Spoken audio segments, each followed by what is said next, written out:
Hi everybody, my name is Alex from River North, and this is my wife Susan. Hi. And our recipe for change is gochujang jjigae. That just means pepper paste soup. For the ingredients, we have gochujang, doenjang. For the vegetables, we have zucchini, 2 onions, some potatoes, an oyster mushroom, and then for the meat, we have pork belly. Tell us about the recipe. Why is it meaningful? The reason why it's so meaningful is that it kind of combines all the things that I love about Korean food. It kind of reminds me of home without having my mom having to make something. It's just the way it is for now. Water, veggies, meat, and then put the wheat paste. This stuff is pretty dank. Looks like poo-poo. And here we have some red poo-poo. Susan likes the meat cut kind of small so that you get as many pieces with every bite.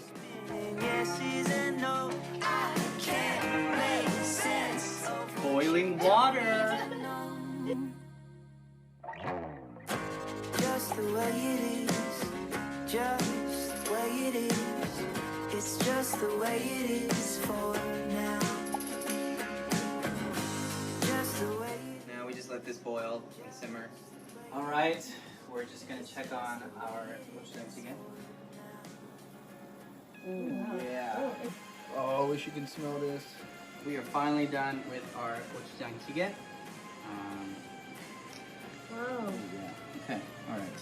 For me, one of the most proudest moments of my, my life, I guess, as an Asian American was getting our band to play on Jimmy Kimmel Live. To see ourselves go on, late night TV to perform an original song and not do, K-pop, but do something that really did feel it felt Asian American. That was a really proud moment of, I think, my career as Run River North. Let me get some of the red sauce. The soup? Soup. The red soup. It's so hot. What do you want to make noise about today? Today I want to make noise about Korean food. There are ways to make noise that actually bring people to the table, and food is the best way to make noise. I don't know how you can offend somebody by making a delicious meal. Alright, that's our recipe for change. My name once again was Alex from Run River North. This is my wife Susan, and our recipe for change was gochujang jjigae. Bye, guys. Bye.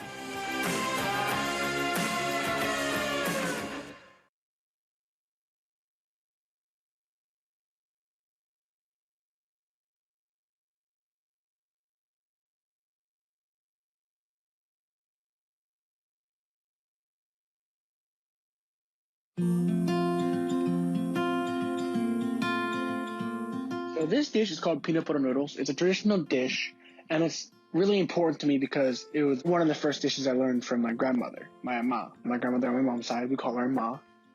And it's just special because not only is it the first dish, but it's also one of the dishes that my ma would make for me like every day when I got home from school, and it's just a flavor that's become really close to my heart.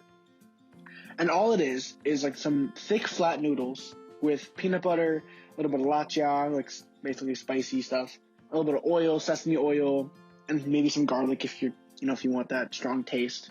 It's just a traditional dish that is really important to me for a multitude of reasons.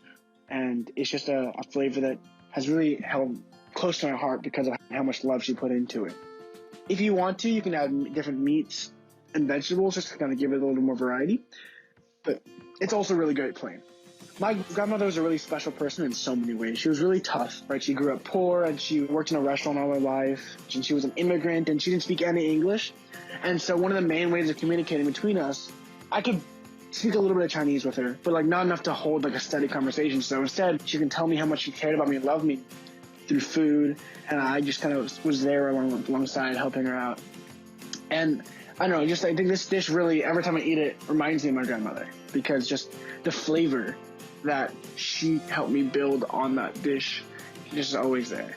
My grandma is no longer with me, but I'm still thinking a lot about her today. Not only because I miss her, but also because I realize that there's a lot of other Asian American immigrants who are like older people who can't speak English who are at risk right now because of COVID-19 and because America's getting a lot more scared of people who look like us. For my grandmother, who couldn't speak any English, the main way she expressed her voice was through food. She couldn't talk to us, but she could always talk to our stomach. She can cook for us. Luckily, I can talk. I was born in America, I grew up here, and English is my first language. And I also got a chance to be on TV, so I have a platform for my voice. And so I felt it was important for me to be a platform for her voice, to speak up for her, and also all the other Asians who are out there being bullied, and speak up for those who don't have a voice, like I was lucky enough to have. Because I think people are blaming us wrongly for this thing that's killing so many people. I hope that I won't be the only person to speak up. We need to stop this pandemic of not only disease, but also of hate. And we all need to make some noise to stop this together.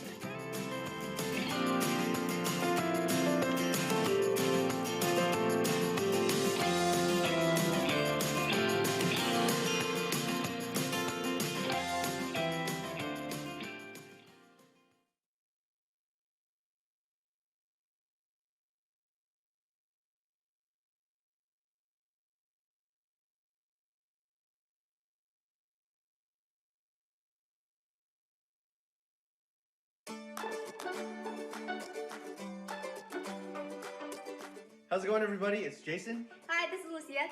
Wishing you all a happy APAM. Shout out to Make Noise today for celebrating Asian Pacific Americans this month. So today we'll be making Mapo tofu in English, which will be... Mapo tofu. Okay, let's get started. Mapo tofu is a traditional Sichuan dish. So here are the ingredients. We have tofu, we have ground beef, we have doubanjiang, which is black bean paste, as well as a spicy stir-fry sauce.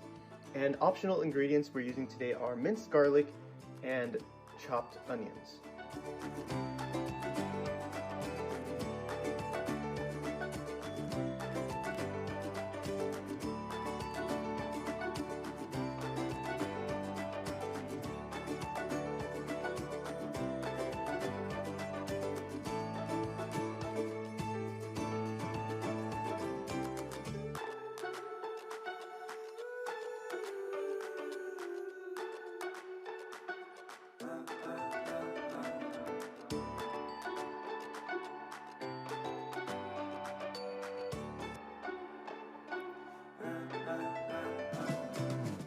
So I'm eating it the traditional way on rice, and Lucia is eating it on nam. Yeah.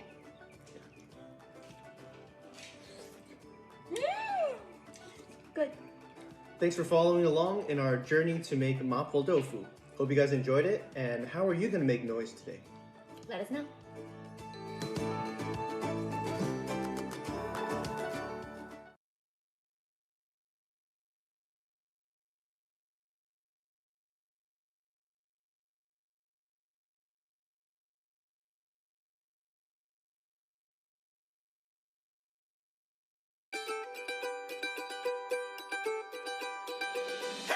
Hi everyone, I'm AJ Raphael. And I'm Alyssa Navarro. Happy Asian Pacific American Heritage Month. Today we are making Spam Silog. Silog is a Filipino breakfast dish that contains sinangag, which is fried rice, and itlog, which is egg. Here we have our egg, our spam of course, salt and pepper, and here we have our white rice. Day-old rice is best for fried rice.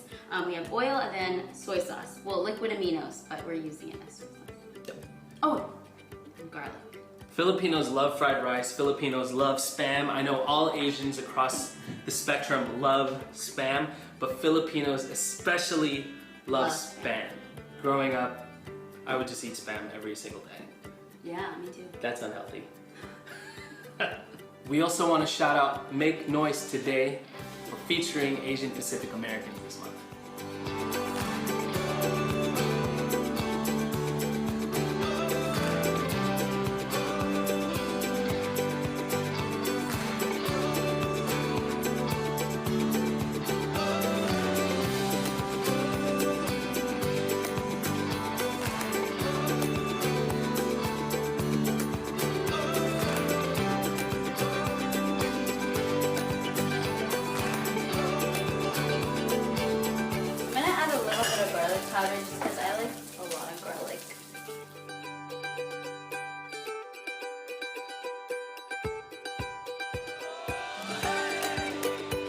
This is my first attempt of an egg. Crack it on the pan.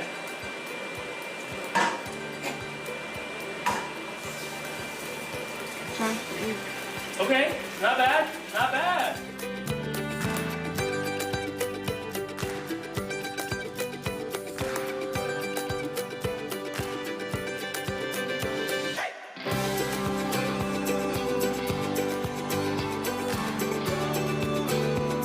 So yeah, that was us making spam salad. Hope you enjoyed it. How will you make noise today?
Welcome to Unexpected Connection 2020 on Ether.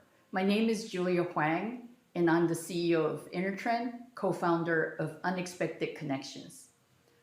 After our 2018 conference, we immediately looked forward into the future for our part 2 and made the observation that running an engaging event is not necessarily tied to a specific structure, logistics, or organizational items. We were excited about the flexibility in format when it comes to planning and producing Unexpected Connection 2020. We just didn't know how flexible we had to be, but here we are.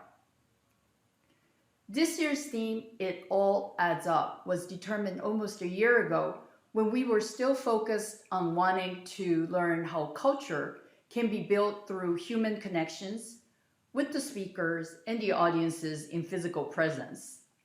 We wanted to explore the knowledge of scale in culture, or business for that matter, that takes on different shapes, and that all effort, actions, passion, enthusiasm, experience, success, and even failure, it all adds up. Obviously, the platform of having such discussions changed as I am talking to you right now in my living room to so many of you out there. The intention of having thoughtful conversation has not changed, but our goal for the conference has changed. As we are witnessing and personally experiencing the negative impact of the pandemic and racial injustice, our aim is to support those around us by doing our part. Therefore, Unexpected Connections 2020 is taking the form of virtual fundraiser for COVID-19 relief efforts in the Black, Lives Matter movement.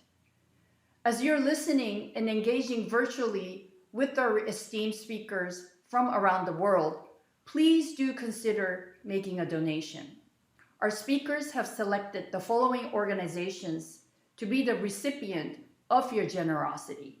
They are World Central Kitchen, Artist Relief, the Loveland Foundation, Black Lives Matter, Inner City Arts, MBK Alliance, Doctors Without Borders, House of Ruth, Black Visions Collective. If you want to hear more about, or if you want to learn more about these organizations, please go to our website and you will see the links. And the donations button are just right there. Please donate any amount that you can because it really does add up. I can't wrap up without thanking all the people that were involved in making this virtual conference possible. When our participants and team members are located remotely all over the world, the effort required, let's say, was colossal. Our speakers, most of whom are remotely standing by in virtual green rooms around the world, are in different time zones. To be specific, they will be speaking to us from Los Angeles, Long Beach, San Francisco, Portland, New York, Hong Kong, Kamakura, Japan, London, and Paris. Thank you for your generosity in your time and willingness to share your thoughts and experience. And thank you to all our sponsors for believing in and supporting us. All of this would not have been possible without the Intertrend and Mayden team, who are still working tirelessly even as we speak.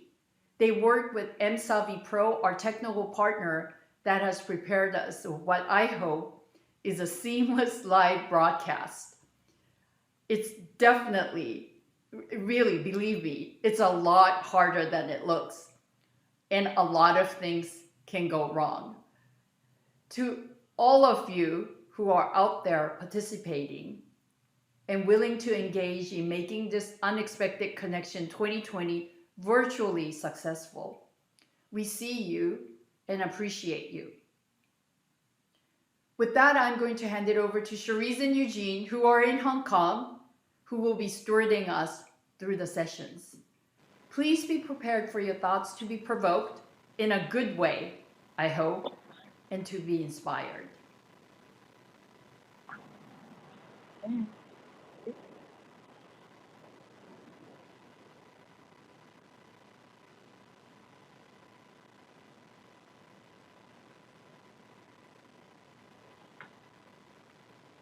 Hi everyone, thank you for tuning in today to Unexpected Connections 2020. It all adds up. We have a program that we're really looking forward to diving into, and we believe that you will really get something out of these honest conversations and segments that are coming up. Just a quick introduction of ourselves. I'm Cherise Poon, and this is my co-host Eugene Can. We're going to be your hosts and moderators throughout the day. Therese and I are from Mayden, which is guided by curiosity. We're constantly looking to uncover the unexpected connections in creativity and the people that embody them. For us, Mayden is an original storytelling platform that's purest through captivating audio, engaging words, and beautiful visuals. Please visit our website, uc-2020.com for the full program and for more information about all our speakers. You can also follow us at Unexpected Connections on Instagram, where you can ask us questions that will then serve to our speakers. Today's event is a virtual fundraiser in support of those deeply impacted by COVID-19, as well as in support of the Black Lives Matter movement. And just to reiterate what Julia said, you can donate wherever you're watching from on YouTube. You can donate on our website, uc-2020.com. We chose our theme this year to reflect our belief that individual contributions and incremental actions really matter, and it's true. Every choice we make, big or small, it all adds up. So thank you in advance for your donation. Thank you as well to our sponsor, Yet Another Studio, an independent research practice that helps people bring more rigor to their curiosity. The first segment we have coming up in just a moment is a conversation between John C.J. and Sarah Andelman. John C.J. serves as the president of Global Creative for Fast Retailing, the parent company of Uniqlo and other apparel brands in the U.S., Europe, and Asia. Previously, he was with the award-winning creative agency Mayden Kennedy for 21 years, where he served as the global creative director and partner of the firm. Sarah Andelman was the buyer and creative director of Colette from 1997 to 2017. She's famed for discerning fashion edits and curating unique collaborations. She now runs Just an Idea, a consulting company building bridges between disciplines. John is calling in from Portland, Oregon, and Sarah is calling in from Paris, France. We're excited to have them today talking about evolving as creatives and collaborations. Let's head over to John and Sarah.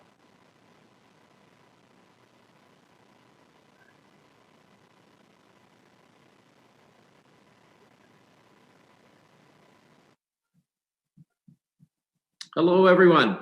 This is John J. in Portland, Oregon, and I have a very special guest here from Paris. I have Sarah Andelman, who has been my longtime friend, and she has been so gracious to give us her time today from Paris. So welcome, Sarah. Thank you so much for being with us. Thank you, John. You know, this title, Unexpected Connections, we are certainly facing a future full of unexpected things. We have, there's one thing that is certain is that there is a future after all of this, you know, all of the disasters and all of the challenges that we're facing. There is a future, and what we do with that future is very, very important.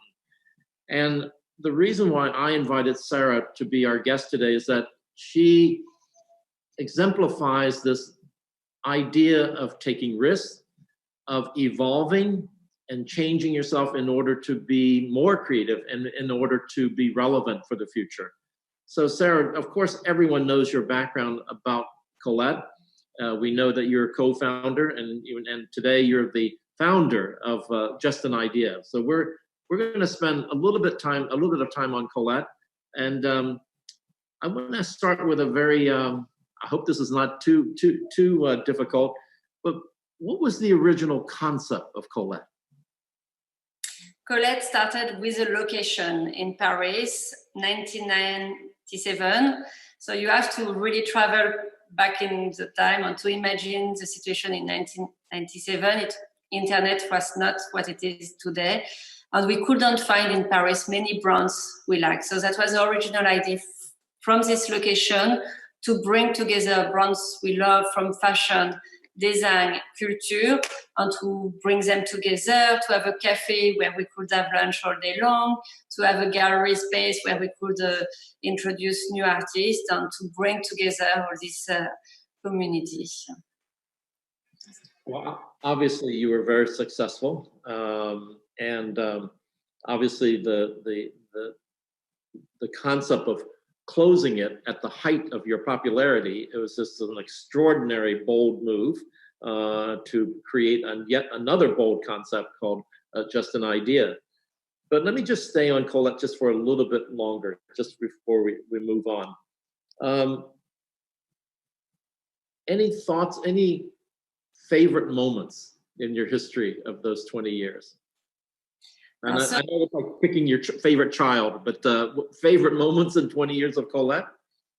It has been a fantastic adventure with new things happening every day, every week, every month. We would transform ourselves. So it's difficult to pick just a few moments, but come to my mind the anniversaries, how we celebrate our 5th anniversary, the 10th, the 15th.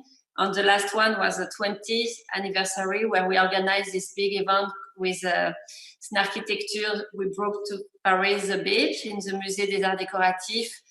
And especially now when I think of this huge space filled with these little balls and kids, older people, all these different people jumping and having so much fun, it's a great memory. And we, at Colette, we had lots of unique, special collaborations, which was a good way to end this 20 years of... Was that installation, Sarah, was that the beach? Yes. Was that the beach? So could we pull up visual number 12 and also visual 13? And there's a series of visuals that shows this, because the installation is extraordinary. No, we try to find a way to celebrate outside from Colette, and even if we did lots of things in the gallery, in the windows, but yes, I was really happy. In March, we didn't announce it was going to be, we were going to close. We announced in July, so it was just a few months before to announce, and it was a great challenge to bring this. I don't remember how many, maybe more than 300,000 balls, but it brought so much happiness. It was open for 1 week, and we had lots of friends. It was So we have the image, Sarah, on the screen. Tell me, what are we looking at there? That huge image of the white pathway there. What is that? I think it's an architecture, so it's Daniel Archam and Alex are doing a lot of art installation, design installation. They maybe did, I saw images from the installations they did previously, I think in Washington, I'm not 100% sure. And I thought we need to bring this to Paris. And often that was my philosophy with Colette. We need to bring this to Paris. And I started to think of location. This is an extension of the Louvre. This is a Musée des Arts Décoratifs. It's 5 minutes walking from Colette. And we asked them, can we organize this? Usually this space is used for exhibitions. They do some, there was a few fashion shows, and we managed to find the right week we could get the space and bring the ball together. And it was logistics something to find, of course, to recycle them after, to find sponsors to help us. But at the end, I just, to prepare, went through images and to see, I invited the kids from the school where is going my son. And it was such a great mix of people, which reflects the clients, customers we had at Colette. It was so many different people, and it was really an happy celebration, happy moment. So could we go to image number 5, which is shows 2 very famous blue circles, 2 blue spheres that become very iconic in the world. And I want Sarah to ask you, because of my background in graphic design, I just had to ask you about the origins of that logo, which then you later, as you opened Just an Idea, you turned it into a 3-dimensional shape as a gift to some special friends. So tell me a little bit about the origins of the Colette logo. So you have 1997, we found the location, we found the concept, we still have to find the name and visual identity. Nobody knows us, and we don't want anybody to know us. My mom, myself, the team was very, very small, and we need something simple for the shopping bags, for the business cards, and I remember the discussion about the name, and my mom is at the origin of the concept. And when someone said, why not Colette? And she's very discreet, but she accepted because it was this old French name with a new space, very modern. And the logo, my friend Guillaume Wolf, I think you know him, came with this concept of these 2 simple circles without dates, of course. And when we started, it was orange, and there was a baseline. Nobody knew us. So in addition to these 2 dots, we had called style, design, art, food. And it was very important, these 4 words, to introduce ourselves, to explain what you could find in this space. And for many years, we changed the color of the logo from orange to green to red to gray twice a year. And at some point, we did a little, all the possible colors, and we decided to stop on blue. And originally, it was really the sign for the shopping bags, and that's it. I didn't want to use this logo on a t-shirt or on a product. Colette was a space to welcome all kinds of brands, and we were not a brand. And it's interesting how after 20 years, maybe 10, 12, 15 years, we decided to use a little more the logo as a signature. Fantastic. So, Sarah, you mentioned the beach is one of the highlights among your favorite projects in your 20 years. Any others that come to mind? I mean, so many. It was a great experience to work with Chanel, to work with Hermes, to work with very prestigious brands who were not working with multi-brands, to meet artists from the gallery space. We had so many. And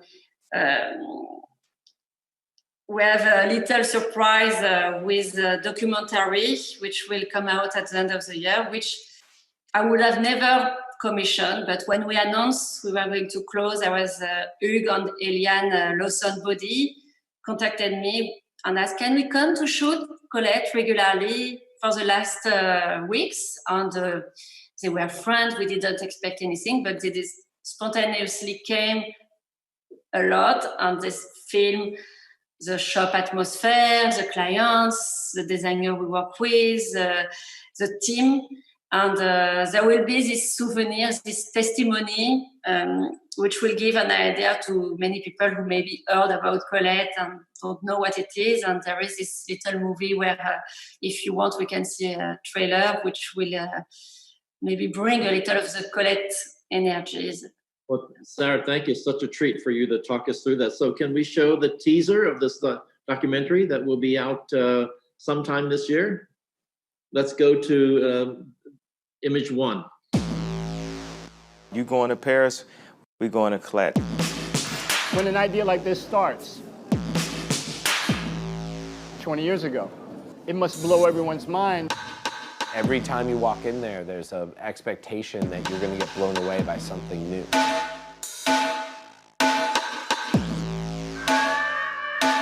Ça a été le magasin le plus influent du monde pendant de très nombreuses années.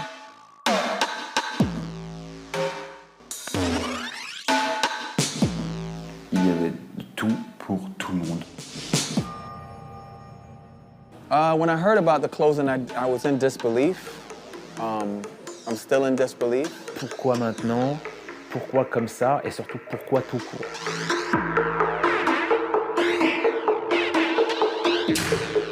C'est une histoire d'amour au cœur de Paris.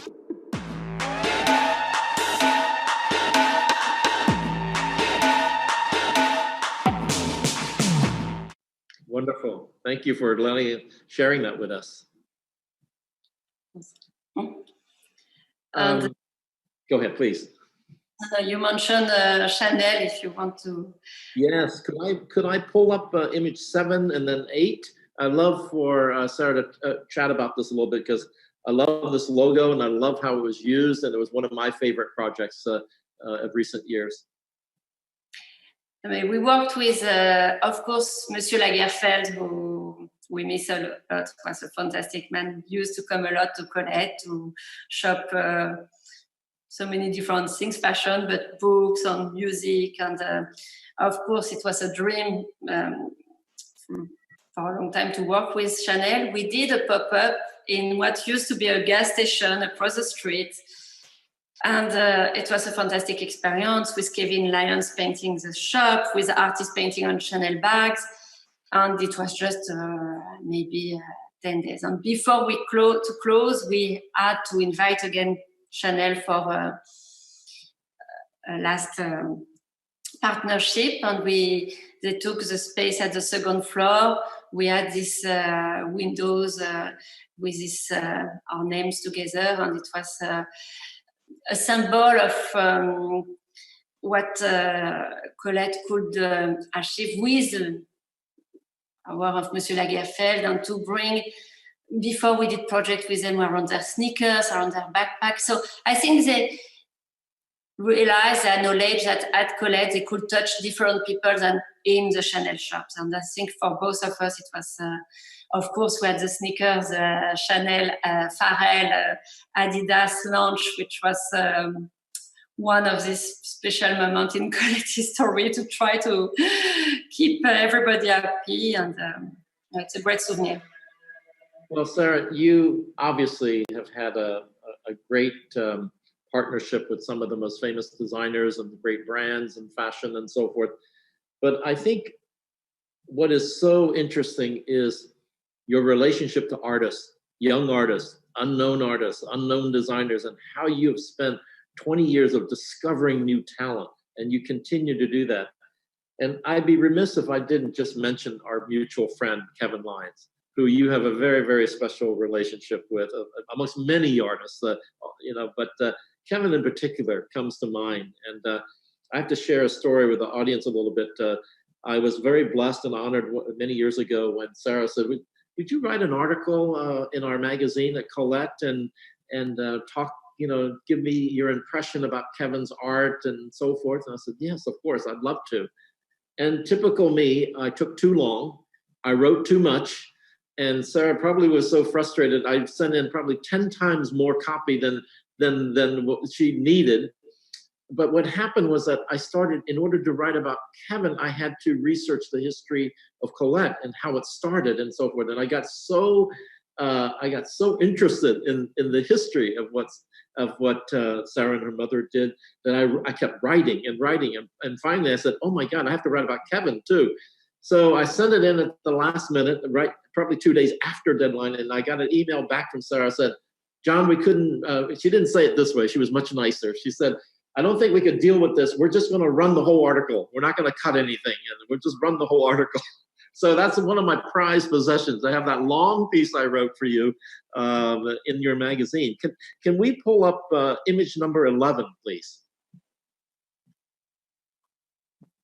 And this is, Kevin, talk about a little bit about what this is, Sarah. No, but Kevin Lyons is one of these incredible encounters through the history of Colette. So we have the gallery space where we would organize monthly exhibitions. And Kevin, because I have such a bad memory, but keep telling, I think it is for the 2007 exhibition, I asked many artists, can you draw one image for the year, what you expect, what you hope. And Kevin used to draw monsters only for his family, friends, and I don't remember how I saw them through a magazine or something. And then after this exhibition, I invited him for a show in the gallery space where he drew these monsters, and then they really became part of our life. I kept asking Kevin to different projects through collaboration with brands. We did socks with stones. We did, I can't remember how many, but it was, Kevin would always, he's one of these artists to draw by hand and always do new monsters, and not that you can't really vectorize. So it was not always easy. It would not be a copy. He would want to do each project something custom for the project. Until the end of Colette, he was here. He did the last paintings on the garage door on the side, and of course. Let's go to image. While Sarah's speaking of this art, let's go to image 10. Is it for we invited him for this project with the Hello Kitty anniversary, and of course he would really with these simple monsters. It's a good way to represent, maybe that's too much to say the values of Colette, but it is to be light, to be fun, to be hot, and we are all different, and we all appreciate that. And I don't know, it has always been very, very positive energy only through Kevin. Always made you smile. Every time you saw his work in the store, it always made you smile. Well, let's move on, because of the really, really interesting stage that of your life now has begun a couple years ago now. But just an idea. I'm going to have to ask you, what is the concept of Just an Idea? Of course, it's a continuation from Colette without the retail. It's to help brands to develop collaboration, to develop pop-up, lots of curating, but I kept it very open. It's ideas for lots of different projects, and that's what is inspiring for me, to help artists, brands, and it's to create connection, to build bridges between different talents. So that's a concept. And what is in your mind, since the name of your company, your service, your consultancy is Just an Idea, what is an idea? It's a vast question, and I'm sure you will reply better than me after. In my mind, there is two kinds of ideas. I would say, and I speak in general, and there is an illumination idea, the one you have suddenly under the shower, or you wake up in the middle of the night and you think this is a new obsession, and you are absolutely convinced that's the right thing to do. And there is a one more progression, a brainstorming, and suddenly you manage to verbalize something you had in your mind for a few days. And it's fast, I think. And but I picked it again to be able. The name came for my company through working with Chitose from Sakai on her pop-up at the second floor of Colette, and we were in this meeting, and I kept adding new ideas on why don't we do this and this and this, and, that's just an idea, and it just came to my mind that I kept repeating this, so that's how. Let's go to image 18, since you mentioned Sakai. And one of the things that is unusual and is pure you, when you normally in vernacular, when you say, oh, it's just an idea, it means it's something that you haven't made happen yet. It means something in the future, it's something that you're thinking about, but you made it happen immediately. You made just an idea happen immediately. We have on the screen some images. I'd love for you to talk about what this very important client of yours, what you did together. So let's start with 18 and we can go through 19 and 20 as Sarah speaks about this. Craig Darcel, this character, is like Kevin Lyons, has been part of Colette family for many years. We have done many work projects together. And this project with IKEA started before we announced we were going to close. And with IKEA, any project will take minimum 3 years, I think, to happen. I didn't know that back in the days, and actually I contacted them for our 20th anniversary to try to do something together. So at Colette, we had some IKEA basic furniture, and we had artists who came in the gallery space to paint them, and it was a really, really fun project. But then the discussion continued, and I didn't want to do just Colette against this blue dot, so suggested to Craig Darcel, because we both could immediately imagine his character as a doll, and then we worked through the basic of IKEA and to give them this twist, which would be Colette touch, and it came out last year. And we jumped to Sakai pop-up shop because in Paris, we had this great relationship with Chitose. I will always remember the first time I went to Sakai showroom and to see there is something new. This brand is really, really strong. Is different and will go far. And for many years, Colette was the only shop in Paris to sell Sakai. She didn't need to do a fashion show. She didn't have a PR. And we sold it very well because it was the right clothes. You try it, you want to, and we did. I was very touched that she asked me to help for this pop-up in Paris. We did collaboration with French brands like APC, Petit Bateau, Hervé Chapelier, and she had this collaboration with Gel Shop for the design of the space, and it was a very nice project. Fantastic. So, Sarah, what's so interesting is that while major brands are calling upon you for help and for your creative thinking and your ideas, of course, you are rather anonymous in this process. You have made a very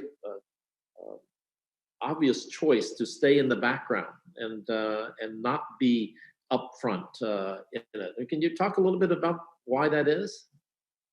No, it's super important. I never like to be on the front, and especially now with this new company where I help project. It's not about me, it's about the brands I will work with. And that's I'm here to give a perspective from outside, to give some inputs. And I think many brands are too busy with all the content they need to do all the time. And I think they appreciate to have fresh ideas from me, but after they will adapt these ideas with their own process, their own way of working. And I'm here just to pass, and not like I used to do with Colette, a project from the beginning to the end and participate to everything. With the brands I work now, I'm from outside, and I'm very happy to stay in the shadow, even if I help to create some connection to have these things move on. Well, Sarah, in the world, all businesses are feeling a great sense of challenge today to be relevant and so forth. And you've been such a great collaborator for major fashion brands and discovering new fashion brands and new creators. I have to ask this question because I'm involved in it too, but is fashion still relevant? No, I think right now everybody asks himself lots of questions. But yes, for me, fashion will still be relevant. It's a way, first it's a form of art for me. Like there is creativity in fashion, like you can find in art, in music, in photography. And yes, there is lots of lessons to learn. It started, I think, already in the last years to question the way fashion works, the fashion weeks, the fashion system. But at the end of the day, we still need to get dressed every morning, and the way what you wear express a lot. So yes, for me, fashion is still relevant. It will have some things are changing and will continue to change, hopefully. But I think so. And I would be, can I ask you the same question? What do you think? Yes, and I think that I am fortunate to have entered a new phase in my creative career. You know Mr. Yanai, and you know the organization. I didn't realize what a change my mindset. I have this phrase I use a lot. You have to unlearn to learn again. And so for me, as a creative director, having to look at fashion and look at aesthetics and look at design and look at business through a completely different lens. I worked a lot on exclusivity, and that was fun. But now when people ask me, and I'm trying to answer your question as short as possible, Sarah, so forgive me. What do you do now, John? What's your job now? And I say my job is to bring the highest possible quality of experience to the greatest number of people in the world. And that means value, and values are very important, but value. So my lens towards style or fashion starts with respect everyone from the beginning. Made for all is our philosophy. So we have to bring quality and bring that sense of style and quality together, but for everyone. So that makes me have to look at the world in a slightly different way.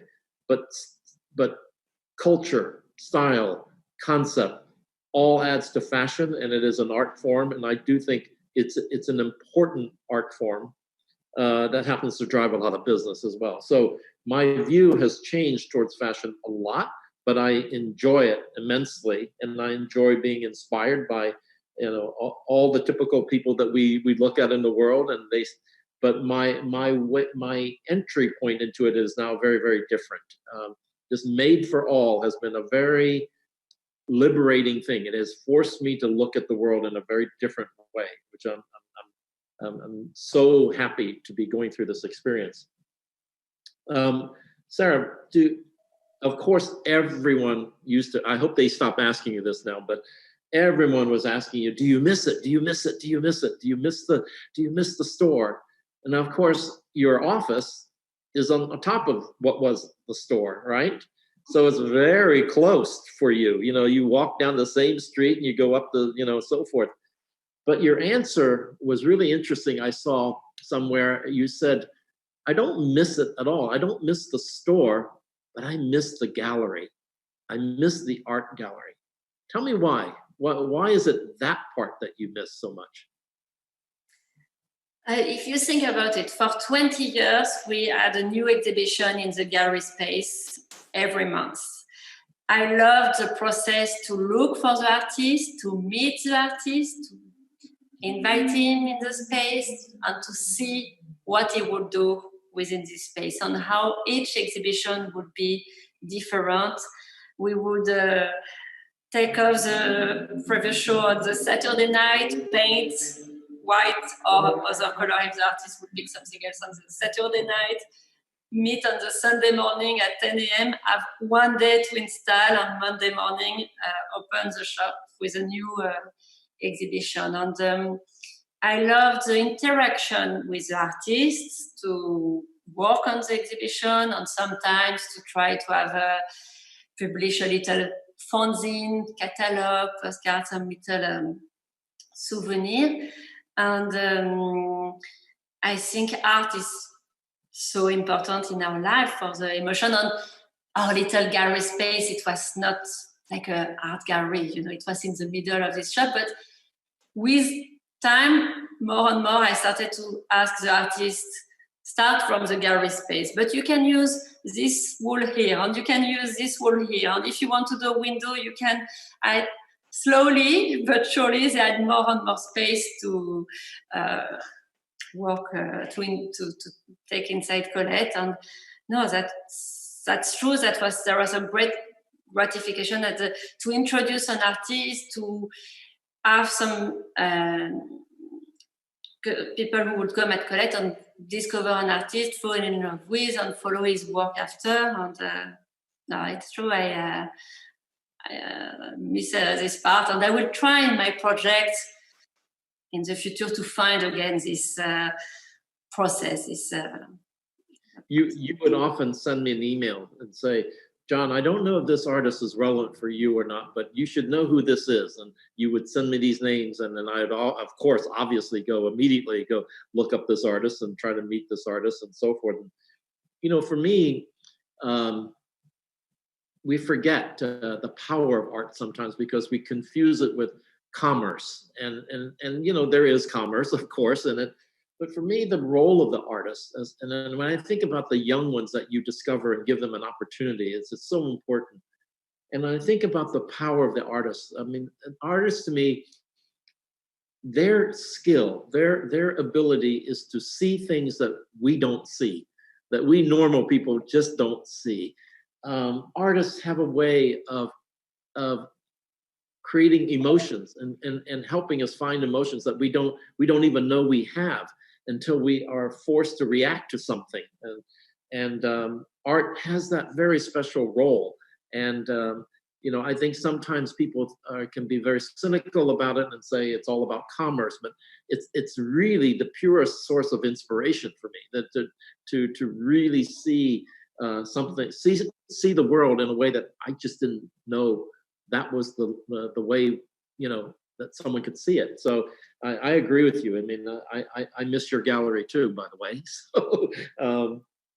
So Sarah, both of us, you stopped at the height of the popularity of this iconic brand in Paris to do this extraordinary consultancy, to follow up, on your dreams and everything. And I think that many young creative people or people who may be listening in don't really maybe understand how they can evolve.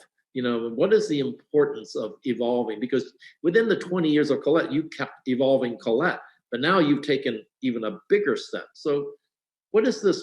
What are your thoughts about evolving as a person, as a creator, as a business person? Difficult, but for me it has to be organic.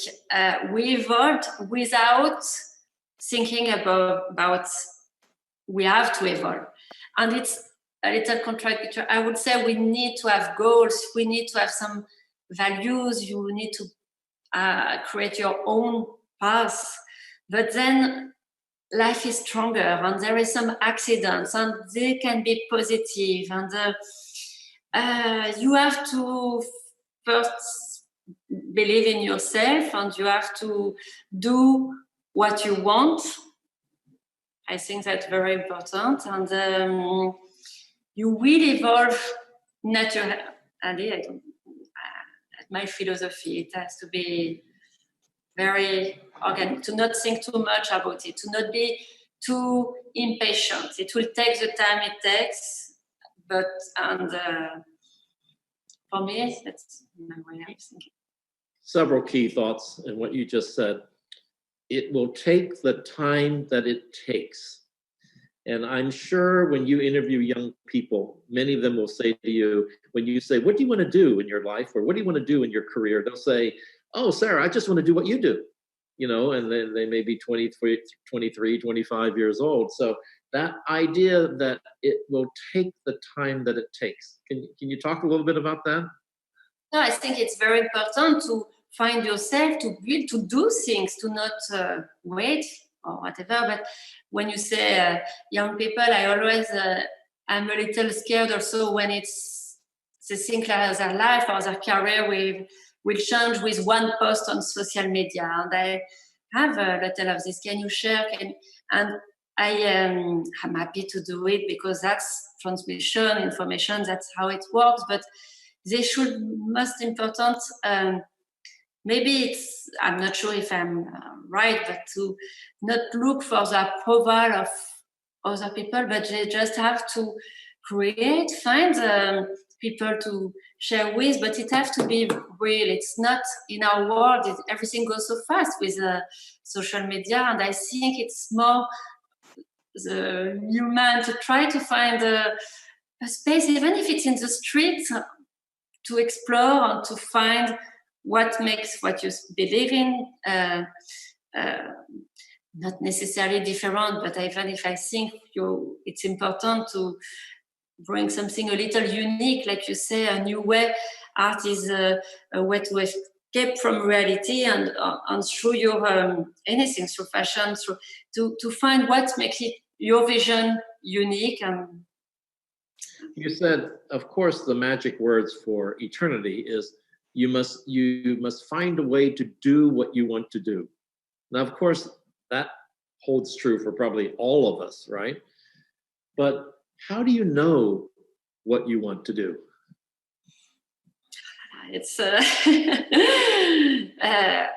I'm not, because I've never really, I've been very lucky, and I've been always free to do what I want to do. And I know it's not as easy. I know it's not as simple. But I think even if you have inspiration, even if you have to learn a lot, you have to educate yourself, and I believe in this magic star which tells you what you should pursue, and maybe you will realize at some point it's something else, and that's okay. What is important is to express, to try, and I think it will naturally, your path will be in front of you. But I know it's maybe not as simple. But I want to believe in. I think of a certain karma. Well, Sarah, it's one of the things that's so interesting in my career is that I live in Tokyo, New York, and Portland. So I live in different cultures and different societies, and I live and work in all those cities. And sometimes we take things for granted.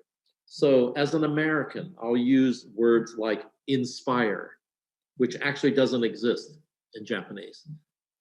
I remember when I opened the office in Wieden Kennedy in Tokyo back in '98, I talked a lot about dreams.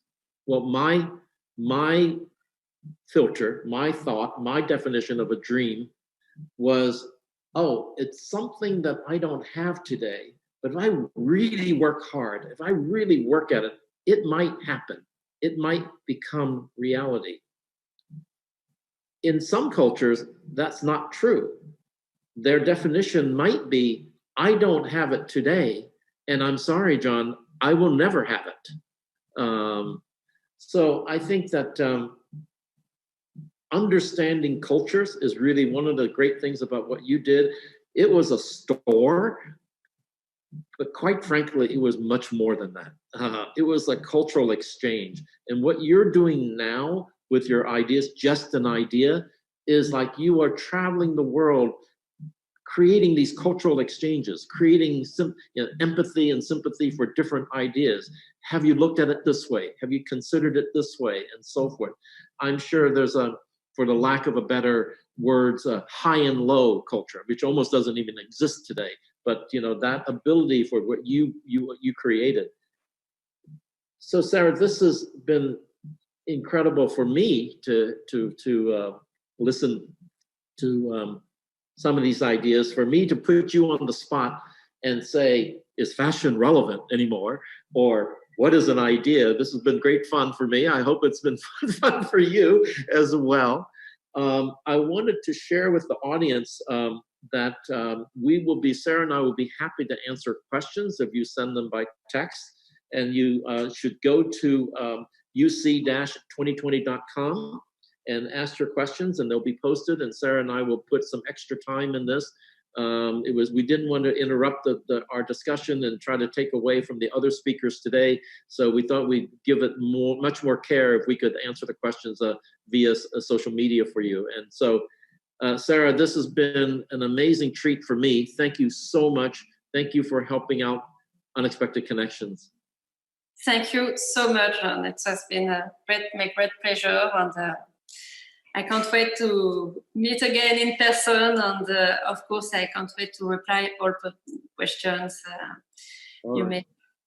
So thank you to our audience. Thank you so much for listening in this morning, and we look forward to your questions. And thank you to Unexpected Connections for this opportunity. Thank you very much.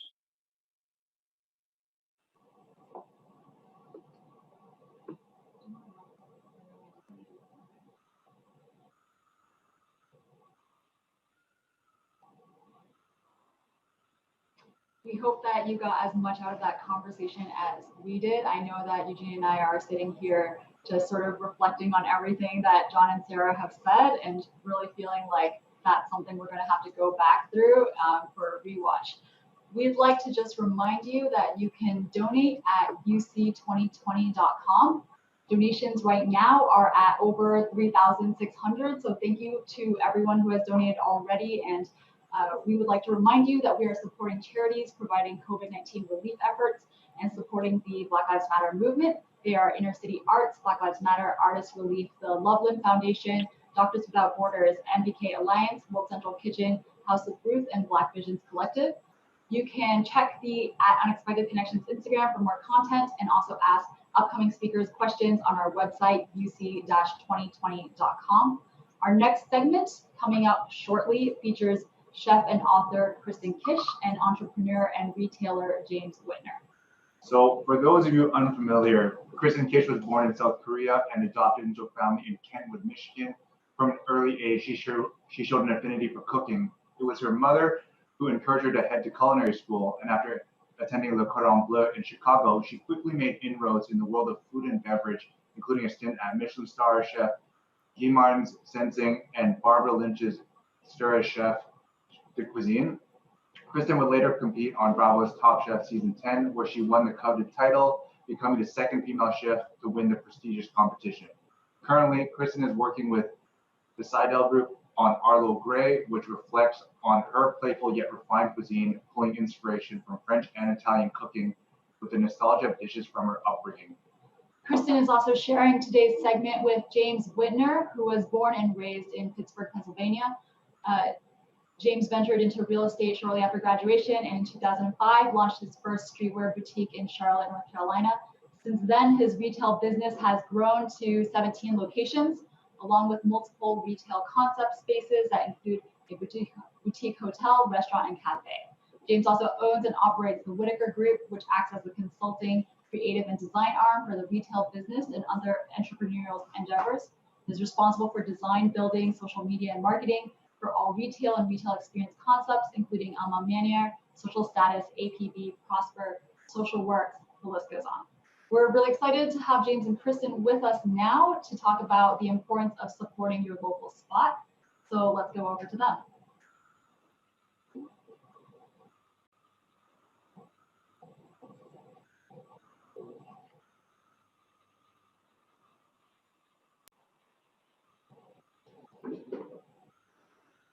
How's it going, guys? I'm very excited to get this going. I think this, for me, was very much a representation of sort of the essence of the original Unexpected Connections in 2018, where it was really bringing together people from different walks of life. And I think you guys are, in many ways, a representation of that. And today's topic is really about supporting your local spot. And I know we've seen a lot of things happen in the last 3, 4, 6 months. And for us, it's looking to see what comes out of this. And for both you guys, you run businesses that really reflect on the local community.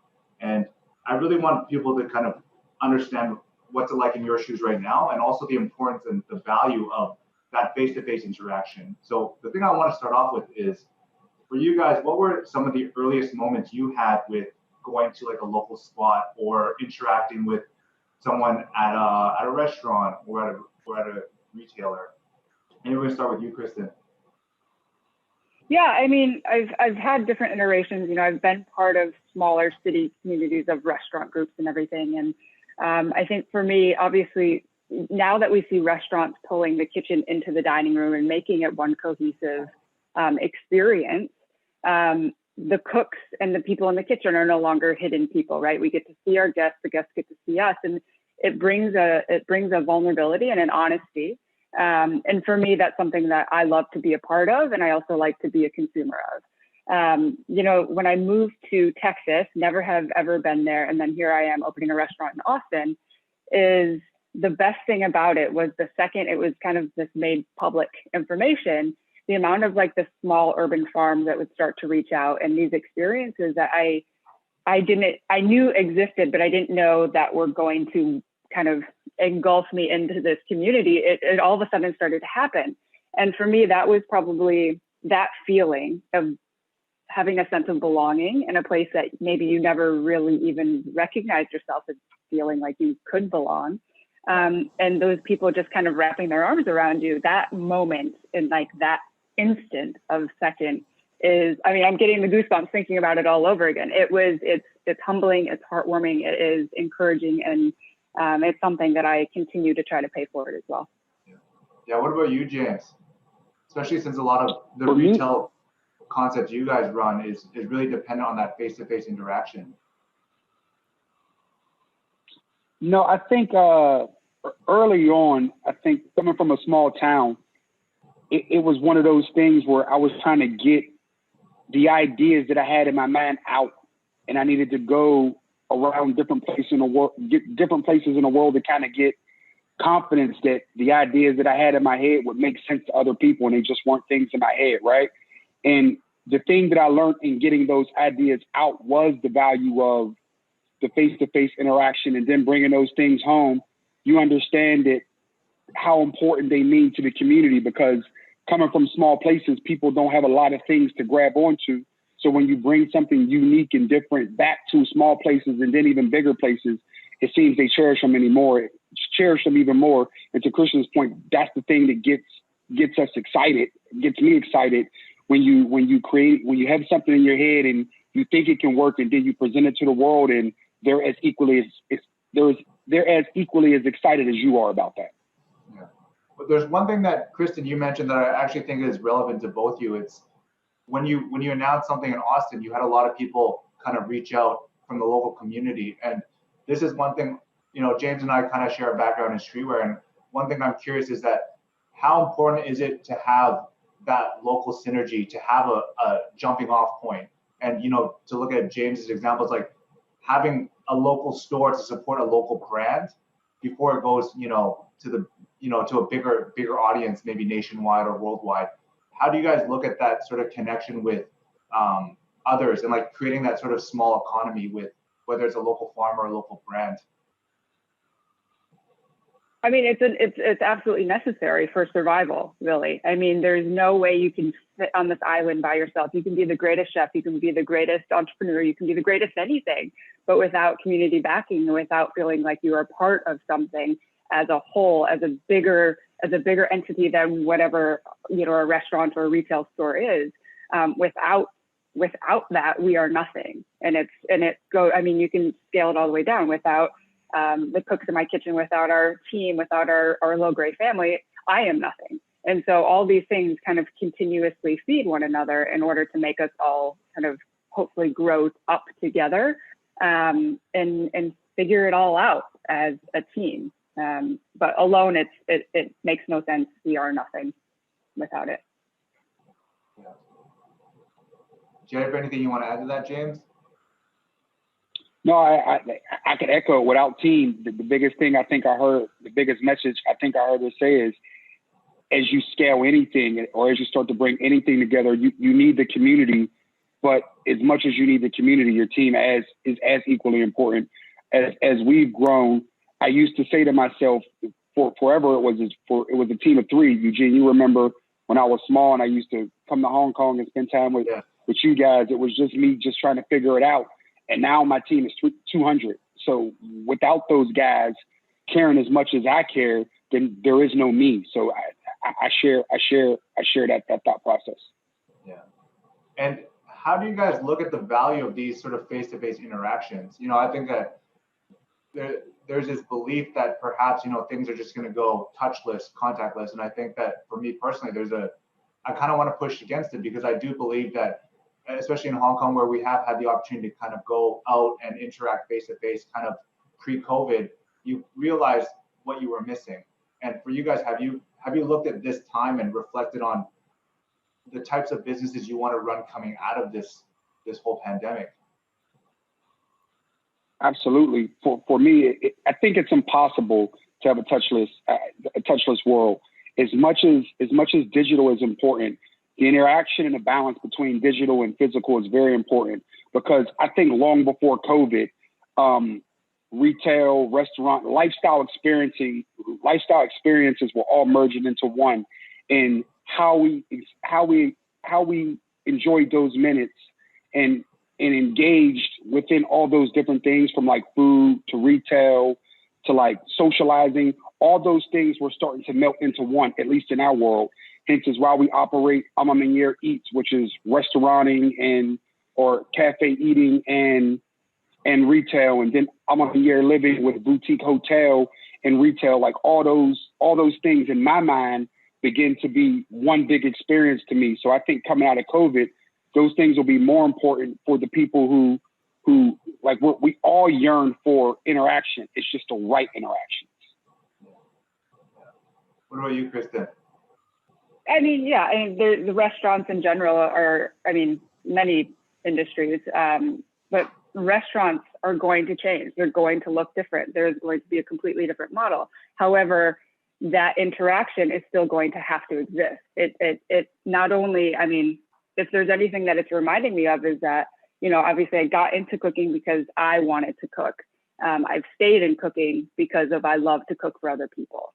And that moment of you don't have to watch someone eat in like a weird way, but like to be able to know that food is going to hit that table and you can go out and talk to somebody for 2 seconds. That's all it takes.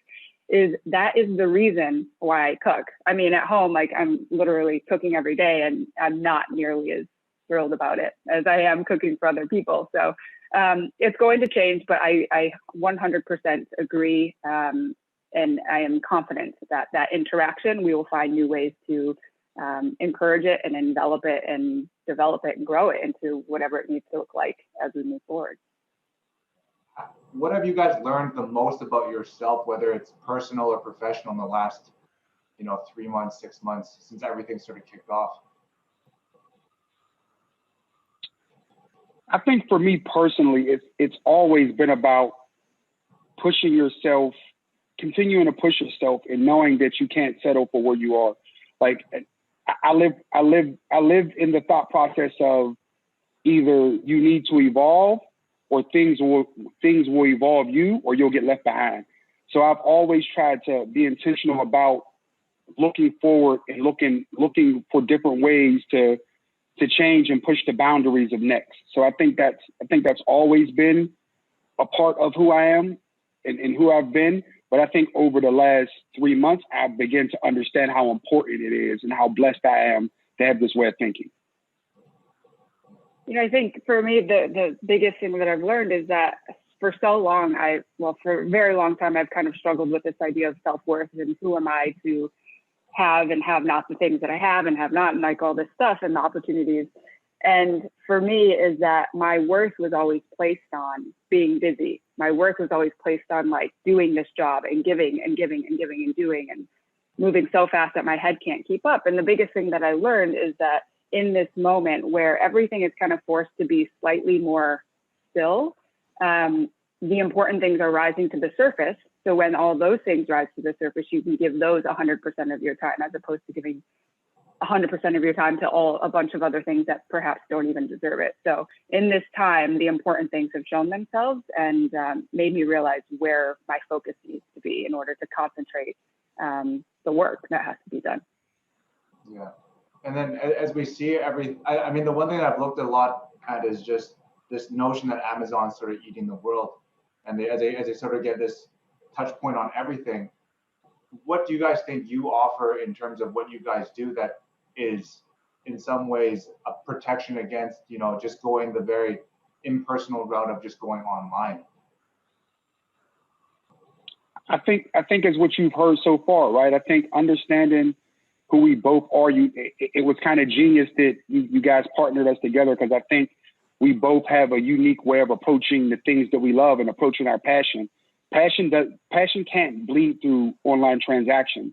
I think the value that you get with both of us is we offer experiences, and I'm sure a personal energy that's contagious. I think one thing about face-to-face experiences is you get a chance to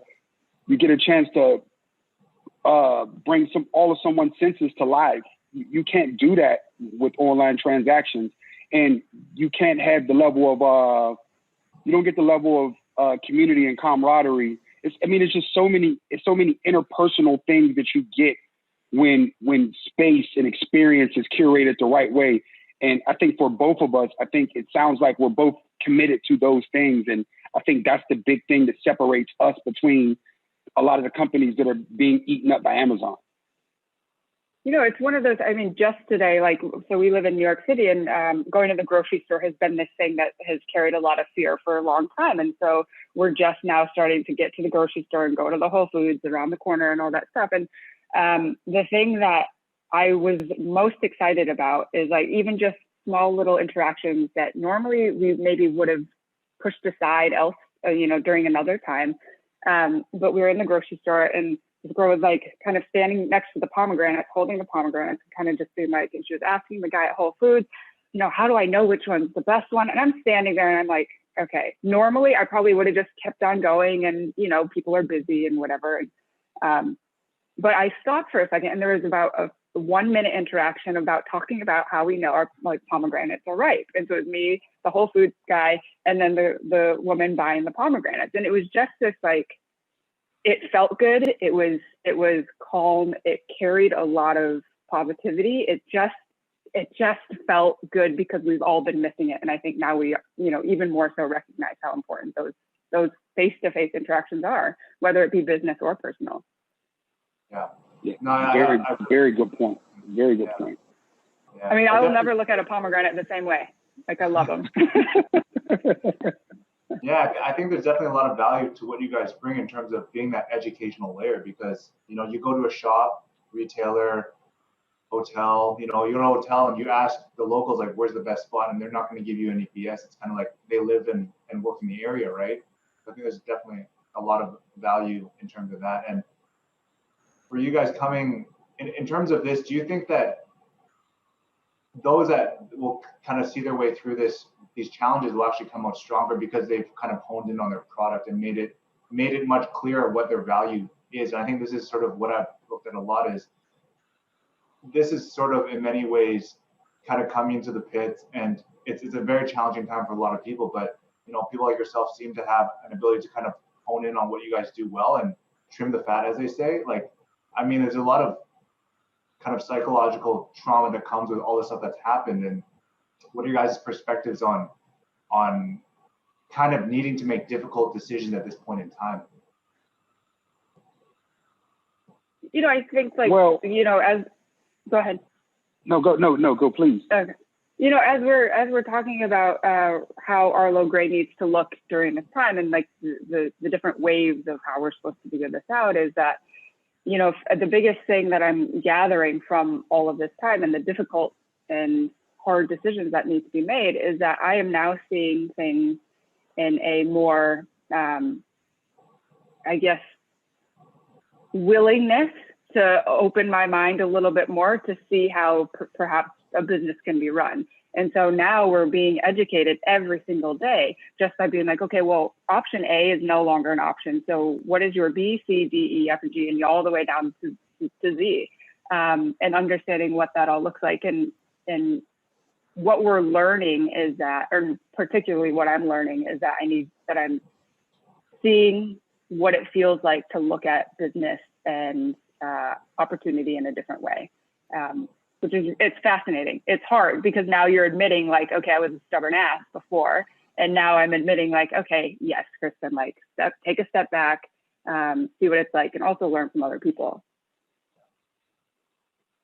What about you, James? No, I think for me, it's I've always approached our business through the mentality of bootstrapping. Like I've never had investors or I never had any outside money or any like outside help. So it was always in the beginning coming up and figuring out how to conserve and what is the most efficient and effective way to do things.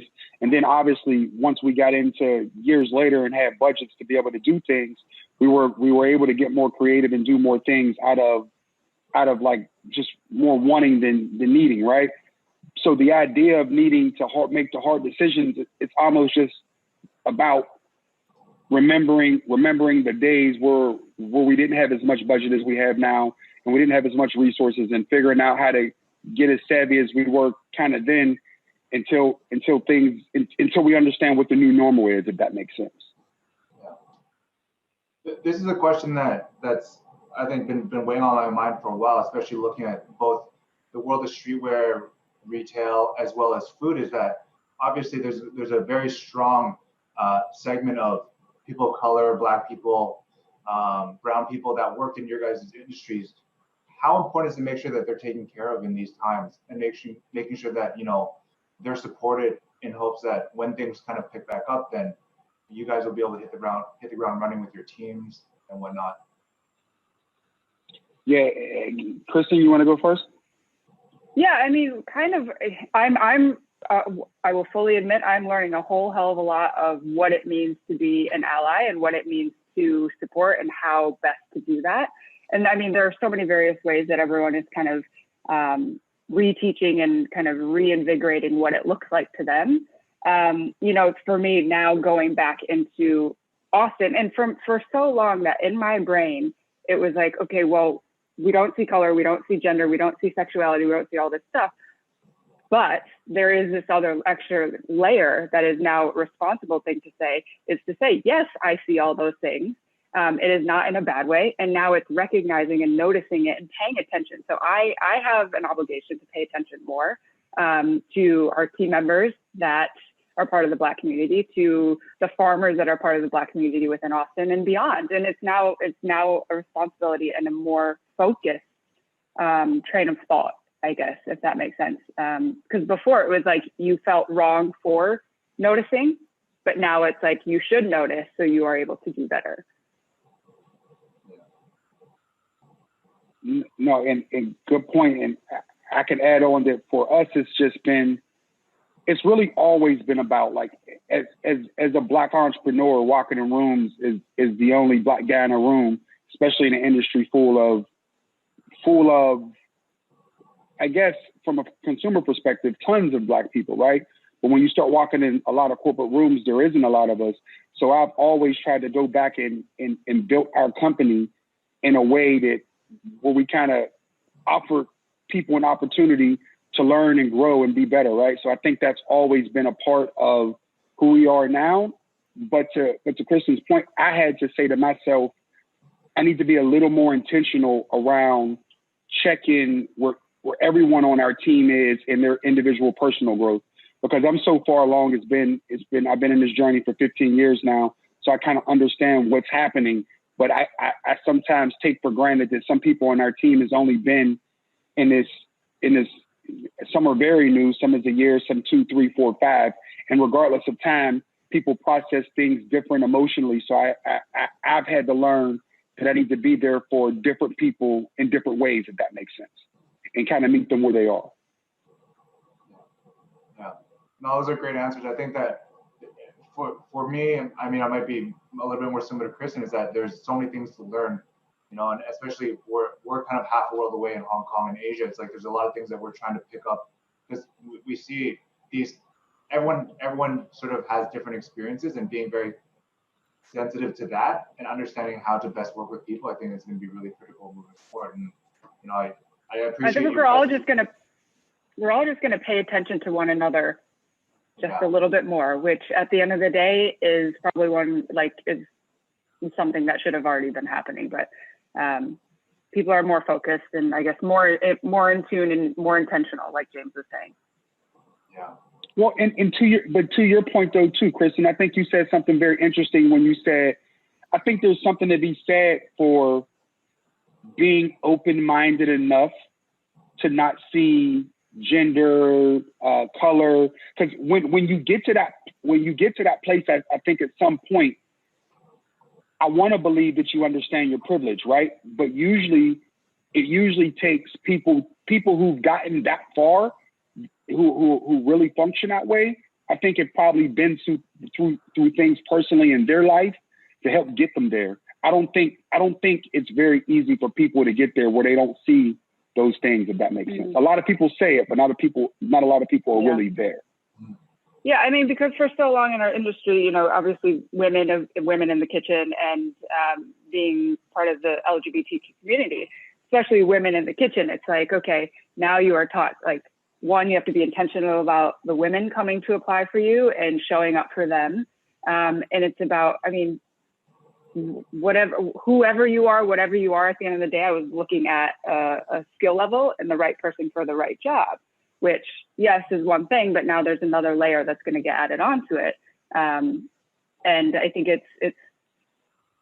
it's been an eye-opening kind of experience for me, because I thought, oh, you know, like, it's cool. Like, I accept and I love and whatever everyone for who they are. But it's been a journey. And I think the greatest thing that has come out of it for me personally is the willingness and openness, I guess, and the realization of how much more I have to learn. I'm curious for you guys, what value do you guys see in having this movement around owner operators? For example, people that you can directly interface with the person that owns the brand or the restaurant or the company.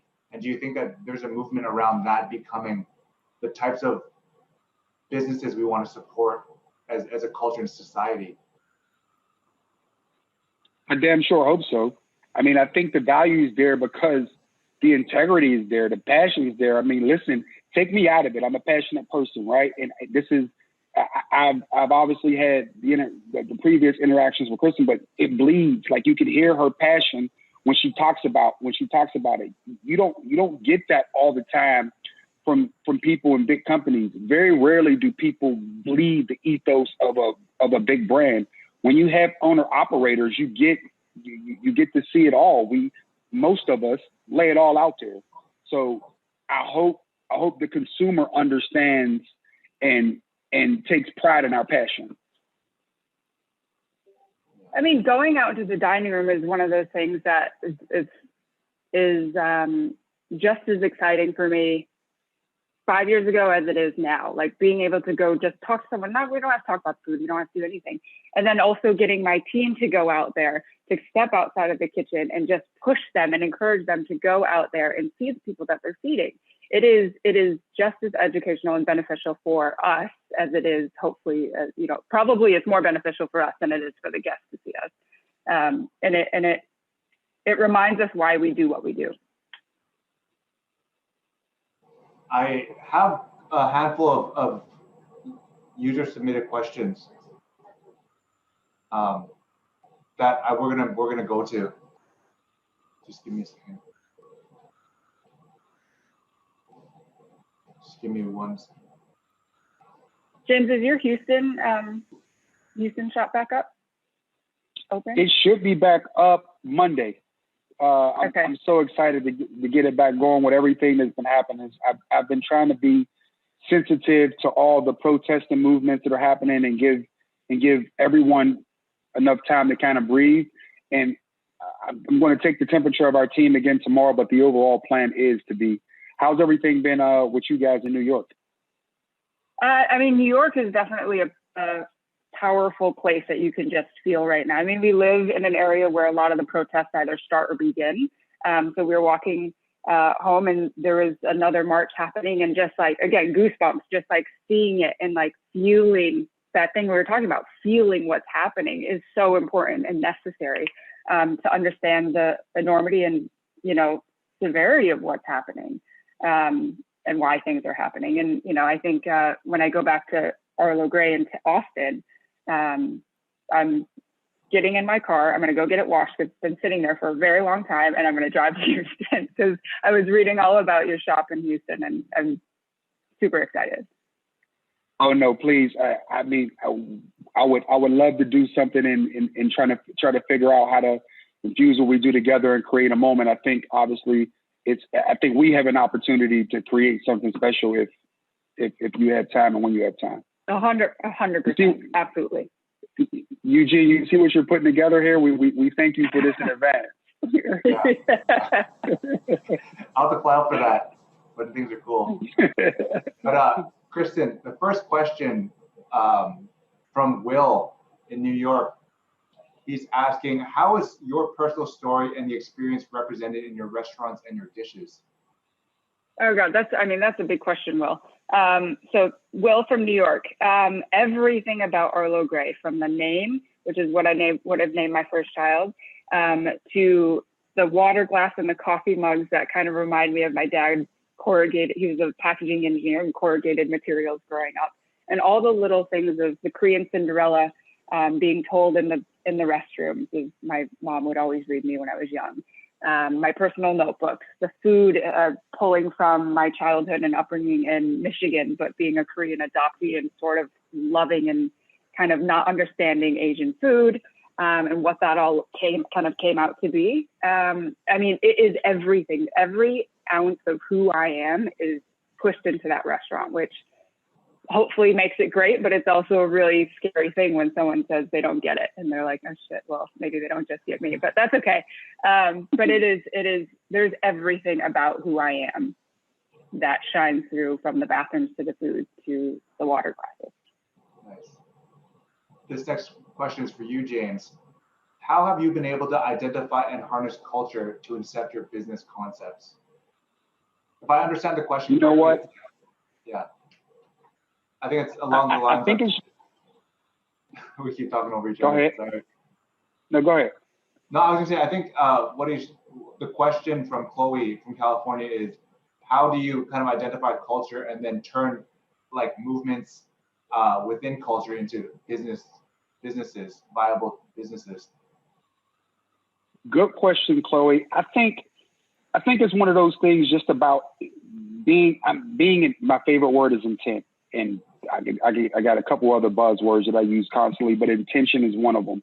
I'm always intentional about taking in what I'm experiencing, when and why, and then trying to recreate those experiences for others if I feel strongly enough about them.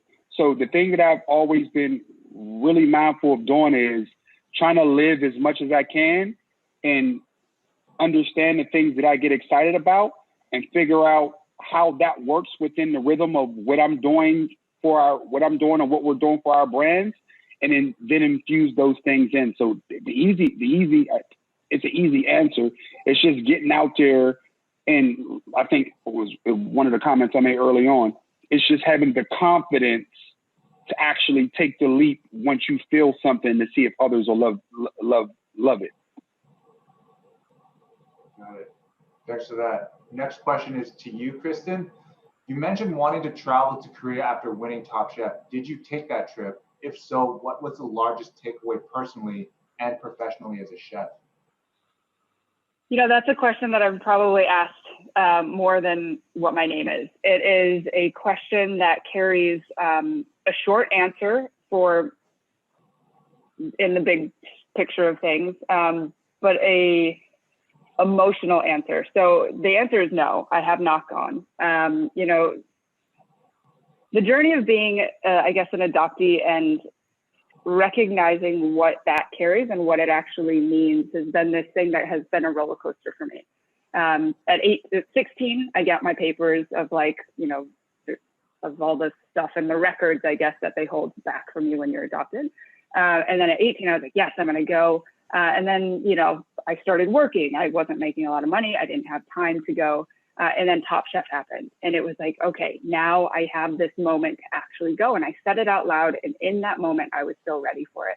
And then I don't know, I know what happened, but I don't know what happened at the same time, is that the reasons of why I was going to go started to change. And now is this me making excuses as to why I don't want to go? And I keep continuously allowing myself to accept the excuses. I don't know. But right now, I don't feel that it would provide me any fullness or a sense of feeling more whole than I already do right now. So I'll go. I will go eventually, but not right now. Yeah. There's a lot of things and a lot of opening of cans of worms that I don't know if I'm quite ready yet for. The last question is for you, James. What needs to happen in this country to realize systemic change? How optimistic are you that this week represents progress? Ooh, that's a really good question. There's so many different places. I think accountability is a big one, right? But that's just one part of it. It's a mixture of accountability and also people have to show when they're not getting accountability. People have to be willing to protest. I think the biggest thing that I've seen, not just in the US, but in Hong Kong and around the world, when people aren't satisfied with their treatment by institutions, the only thing you can do is use your voice. And if you don't use your voice, then things will never change. So peaceful protest is probably the best way to go. I think we're a long way away from change, but I think if you take the energy of youth culture and you infuse it with the wisdom of people who've been around and had experience engaging within the systems the right way, then you could get change. But we all have to be willing to go the long haul with protesting until we get to a place where we're comfortable, and we can't tire or become weary when things don't. We got to stay at it. We got to keep pushing, because this is going to be a marathon in the U.S. and outside of the U.S. It's never as easy as we would like it to be. So we just got to keep pushing. Thanks for that. That was Sean from Long Beach. That's all I have for questions. I wanted to end it off on this. Did you guys have any questions that you wanted to ask each other that may have popped up? When's the collab happening? Yes. It seems like the collab is sooner than later. Now you're in Austin, I'm in Houston, so we owe each other a visit. So I guess you guys could you could look out for the collab and Mayden will have all the information. Yeah. And I look forward to it. That's it. And actually, we'll do a team trip from Arlo Gray to you, and then you do a team trip to us, and that would be an amazing moment. That's awesome. a deal. Yeah. Cool. Well, I appreciate you guys' time. I want to. Yeah. Well, I was going to say the same thing. I appreciate you guys.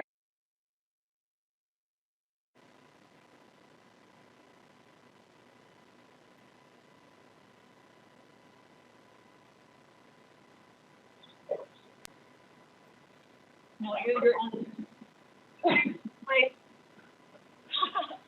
trying to catch that quick transition right there. It looks like we set a business deal in motion. Yes. Now, didn't we? Yeah. That was great. Thank you, Eugene. Thank you again to Kristen and James. That was really insightful. We would just like to remind you again that you can donate at uc-2020.com. We are supporting charities providing COVID-19 relief efforts and Hold on. one technical difficulty here. I'm sorry if people can't hear us right now. I'm going to press on, hoping that you can hear me. We're supporting charities providing COVID-19 relief efforts and supporting the Black Lives Matter movement. They are inner-city arts, Black Lives Matter Artists Relief, the Loveland Foundation, Doctors Without Borders, MBK Alliance, World Central Kitchen, House of Blues, and Black Vision Collective. We have a code for the digital care package for the speaker upcoming with Karen Rosen, and it is City Quitters, CITYQUITTERS, and you can get that on our website by clicking on her bio.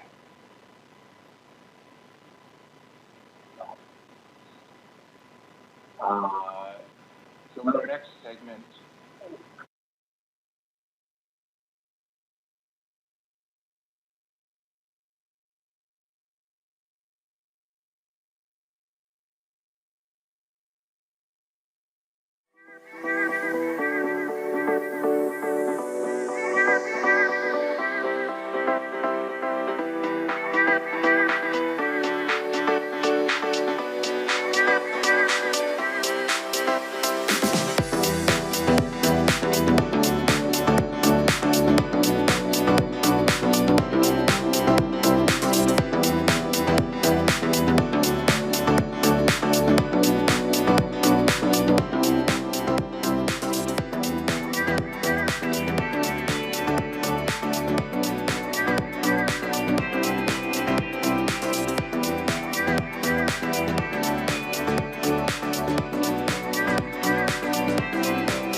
Now, just wanted to remind you all that you can donate at uc-2020.com. We are supporting charities providing COVID-19 relief efforts and supporting the Black Lives Matter movement. They include Inner City Arts, Black Lives Matter, Artists Relief, the Loveland Foundation, Doctors Without Borders, MBK Alliance, World Central Kitchen, House of Blues, and Black Vision Collective. We have a code for the digital care package for the upcoming segment with Karen Rosenkranz. You can find that by clicking on her bio on our website, and the password is City Quitters, CITYQUITTERS. Eugene's going to give us a little bit more about Karen's background. yeah, so I'm really excited for this. I did an interview with Karen a few months ago, and it was honestly one of the most enlightening interviews that I've done in recent times, because she really she really provided Hi, Jason and insight. Trevor. Sorry, more technical difficulties. Yeah, so she provided a lot of insight into sort of the movement of people moving away from cities into small towns and sort of the output and the psychological impact that has when you just have less financial pressure on you.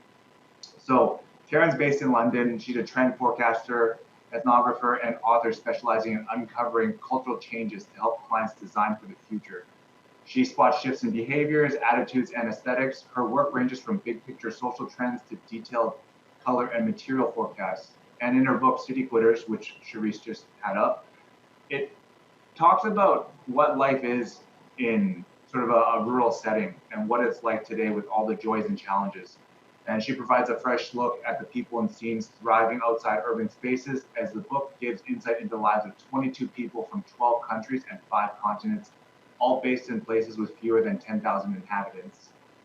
Karen continues to explore how people create and work today, looking at changing definitions of success and new values emerging out of the current crisis.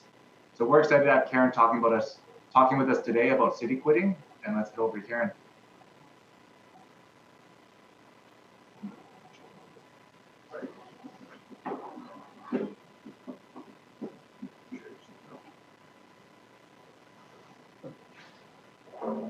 Hello. Hello from London. It's 1:30. Don't have. Sorry, go ahead. Wait, sorry, I don't actually have audio for you right now. I can't hear you, but I'm going to let you go ahead and get started with your presentation while I troubleshoot audio on my side. So sorry, Karen. Please go ahead. Okay, no worries. Well, it's 1:30 in the morning, but I'm very excited to be part of this event. I'm going to talk today about my book, City Quitters, which portrays creatives who move from the city to the countryside. And I'm going to share a couple of stories from the book with you, and also how the idea came about and the process of making it. I will also then afterwards, in conversation with Charisse, reflect on what this idea of post-urban life might mean in the context of the current pandemic, and how I think this trend will develop. Eugene already gave a great introduction, but just a bit more about myself. My background is in product design, and I'm a trend forecaster and ethnographer. And so I research cultural trends and design trends, and I help clients to understand new tendencies in people's behaviors and attitudes and in culture, and how to translate that into design or brand strategy. So I work either with consumer insight teams directly with companies, or design agencies, and also in trend forecasting services. And the observation of an emerging trend or an emerging new attitude was also what inspired me to make this book. It started a couple of years ago when a friend of mine, an amazing photographer called Stephen Gill, suddenly moved from East London to rural Sweden. And I was really surprised because his work to me was so inspired by urban life and the kind of really gritty sides of London. And I was just curious how his work is going to develop once he is in this new environment. And then I started slowly to see more friends doing the same thing. And they all left with the idea to protect their work or their creativity. It wasn't so much like, until then, I thought people move out of the city when they have a family and want a bit more quiet life, or they might move to the suburbs. But this was something new, that people were doing it for their work and for their creative kind of output. And another thing was that I was a bit frustrated with the portrayal of rural life in the media, which was overly romanticized and very nostalgic, and always had this very idealized concept of nature, especially on social media as well. And I thought there's an opportunity to challenge that, and not only visually, but also in terms of the narrative, kind of what are the challenges that people come up against, and what is life really like once you take that step. So I began to interview people with a focus on people in creative fields, and entrepreneurs, so people who set up a small business in rural locations. And I ended up with a collection of 22 stories across 12 countries, spread across 5 continents. And all of these peoples are based in places with fewer than 10,000 inhabitants, and they all have lived in big cities before. So the first story that I want to share with you today is from Hannah and Carla. They're two chefs and artists, and they moved from New York City to Hudson in upstate New York. And they didn't move because of the beautiful landscape that you can find in that area, but because of the community. And this quote from Hannah is really telling. The community in Hudson is all doers, whereas my community in New York was full of planners or talkers. And Hannah said that in New York City, people had to work 3 jobs to pay the rent. They had never had any free time to collaborate on other projects or to experiment on projects. And they found the community in Hudson to be very collaborative because people just had a little less financial pressure and more time to kind of help each other out. So they were also able to fulfill their dream and open a restaurant, which is called Little Depths Oasis. And they did that from signing the lease to on the place to opening the restaurant. They did that within 4 months and opened the restaurant without any debt or investors, just with help from the community. So they had this kind of bartering deals going on where they would cook for people and they would come in for a day and help out.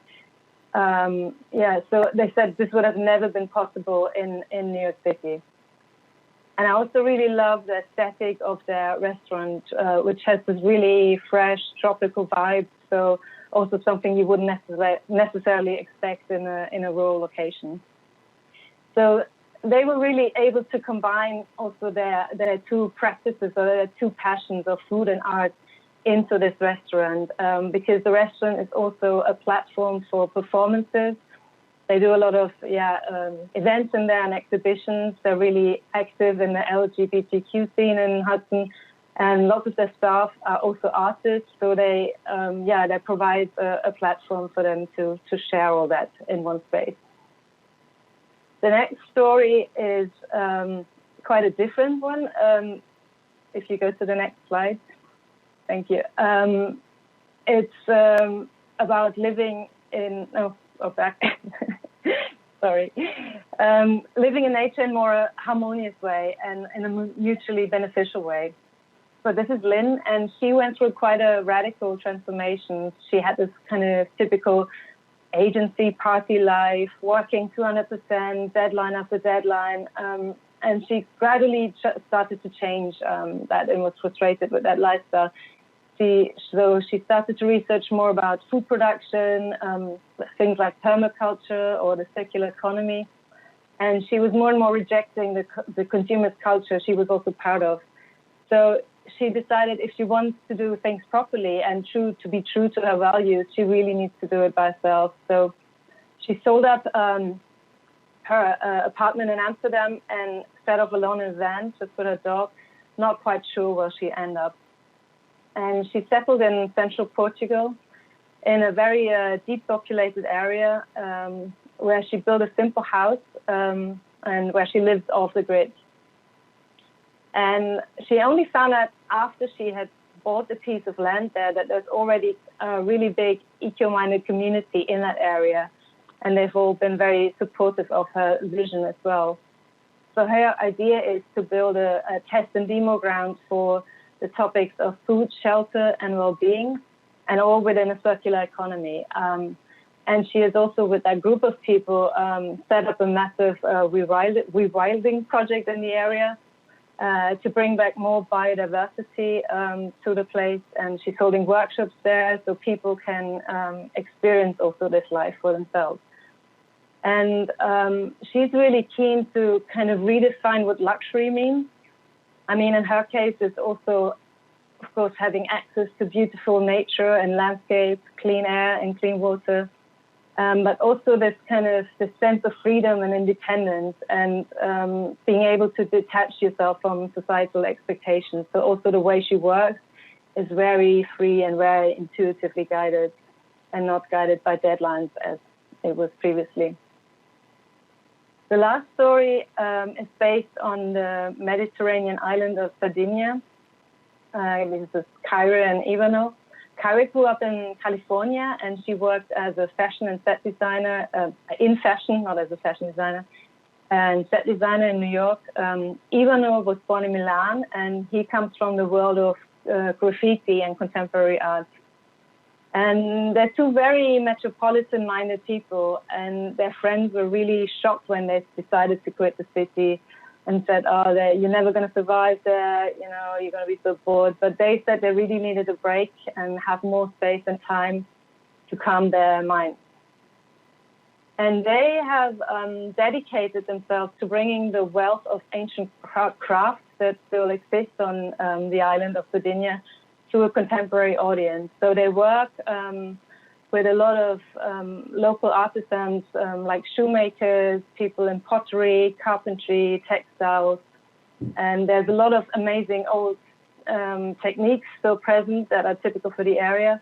And they work and reinterpret them in a modern way.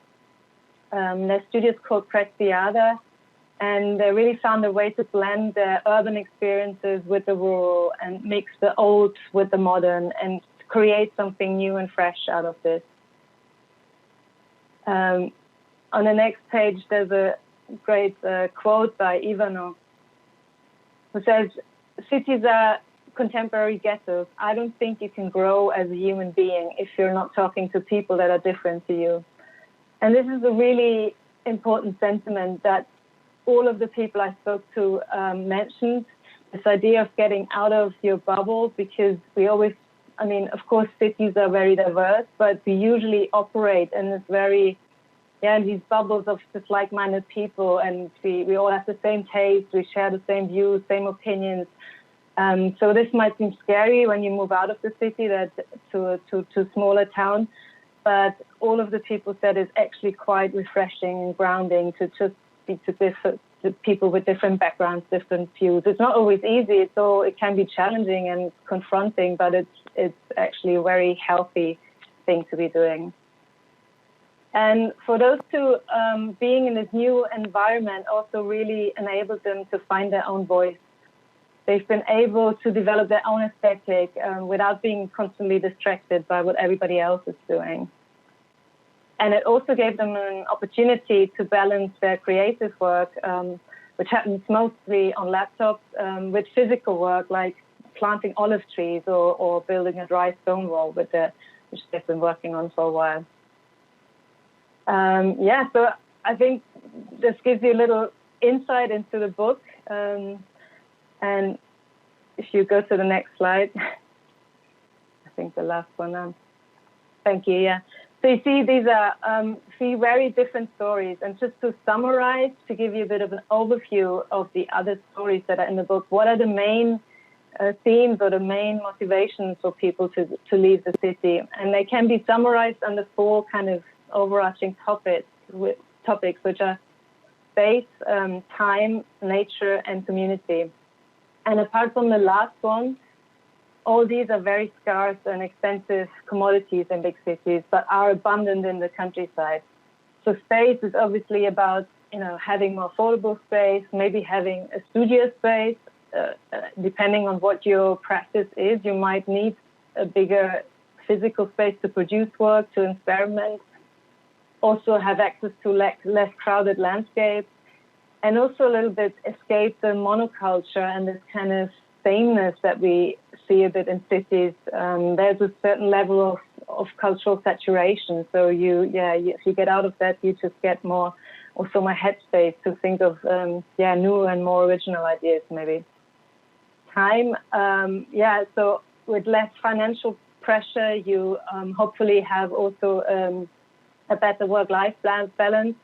You can slow down a bit, decelerate, and have more time for reflection and critical thinking, and also maybe be bored a little bit. It's, I think, something we're fighting so hard not to be, but it's actually essential for creative work.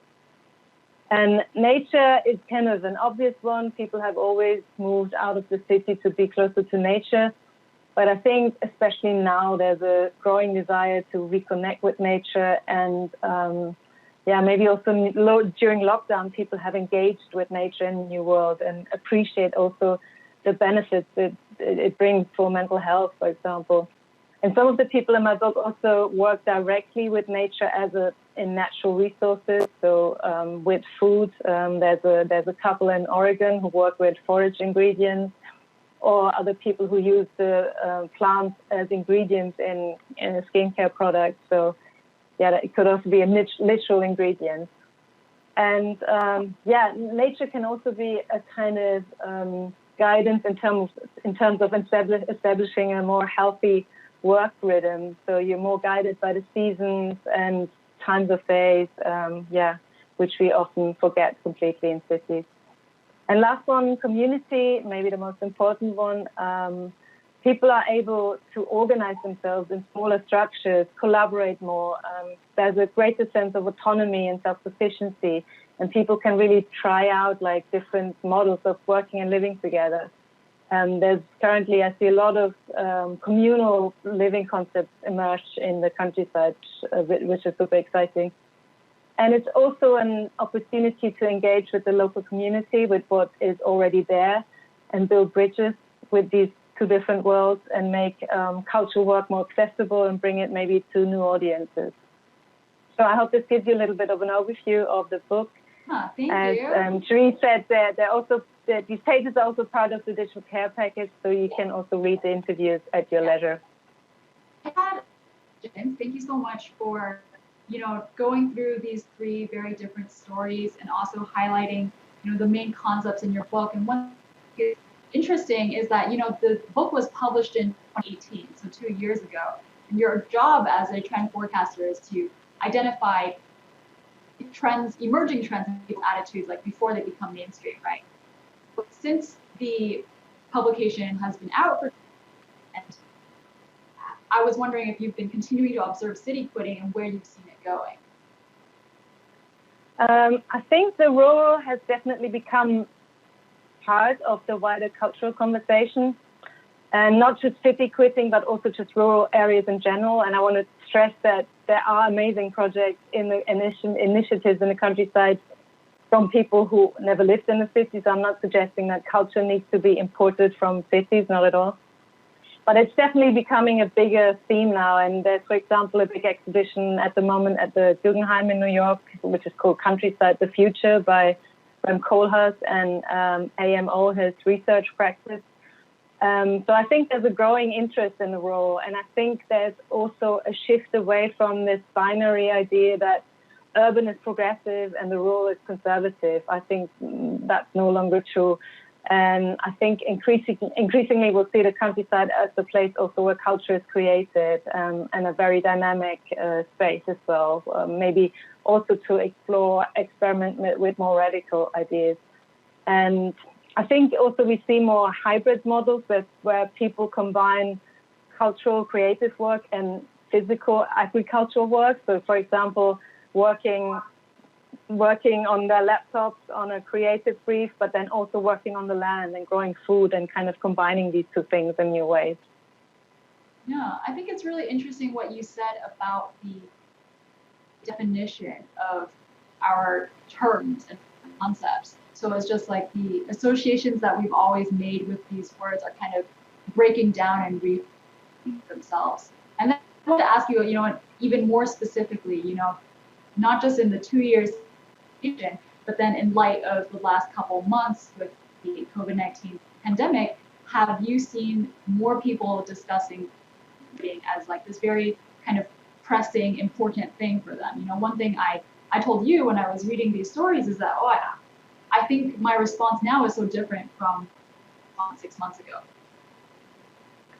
Yeah, while it's been a growing trend for a while, the pandemic has definitely amplified the desire to leave the cities. For a lot of people. And I read reports that searches for properties outside of cities are going up massively. I also anecdotally know of some people I'm in touch with that there have been a lot of requests. And it just had, I think the crisis has brought many problems to the fore that we have in cities, that they're overcrowded. Like density is, of course, a major problem in a virus situation. They're overpriced, they're polluted. The healthcare system is more easily overwhelmed. but it has also made us more aware of the things that enable a life away from the city. Things like remote working. I mean, this has been a huge test for so many more people that have not worked remotely before. It's become more mainstream. More employers can now imagine to allow this, at least partially. And of course, social media and the internet, we can feel connected and be part of something like this event, for example, also when we're physically apart. And yes, that was there before, but I think now it's become clearer to people that we can engage with culture wherever we are.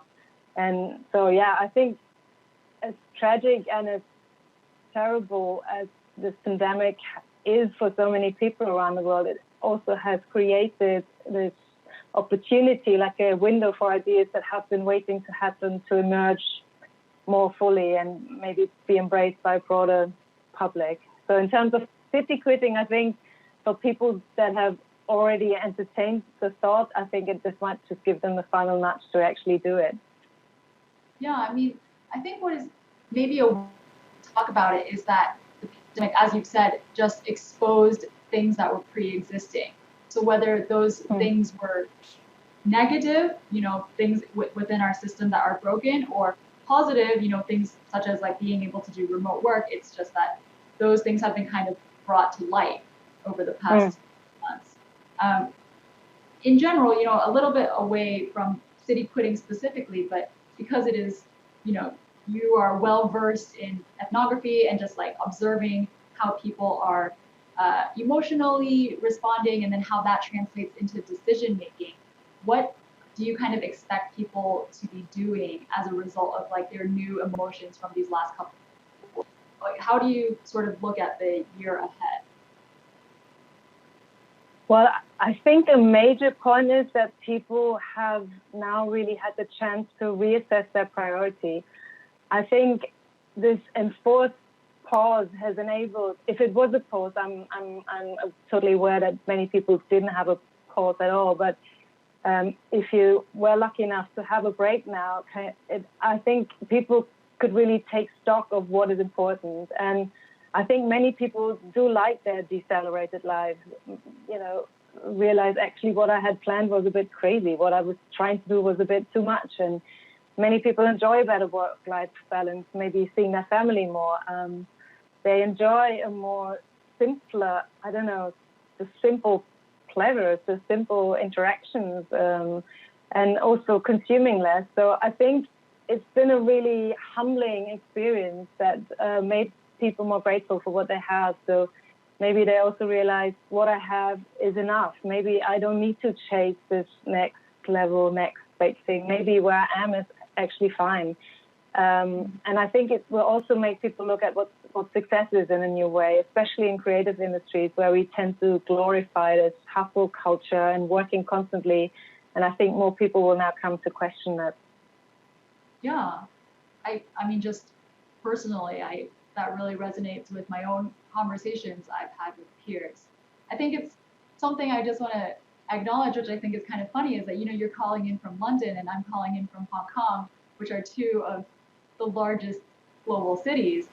And yet we're talking about your book titled City Quitters and this idea of city quitting. And I think I wanted to talk more about, what people are moving towards, not just what they're leaving behind. And you said one of the things is this adjustment to nature and rural areas. So do you think you could expand on that a little bit more?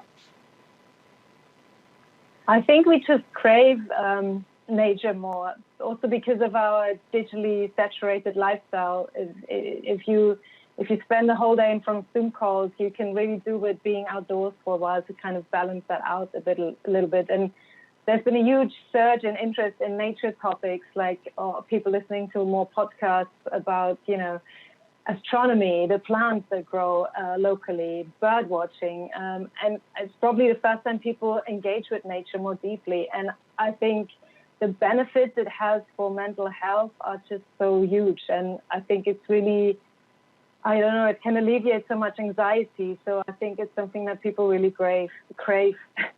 And I think so. People are also in a kind of anticipation of maybe further lockdowns or even future pandemics, are now looking for places where they feel a bit less confined and less anxious.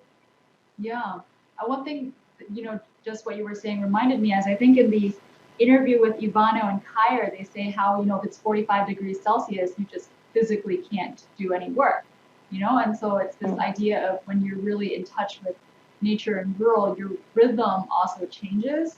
And it just was making me think about like the artificiality of the rhythm we have when we sit indoors in air-conditioned rooms. So last question for you before we move to Q&A from the audience.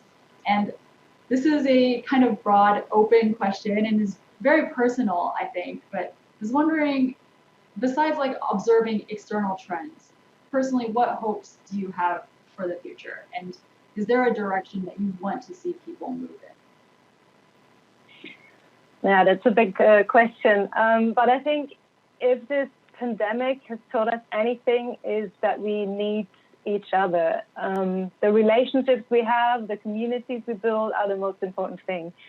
And in terms of quitting the city, I just hope to see more community-minded projects where people find new ways to, also work together, live together with people of different ages, different backgrounds, and kind of build a bridge between these two worlds.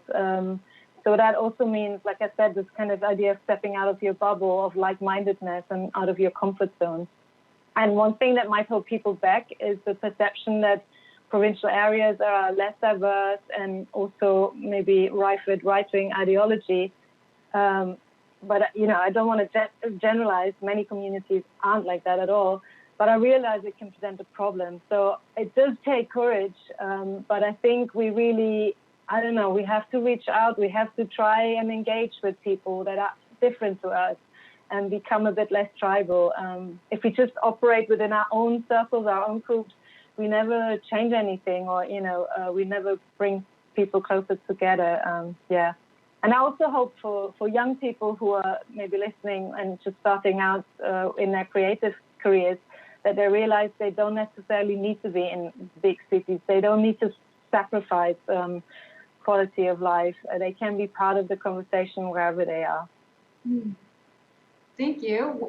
Stay with us. We're going to transition to Q&A from us.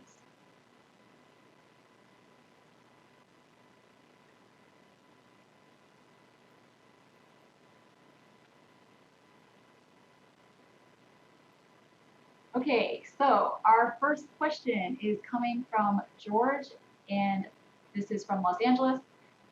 This person asks, based on your ethnographic research, how can communities thrive in ways that are less traditional? How might this impact sustainability in urban systems? In urban? Sorry. Yes, how might this impact sustainability in urban systems? I don't know. I think, for example, I'm planning a documentary actually on this topic as well, and I'm still casting for stories. And I came across this project in Germany where artists are building a residency, and they were driven out of Berlin because it was too expensive. They wanted more space, but they also really have this idea in mind that they want to involve the local community. So I think it's that kind of thinking. They're also planting food. They're doing art. They're having residencies, but they also invite the local people who live there and really engage them. So I think these kind of concepts that are like merging different ideas and kind of bringing different communities together are really important.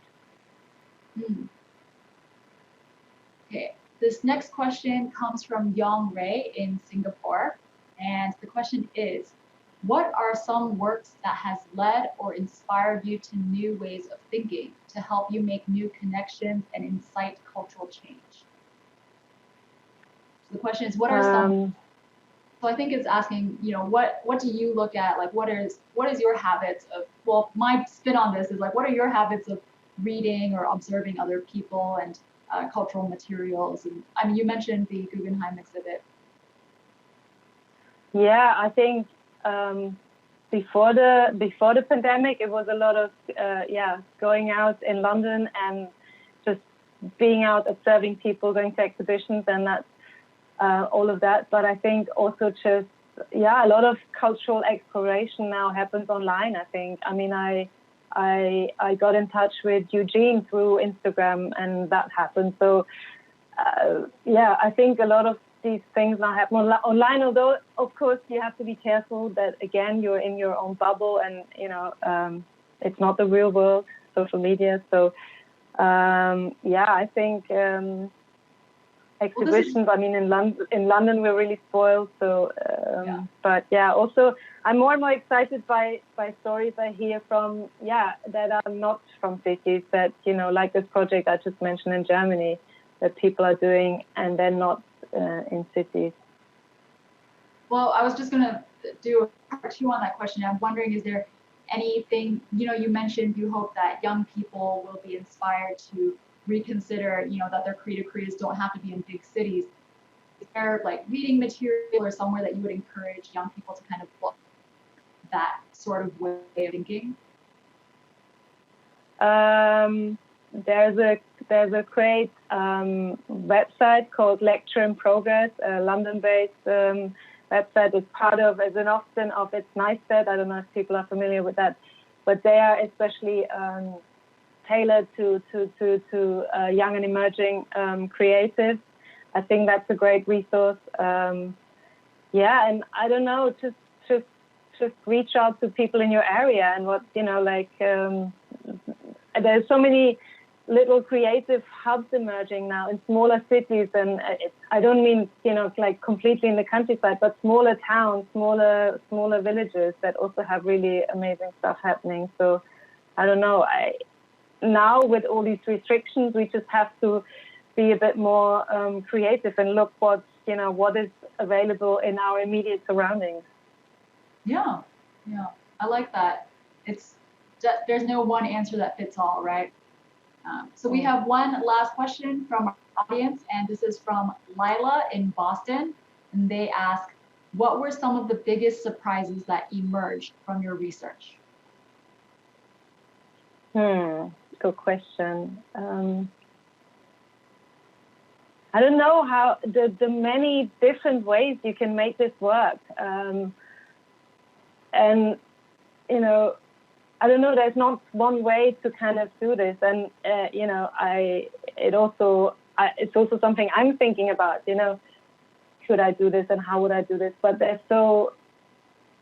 don't know, it's really, I think for most people, I found it's really liberating. It seems like a scary big step, but most people who do it are really then free to think in new ways and new directions, come up with new projects and brands, and it's just really, really exciting. But it seems like I don't know, from a city perspective, it seems like a big, brave step.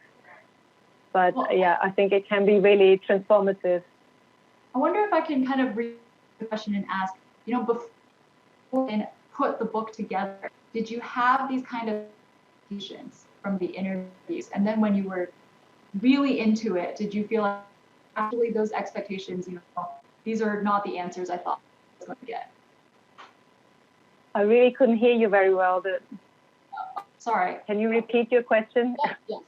I was saying, I was wondering if I could kind of rephrase that question and ask you, before you even started doing the research on this book and putting it together, did you have expectations that were then you didn't know that you were going to find?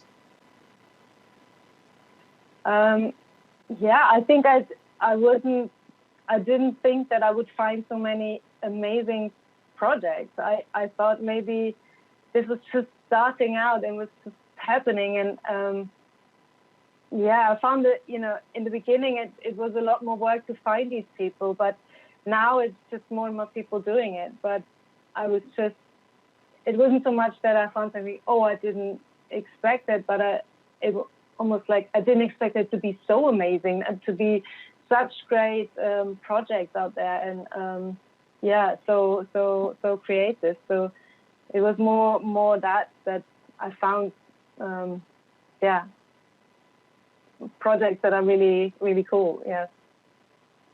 Okay. Thank you so much, Karen. Shout out your book. I have it with me, which is, very happy to hold it in my hand. Where can they find City Quitters, Karen, if they're interested? They can buy it on the publisher's website, which is Frame. That's the best way to buy it directly. They're based in Amsterdam. I'm in Europe, but it's also available on Amazon and in many bookstores. I think at the Guggenheim they have it as well. Oh, the Guggenheim's great if you are able to access the Guggenheim. But yes, Yeah, Frame. yeah, I know. Okay, Karen, we're really happy that you were able to tune in so late at night in London in particular. Thank you so much to Eugene and you both and everybody who put this together. It's been a pleasure to be part of this. Thank you. Thank you.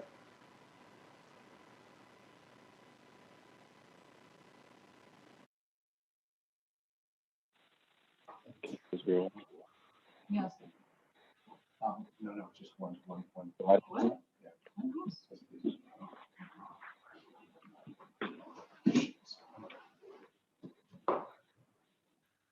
Hello, yo. It's unmuted, right? We have to do the intro. Yeah.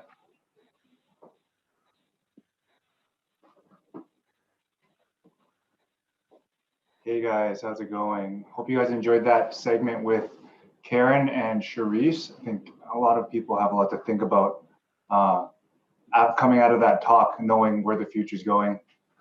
And we also want to use this opportunity to remind you guys you can donate at uc2020.com. We're supporting charities providing COVID-19 relief efforts and supporting the Black Lives Matter movement.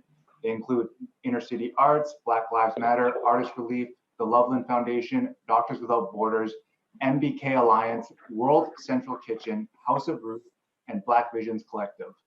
And for this upcoming discussion, if you guys have any questions, feel free to chime in on IG, drop us a message for any questions you may have. And you can check out uc-2020.com. I'll get that right today for the upcoming speaker lineup. So in our next segment, we brought together Trevor, Moawad, and Jason Mayden to talk about the idea of resilience and rebuilding yourself for these difficult and unprecedented times. For those unfamiliar with Trevor, he's a renowned mental conditioning expert and strategic advisor to some of the world's most elite performers. Trevor recently partnered with Russell Wilson to form Limitless Minds, whose mission is to both optimize the performance and enrich culture within some of the world's top organizations and elite performers. In 2017, Trevor was named the sports world's best brain trainer by Sports Illustrated. From Fort Bragg to Harvard Business School, from elite quarterbacks to top-level CEOs, Trevor's mission is clear: to motivate the motivated.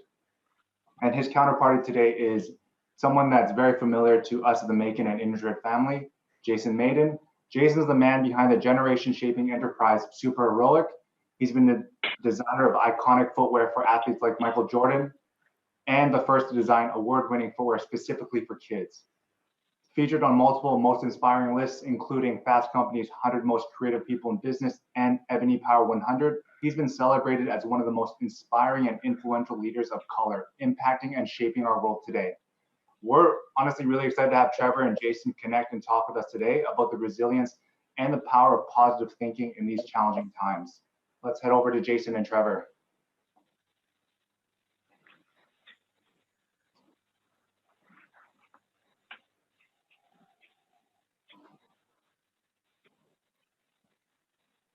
What's going on, guys?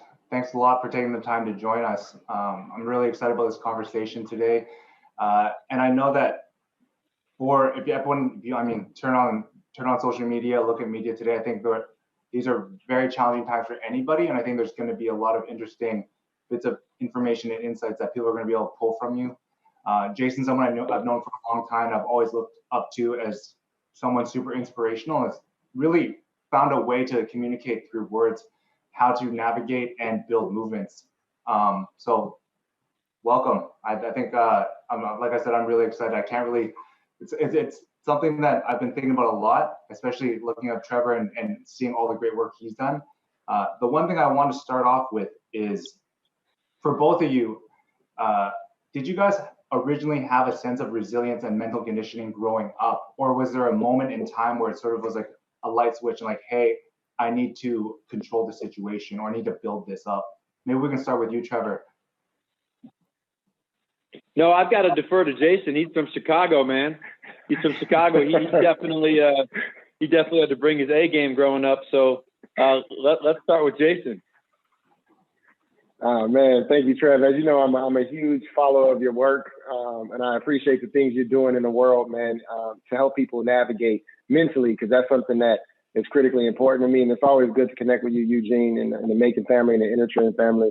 For me, it was a moment where I was 7 years old and I was on my deathbed. I had septicemia, and you know, Malcolm Gladwell defines this as a near miss, right? Like a moment in time when you face your mortality.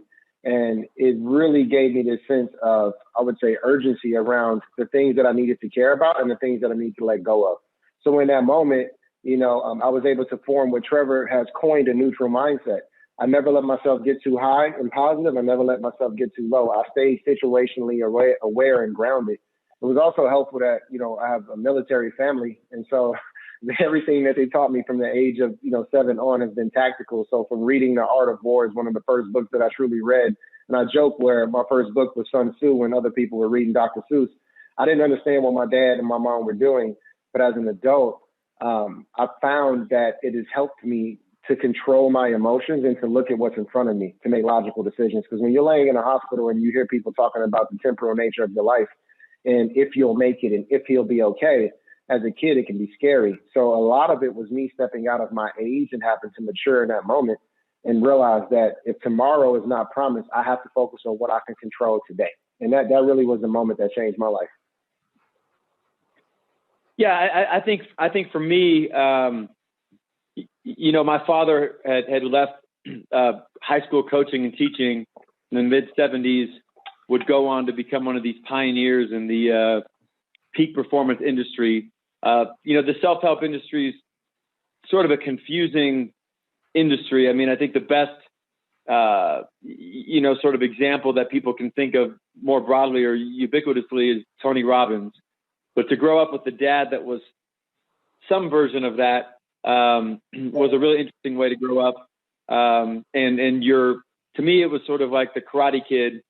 I was waxing on, waxing off, and painting the fence and all that stuff. And then I think as I got older, I realized so much of the skill set I was being developed with, would ultimately become very helpful at times when I didn't know when I would need it. And like Jason says, going through different health challenges and just growing up in general. But I think I had a really good understanding from a young age about the influence that I would have over myself.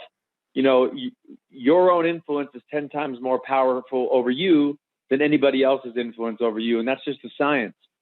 So wherever you're at in your life, typically, even if you come from a really good or bad sort of socially engineered family, we see people who have every break miss, and we see people who have no breaks hit. The word for intelligent people that wear Stanford hats would be a locus of control. And it would be like this sense that I'm going to be able to have influence over my life no matter what I'm facing, versus sort of this external where you're going to be a pinball. And if you're in the right environment and right setup, you can excel and not. So I think I had a really good understanding of the influence I would have in my life. And then the role that external factors, music, movies, negative people, television, all of those things would face. I was really well equipped to understand that negativity, particularly self-induced, or the negativity we bring into our lives, was a real challenge and a real problem. So, I really learned how to steer clear of that and keep my mind in a more functional place to take whatever next step provides itself for me. Yeah. I appreciate both of you guys' response. I think it's a very interesting way of looking at how people's beginnings influenced what trajectory they go on, where they are today. And there's something I wanted to ask you, Trevor, in terms of the work you do. What's like the outcome? If you're here right now, like what is the outcome you try to foster or create for people that sort of go under your tutelage or work with you? Yeah, I mean, I think for me, my whole goal, 18 years in the sports world is a really interesting place to develop yourself, because the athletic population isn't looking for Tony Robbins. They don't want help. There's no BS. Like mindfulness doesn't exist in sports. Meditation doesn't like any of those things, that radical candor, all those things that are killing it in Silicon Valley don't exist. So, you have a very unique population. But my aim has been to help this group get better. So in the process of 18 years in the NFL and college football and in the special operations community, I learned that the best way is to help everybody. And if we demystify the mind, and we affect more people by starting at an easier level, not just so we got a bunch of people trying to impress each other, or these business guys making $800 million walking off their jets in slow motion, all these things that this industry has become. My whole goal is to try to serve other people. When you live in the sports world, you don't exist behind the scenes. I mean, for years, rotating weekends between Alabama football and Florida State football at 1 and 2, people would say, "Who are you?" And I'd say I was an intern from Reebok. I probably should have said Jordan. So I think more broadly, the goal is, Maria Shriver had called me a few years ago, President Kennedy's niece, and said, "You don't even have social media. You don't have a public presence. And yet you've got something sort of interesting that you're teaching, but nobody can find out about it." And I said, "Well, the people who need to can." And she said, "Well, instead of 150 athletes, your aim should be 150 million people." I didn't agree with that. I still don't. But I think the idea of demystifying, like when we're going through something like we're at now, and everything that we're seeing in the human experience socially right now, and then certainly this recent healthcare challenge, we should be equipped to understand we can't make what we're dealing with COVID and other things necessarily better, but how we handle it, we can make it a lot worse. And if you listen to how the military refers to what we're going through, they call it a healthcare challenge. If you listen to CNN, they call it a healthcare crisis. And the crisis is terrifying. Challenge gives you a feeling like you can compete against it, and so I think that's the goal. How do we understand what we say, what we listen to, our own voice out loud versus our inner voice, negative versus positive versus neutral, just different types of things, which we'll only introduce here. But how can we make thinking less about Angela Duckworth shining her PhDs and more about having some, and that's not disrespectful, because meditation and mindfulness are very important. But if you don't know the basic, if you don't know the fundamentals, you can't sprint before you crawl. And we're not educating people well enough in the influence we have on our own minds. And this has been brutal. And for our athletes who've been, quarantined at home for 3 months, and in professional sports and college sports, we've seen a lot of them break down, and just not be equipped. So this is a real challenge for all of us, but I don't think it's a crisis. I think we can get through it. Yeah. That actually leads right into my next question. I think we're part of a generation that has grown up offline, online. Like, we all know what it was like to be offline before we had computers, cell phones, whatnot. For you guys, do you look at the challenges of today and right now and look back at sort of frameworks that were created and realize that actually we need new frameworks in the digital era, because things are different? The challenges that we might have had in a pre-digital era are different than the challenges of today, or can they all be sort of kind of painted with the same paintbrush? And maybe you can start with that, Jason. Oh man, that's a phenomenal question. Something that I'll talk about quite extensively is the concept of malignant normality, where we've seen a rise in very, I would say, weaponized imagery, weaponized music that deteriorates somebody's inner voice, the ability to navigate and have discernment. And that to me is the byproduct of, not having ethical principles in the design process, because we can make anything, but should we make anything?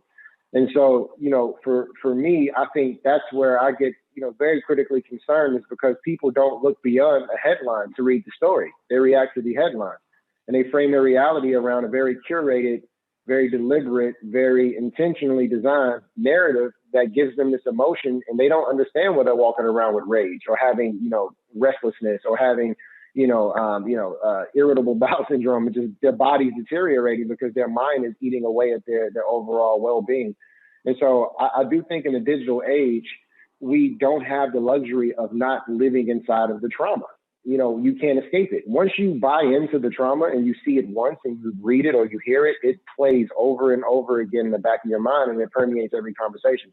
So I think that's why, the work that I do in the design industry is to help people with the greatest battle they ever face. Like I tell my kids, your only enemy is your inner me. Like you have to figure this out, because everything else that's happening is happening in front of you, but it's not happening to you until you accept that it's happening to you. And it's really hard. It's really hard in today's world where images frame reality. So, I think more than anything, we need to do a better job of what images we allow ourselves to see, and what things, like Trevor mentioned, the music, the book, like, I agree with him 100%. Like if we ingest junk, we can't expect us to perform optimally when we're ingesting junk mentally, because we worry about what we eat, but we don't worry about what we see, which is the scariest thing ever. So I try to go on a digital diet, and I stay away from a lot of content that pulls me into, feelings of despair. I'm aware of my body. I pay attention if my heart rate goes up, if I feel queasy or anxious, because I try to really check myself. And I think it's a healthy practice to do that when you're navigating a digital world. I would add to that, and I think that's, I just finished my first book, and have sort of been able now to sort of be try to make an effort to more broadly educate and just share what we've learned. Really, I don't think you need more than a 35 IQ to understand what we're trying to teach. But what we know, ultimately in the book, It Takes What It Takes, the whole goal was to prove the power of negativity, because nobody knows if positive thinking works. There you go. Positive thinking, all the information around positive thinking is anecdotal, but negative thinking, from the Mayo Clinic to the Cleveland Clinic, is anywhere between 83 and 100% fact. But Jason, can I go to you here for a quick sec? Yeah. Hold on a quick sec.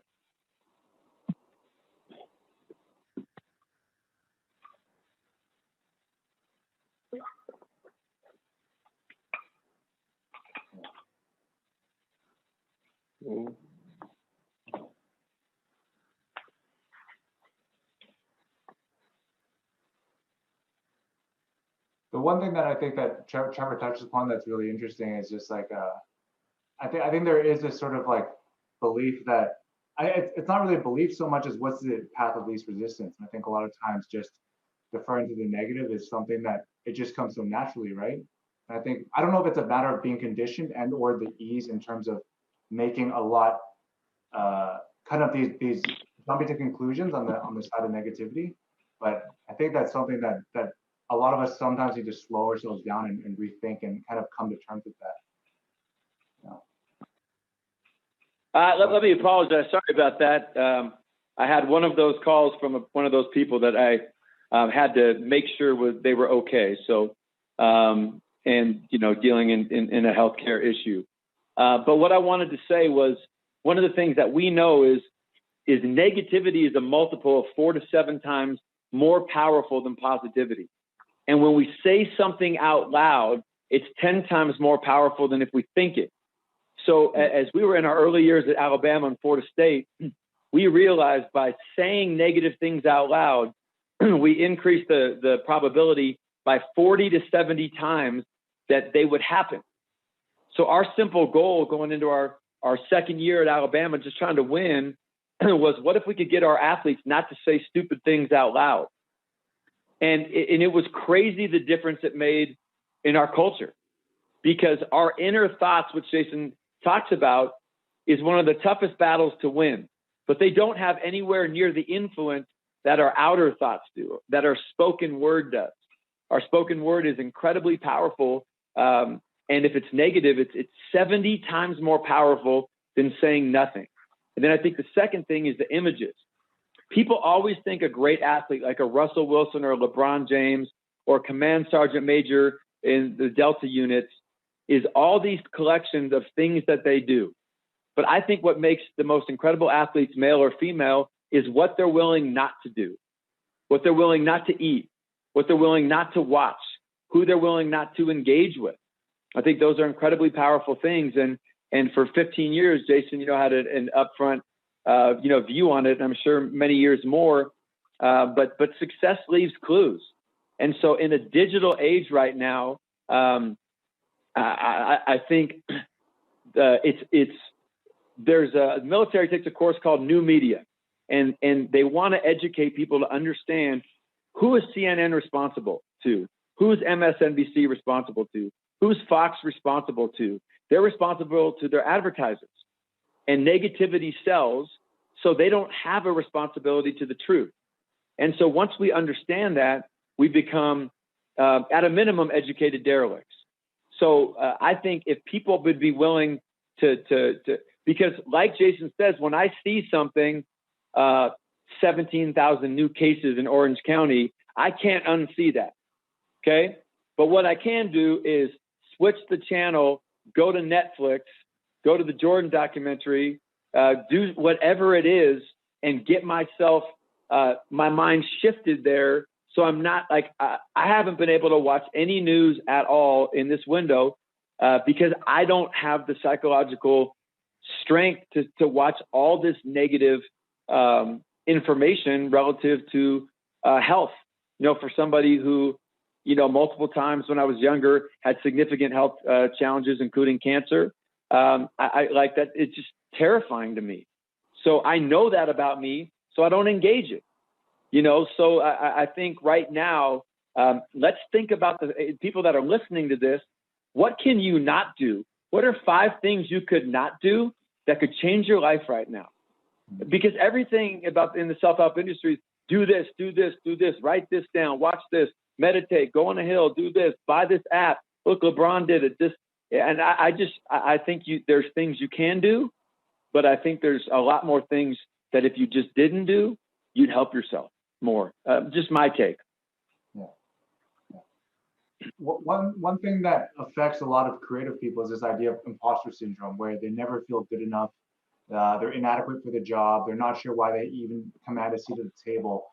From your guys' perspective, is this an easy fix, or is everything sort of I think for me, I look at all the things that you have said, and like for a lot of people that want to embody a new mindset, like what are the challenges to achieve that? For example, in like having more confidence as a creative.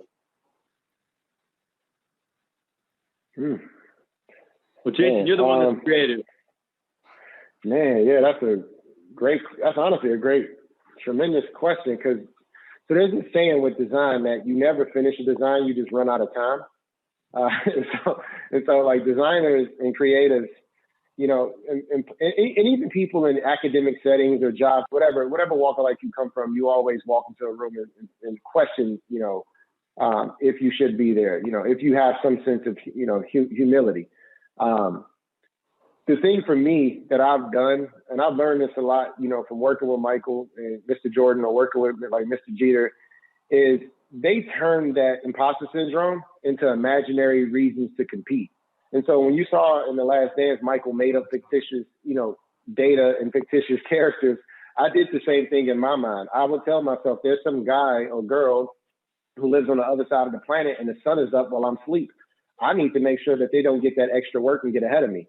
So I was competing with some imaginary design student that I never even met, trying to assume that they want to take my job instead of me feeling like I wasn't qualified to be at Nike. I was like, well, now that I'm here, I want to stay here. I not only want to be here, I want to outperform, my expectations. And so I felt that in numerous environments as a creative. I felt it completely when I went to business school. Like I draw shoes and these people have sold companies for billions of dollars, and I was completely different, I would say disparity in terms of what we were doing in our careers. But after a while, I realized that I had to value my unique contribution, because on the team and in the team environment, I grew up playing sports. Everybody plays a role. So I figured out how to play my role really well. instead of trying to figure out how to play someone else's game. And that's what, as a creative, it relieves me from that pressure of living up to someone else's expectations, because no one was going to push me greater than I push myself. And I try to carry that. I try to carry that into everything that I do. Yeah, and I mean, think about it like this. I think, you know, your mind's kind of like a computer. And one of the experiences that I've known just particularly about exceptionally creative people, because they're hugely involved in the world I live in, you know, whether it's traditional or non-traditional. You know, I think as we fill ourselves up with negativity, and for many of us, we start to compare ourselves not to who we think we are, but who we think we're not. I don't have his skills. I don't have her skills. I don't have what they have. And then we're watching things and we're consuming things. And now with Instagram, Facebook, being married 12 years to a model and all these things, and rightfully so, because we are compared. You know, we're compared by, you know, everybody all the time. But again, our influence is 10x. So one of the things that I've noticed is use what you have. You know, you use what you have. Take the gifts that you have. You know, Russell Wilson's 5'10", not 6'4". The world complains that he's not 6'4". He's maximizing 5'10". And if you use what you have, it's amazing how many people who may have more don't use what they have, and you can get them. And I think that that's important. And I think secondly, if you learned how to be less negative, you would never need to be more positive. And positive thinking is one of the things I think that's destroyed the self-esteem movement, because it's too hard. It's too hard to do. Trying to get to a positive state of mind right now in this current challenge, no way. And I grew up, my dad was one of the first authors of Chicken Soup for the Soul and the president of the National Association for Self-Esteem. So I know all about it. But this idea of neutral thinking, which we focus on, is, hey man, what's happening is real. Positive thinking many times makes us think we have to pretend right now is not happening or it didn't happen. Divorce, adversity, losing a job, furlough, challenges, or success, money, fame, kids, all those things. Like, those are instantaneous. They're a moment.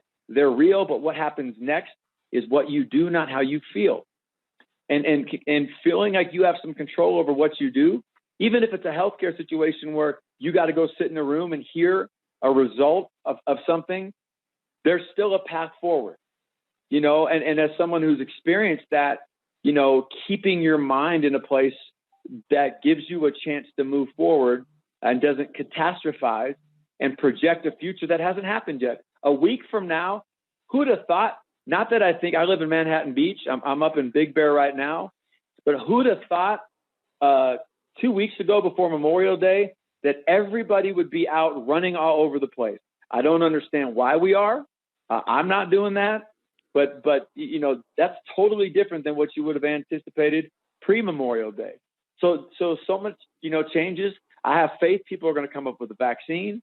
We've got a lot of people that are working on this, you know, and then I'm not going to let myself be governed by a Twitter account, you know, and whether it's a presidential one or whether it's somebody I'm competing against at Under Armour, you know, or something from that perspective. So, you know, a little long-winded, but how do you become less negative?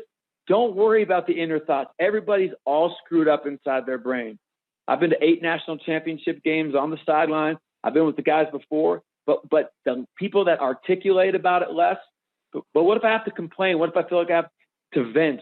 There is no science that supports venting. If you have to vent, there's going to be consequences to you. So minimize what you say and what you watch. If you just did that, your gifts would be like shutting 80 web pages, and the RAM would open up and your mind would find solutions. Well said. I'm very guilty of having 80 web pages open at once. I think we're going to move on to some Q&A from the audience. Just give me a second. I think they're going to transition here.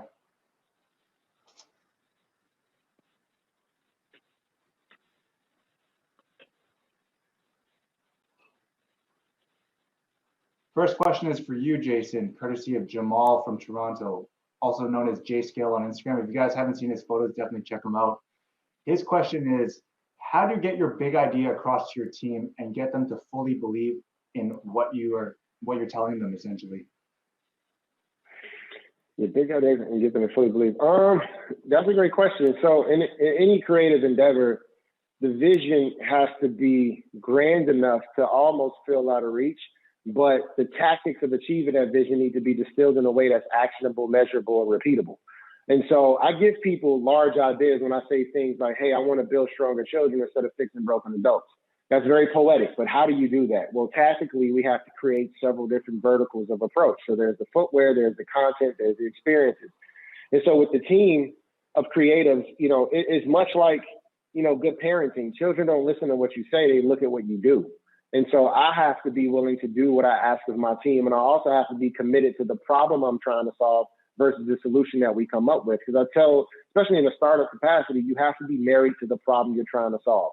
And if you're married to your solution, you miss a huge opportunity to evolve because you learn as you go. It's an iterative process. And so I try to model, the active iteration. I try to model, empathy in our design process by listening and then taking that critical, feedback that I get as a leader and applying it to how I show up and perform.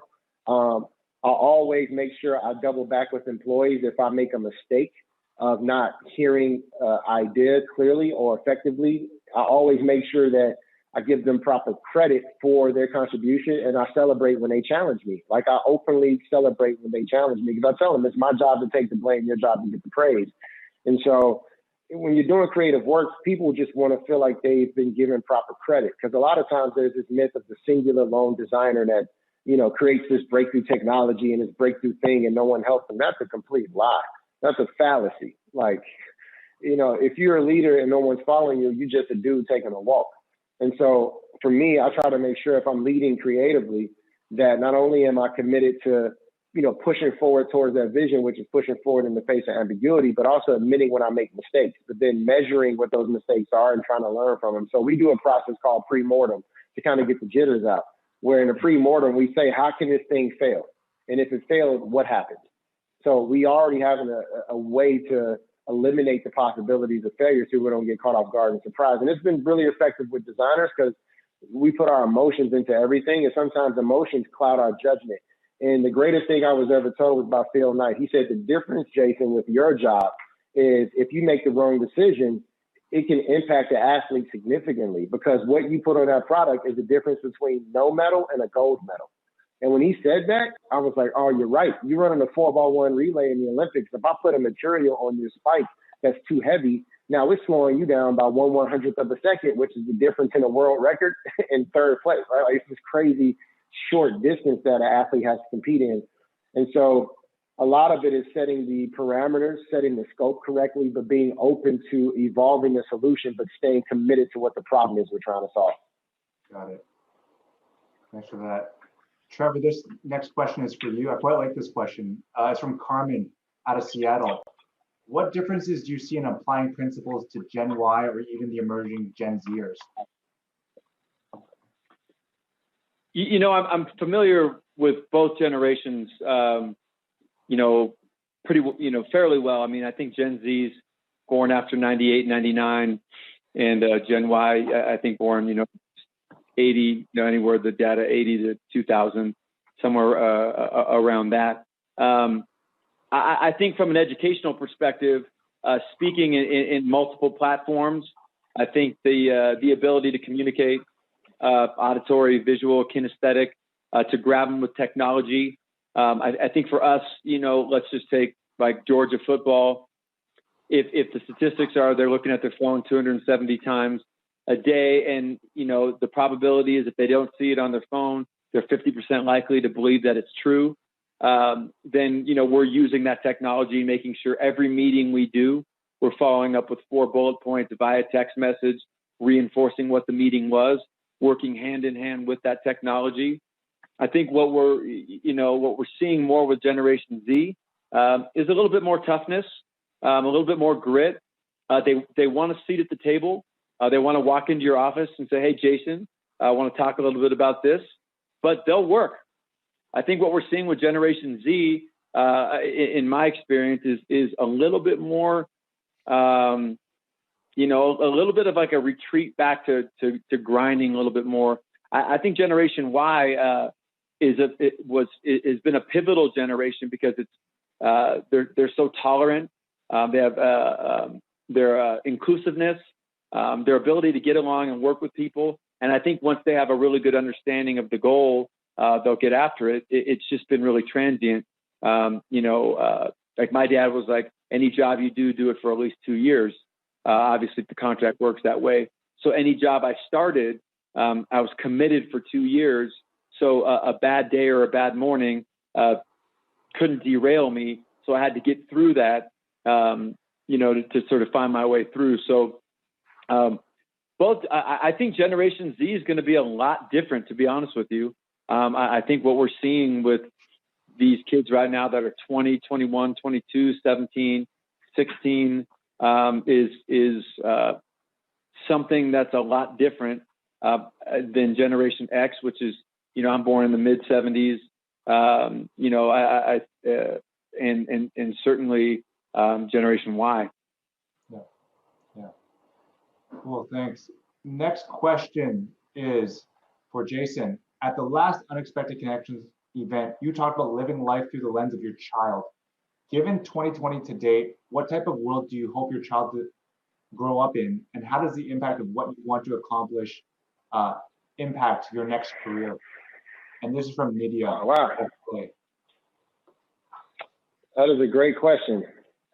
So the thing that I've been really bullish on, based on the current events that we're all seeing happening in the world, is really focusing on my children feeling comfortable within the context of the broader spectrum of their culture. So our family is Afro-Latino. So we have family in Colombia and we have family here. I was fortunate enough to find out that our roots are in Ghana and Burkina Faso. Now, in order for my children to truly experience the full breadth and depth of the cultures that they are a part of, they have to travel. They have to learn the languages and the music and the food. And so going forward, the thing that I've been really trying to do is create a process for myself where I acknowledge my privileges more than I acknowledge my disadvantages. Because if you stay in that position of pointing out the things that are happening to you, once again, that is a negative, you will operate in that space. So I tell my children, we are at an advantage by being born in this country, speaking English as a first language and being educated. Like, that's a huge privilege. And with that knowledge, what are you going to do with this privilege? How are you going to use your skill sets and your access to create? So I teach my children how to be creators. And so for the next adventure in my career, I'm really leveraging products and services and experiences to educate people about the broader communities that they come from. So if you're a Black person in the US and you don't have a great understanding of the continent of Africa, a lot of the products I want to produce is going to help you understand the narrative and the culture. Same thing with food and music. I think that's the way we should go, because when you think about art, it's much like sport. It is the equalizer, because sports is a meritocracy. You know, if you train and you perform and you prepare, you win. So if we could bring some of that meritocracy into other disciplines, other industries, that type of thinking, that type of approach, I just feel like we'll have a greater sense of empathy. So everything I do going forward is going to be about using my gifts and talents to amplify the voices of people who may feel voiceless and not seen, but in a way that allows you to truly learn about their culture, learn about the beauty of where they come from, the things that they're into. Because I was very fortunate, man, and like much like Trevor, you work with some of the most elite athletes on the planet, you get to have some great experiences, some very unique, great experiences. But then it hit me, that's not the reality for a lot of the people that come from the South Side of Chicago. And if I don't acknowledge that privilege, then I forget exactly how I felt when I was in my bed crying at night, hoping that I had a chance to leave the South Side of Chicago. And so it's about remembering why I started, remembering what it was when I didn't have what I had, and making sure that I do it in a way that doesn't point out my disadvantages, but points out the privileges so that I can fully enjoy the cultures that I have access to. So that's a lot of what, you know, I'm focused on in this moment and what I want to do going forward in my career. I have one last question from the audience. This is from KGB via YouTube. With regards to the protests and the Black Lives Matter movement, how can we better engage with one another by acknowledging the issues and injustice without feeding the us versus them narrative, and move towards a more constructive mindset for creative action and collaboration? I think it was interesting. I'm in a minority-owned company, with Russell Wilson, his brother, and their partner, DJ Eisen. I obviously have been in the sports world 18 years. So I've seen and experienced a lot. Russell Wilson actually recently came out in the media and talked specifically of an experience he had in Southern California of blatant racism in a place that you wouldn't expect it. I was with him at that moment when that happened, just 12 days after the Super Bowl, and was floored. He had just played a game in front of 124 million people, and here we're at this event where somebody tells him, to get out of the food line. He doesn't belong here. And so it was interesting because I had a lot of people, I had never been on Instagram, and then I had a lot of athletes ask me to comment on this, and I had it was really interesting to figure out, well, what do I say? Because I worked with a lot of coaches on their press releases, and you've seen a lot of people put out different statements, but I'm a big believer in can you walk a mile on someone else's moccasins? Can you understand? And I'm half Lebanese, but I don't look it. I look like a white boy, and so I waited for a long time, and then my ex-wife called me, who's Vietnamese, and we were married for 12 years. And she broke down. She told me a lot of her experiences and everything that was going on. And I asked her to write about her experiences, and that if it was okay for me to share her experiences with this platform and my experience trying to learn, being married to her for 12 years, how to better understand the experiences she had growing up, coming from a family that came here after the Vietnam War. So, it takes each of us to make a difference for all of us. I mean, that's just the reality. And Princeton used to talk, and Emil Durkheim, the idea of collective conscience, and that we have this way where we all need each other. We feel the dissonance, and so the dissonance comes from the top now, which is so, which means you have to kind of disconnect from some of this that's happening, but you can't disconnect from what's going on. Like, as much as I say I don't watch the news, I work for an NBA team, and every day we get updates on what's happening with the virus, what the rules are, what's happening in LA County, what we need to do. I know what I need to know, but I don't want to know more. So I think how is substantive things going to happen? Like when we hold each other accountable, and when $100 million is pulled off the police budget, like was from LA, that's what I'm talking about. And I think it's what we do, not what we say. It's what we do, not how we feel. And it's going to be the action, and it's going to be the action of white people over 40 years old, like me. And how do you do it? How do you figure out? A big step for me was like, I'm going to comment publicly, because I normally feel like, who cares what I have to say? Even if 3 people do, it still matters. And the fact that I shared my ex-wife's experience was helpful. So I think it starts with, there's a statement, a year from now, you might wish you started today. So start today, something, and however that is, and hold yourself accountable. No one's going to influence you like you'll influence you. And when you get you right, then you can influence a lot more people. So, Jason? Man, I agree. I fundamentally agree. I think there's a way that we acknowledge the current pain, and then once we make that improvement for that community, which is the community I come from, that's currently being brought to the headline, I think we're able to now look and see that this is also happening in Canada with Indigenous people. This is also happening in Asia with with some of the people who are mistreated in different regions because of political differences. This is happening in the Middle East with women. This is happening in Africa with young girls. And once you start to see like, wow, I have my pain, I have my stuff that's heavy, you can start to relate and have empathy for what other people are carrying. And then once you have that shared understanding that we're all feeling the weight of something, even if we can't articulate what that something is, we can get to that collective action. Because like Trevor said, it's what we do that matters. It's not what we say. We've been here before. We've had a lot of beautiful commercials and brand statements and, optical allyship. But now it's like, what is the tangible action? What is the tangible thing that's going to help to heal?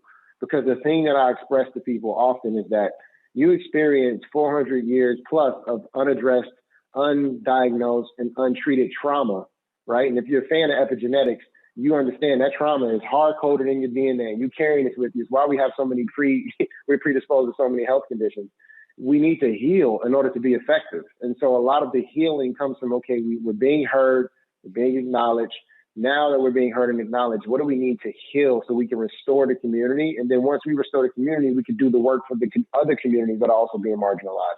Because for me, because of my faith, when one person is hurting, I'm hurting too. I can't simply say that my issues, the things that affect me, are the only thing people should care about. Because I truly fundamentally believe that if one of us are hurting, all of us are hurting. And so I'm trying to navigate this season of carrying the things I carry, experiencing the things I experience, but also staying resilient enough and vocal enough to speak up for the people who might get lost in this moment. Like there's a huge homeless population that's living in Echo Park in LA, right? Well, I know we're out and we're standing for the rights of Black people, but there's still children who are sleeping outside that are being overlooked, right? And they have been displaced because of COVID-19. They have nowhere to go. And while we're out and we're protesting, which is critically important, we still cannot forget about the least of us, the people who were already invisible prior to this moment. That's where my heart goes. Is yes, I want to see improvement for me, but if my brother's on the ground laying on the street in his own feces and she's laying in the street in her own feces, I can't just walk past that and not feel compelled to do something about that also. So I think it is, like you said, Trevor, collective conscious. We have to realize that we are an organism. We are connected to the planet together. We are all part of a large body. So if one part of the body is hurting, we need to fix that so we can then go to the next part of the body that's hurting. So that's how I'm looking at this moment. Whatever we start for Black people, we get this right, we can do it for all people, right? We can help the women, we can help the people who are homeless, we can help the people who are sick. But right now, this community, the community I'm a part of, we just need to be able to get some issues fixed that are structurally wrong. And if it's improved for us, man, then we live truly in the society that we hope to live in. So I'm excited because these conversations are happening. You're not going to have the right things to say. It's okay. So if anybody on here who feels like I don't know how to approach a Black person, trust me, you're not going to say the wrong thing if you say it with love. Just say it with love. Don't worry about the right words. We don't even have the right words, sometimes to express ourselves to how we feel. That's why we display it like Trevor said, kinesthetically. We show it with our actions because we don't know how to say the pain is hurting us.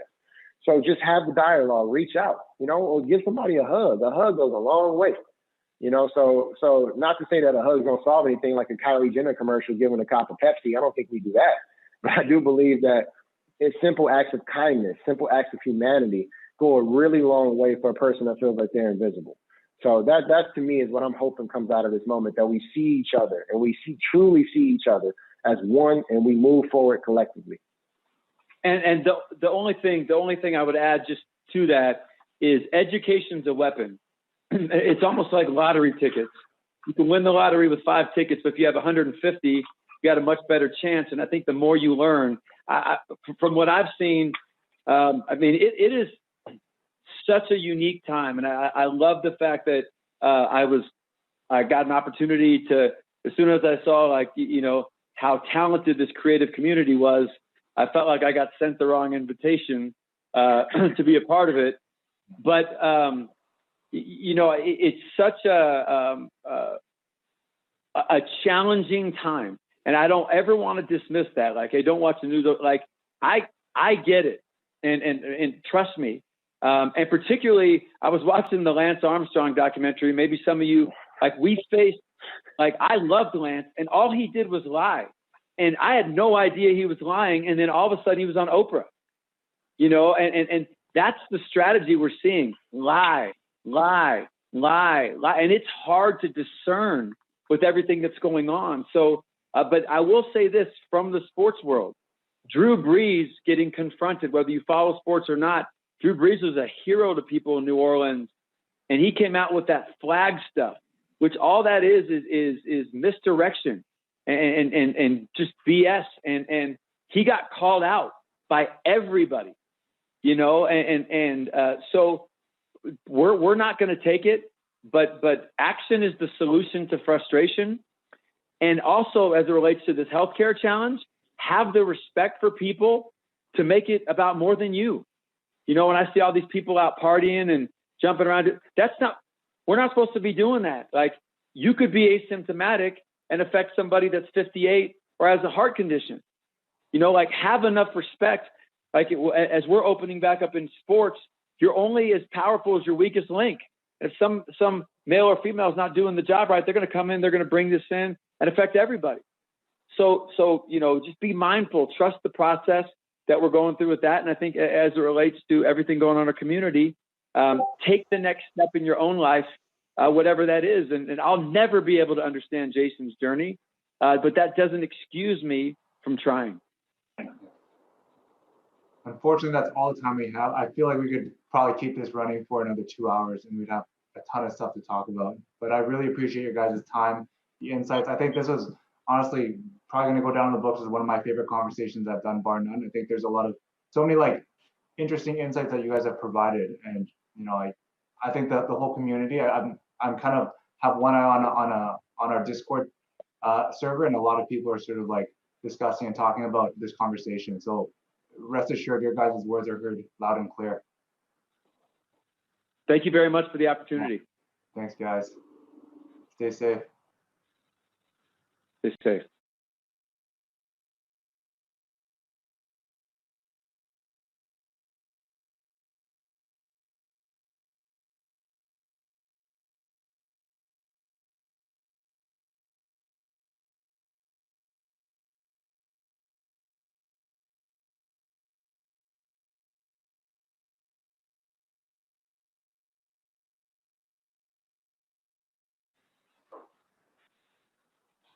Hey guys, we hope that you got as much out of that conversation as we did. Those were some really strong and powerful reminders from Jason and Trevor.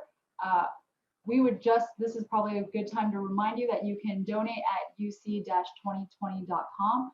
We are supporting charities providing COVID-19 relief efforts and supporting the Black Lives Matter movement, Inner City Arts, Black Lives Matter, Artist Relief, the Loveland Foundation, Doctors Without Borders, MBK Alliance, World Central Kitchen, House of Ruth, and Black Visions Collective. The code for the digital care package for the upcoming segment is It All Adds Up, and it's from David Cho, so I think you guys would definitely want to check that out. This year, we're happy to reintroduce artist David Cho, who really stole the show in person in 2018 with a passionate performance in Long Beach at Unexpected Connections then. For those unfamiliar, Cho sculpts and paints in oils, acrylics, crayon, and mixed media. His credibility as an artist, albeit one inclined to utilize public spaces every so often, is hardly in doubt. Influences flow through comic book culture to Gothic art, Impressionism, and the surreal. The content of Cho's work is equally complex and in contrast to the slick, succinct populist messages of some of his contemporaries, and we're really excited to go over to him and share his thoughts with you.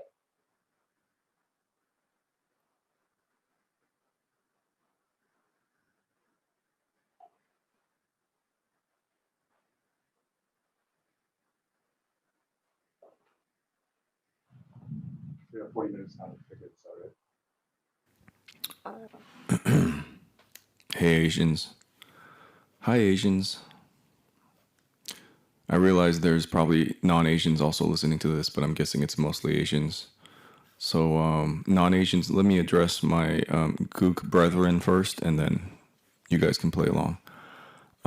So speaking Gook to Gook, I know you're good at math. Try to add this up for me. Try to solve this equation. If you need pen and paper, do it.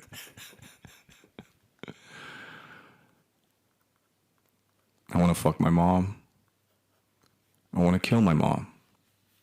These are two things that I address with my therapist today, an hour ago, on our Zoom chat during this pandy.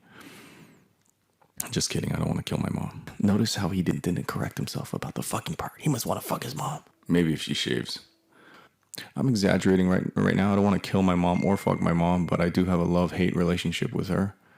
And it's hard for me to grow as a human being and assert myself and be an individual, because part of being Asian is very clan-like. There is no individual. Everything is family first. So where do you start and where do I begin? And where do you end and where do I end? And begin and start and begin and infinity loop and crossing boundaries and mom. That's what I sound like when I talk about my mom, and I'm 44 years old. Mom, get out of here, mom. My mom used to manage this apartment building in Koreatown. And every time a tenant moved out, me and my brothers would come in and we'd repaint the rooms. And sometimes if there was a lot of rooms and we had to paint the outsides, then we'd use a painting service. And that's when I met Pablo, the artist. Not Pablo Picasso. He's a painter. Pablo the painter, but not Picasso. I actually don't know his last name. And he'd have his painting crew. And we'd paint with them. And I don't know, we were in high school. And Pablo and his crew, they'd have this old beat up stereo. And as we painted every day, boom, bing, bing, boom, ding, ding, dum, dum, dum, dum, ba-dum, bum, bing, like the accordion. I just asked him one day, I was like, hey, I know you're Mexican and you don't speak English that good, but I don't know. And this is pre-internet, YouTube and all that. I go, is there anything else you listen to? I mean, I love new music and all that, but every day in, day out, there's no variance on that. It's ranchera, banda, norteño music. And hey, come on, man. That's I'm not being racist. That's what he sounded like. Hey, come on, man. And I say, what? I'm like, I would identify at that age as a punk rocker metalhead, and yet I still listen to hip hop and TLC, ABC, Boys to Men, and not a lot, but I'd be like, let me. I'm like, okay, cool. 90% of the time, boom, ping, ping, boom, ping, ping, and is it a translation thing? I mean, there's Gloria Estefan. If you're into metal, Sepultura, Kid Frost. I mean, there's other genres, and I was like, is this just a thing with like day laborers who only listen to this music? Does it pump? I had questions. His English wasn't that great. Does it get you guys fucking pumped up, ready to paint? Well, I don't speak Spanish. What are they saying? And he's like, hey man, listen. And he explains to me, I miss home. It makes me think of home. It makes me think of my family there that I'm working for.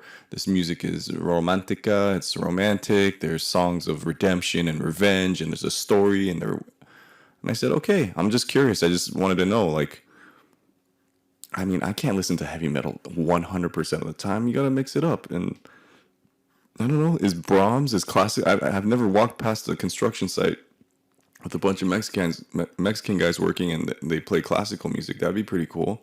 I mean, there's no words in that. You don't need to speak any English to understand that, but no Beethoven or, man, hey, why you give me a hard time? Let's just get back to work. And so we finish, that's when I was a real artist, a real painter, not a fancy painter, and just painting gesso, white walls. Ding, ding, ding, boom, bing, bing, boom, bing, bing. So I had a show about 2-3 years ago called The Cho Show, and I won't even begin to try to describe it. But what I did realize was I hate, for the most part, the art-going experience today in modern society. You go to an art museum or gallery, you take out your phone, you take a selfie, and then you just post that you went to a show. You don't sit there, you don't appreciate it, and why would you? It's fucking boring. Why would you stare at a painting when There's Destiny and Warcraft and porn and video games and Netflix and Hulu and Amazon. Blah, blah, blah, blah, blah, blah. Someone put in like some crazy like time-lapse montage right there of like, I'm going crazy with it's too much.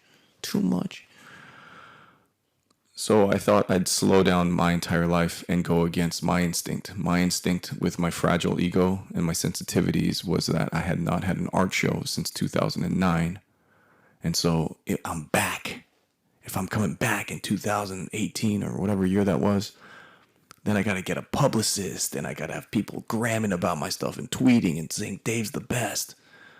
And, to feed my fragile ego. But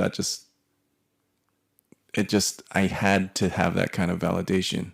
I had to have my peers and the press and the fans and everyone come and be like, wow, this fucker's on fire. Thousands of paintings. And what I did instead was I went against my instinct and I said no phones allowed. And instead of making it just a free-for-all, I just wanted people who actually really cared to come. And the way I found that out was by doing a application where I called, 2,000 people came to the show, and I took a year to call close to 20,000 people by telephone. And it was amazing what I found out after talking to 20,000 people, which is, one, I start sounding like this at the end of the day when I've talked on the phone like a telemarketer for 8 hours. And the other thing I found out was one of my questions was, what is your greatest wish or desire in this life? And I found out that most immigrant kids, second generation, third, fourth generation, the newbies, the new ones to this country,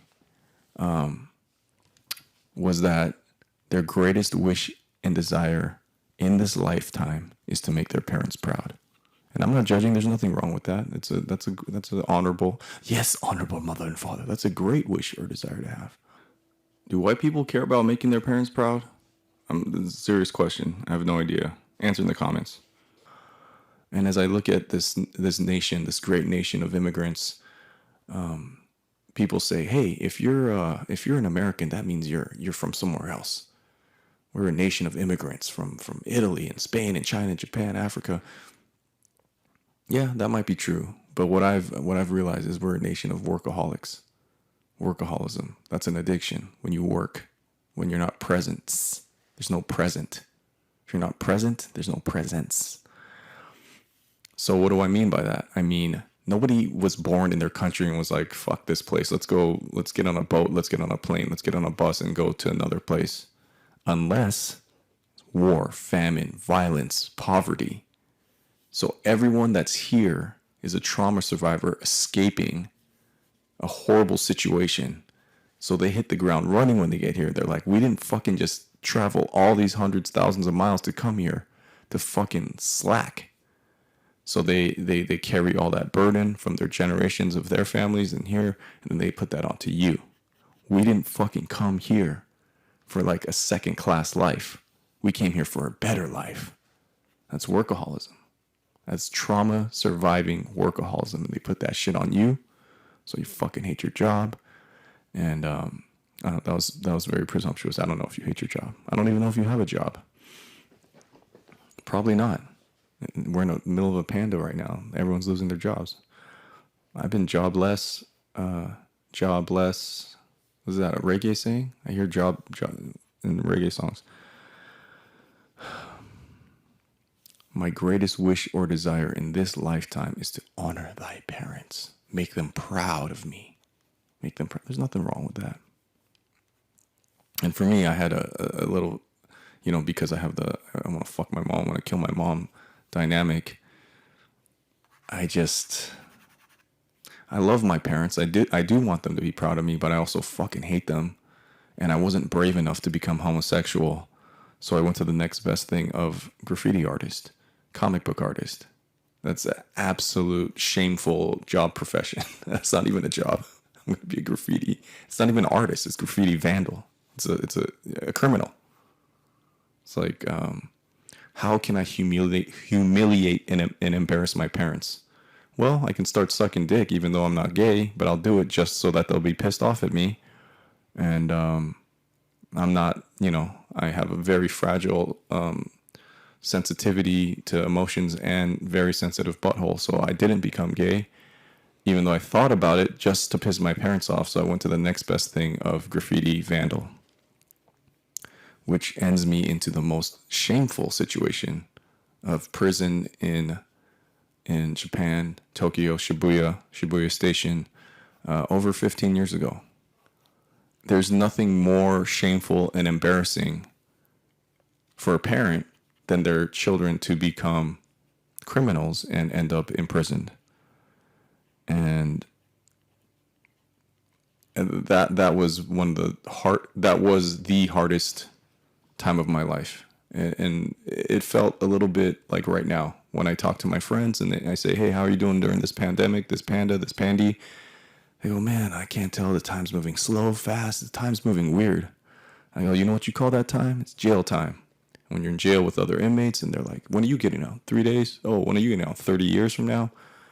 It's like your life is, you're living a half-life. You're still alive. You're still breathing and eating and shitting. But this, when I get out of here, that's very similar to people now when they're like, when this thing is all over, I'm going to do this and I'm going to make these great changes in my life.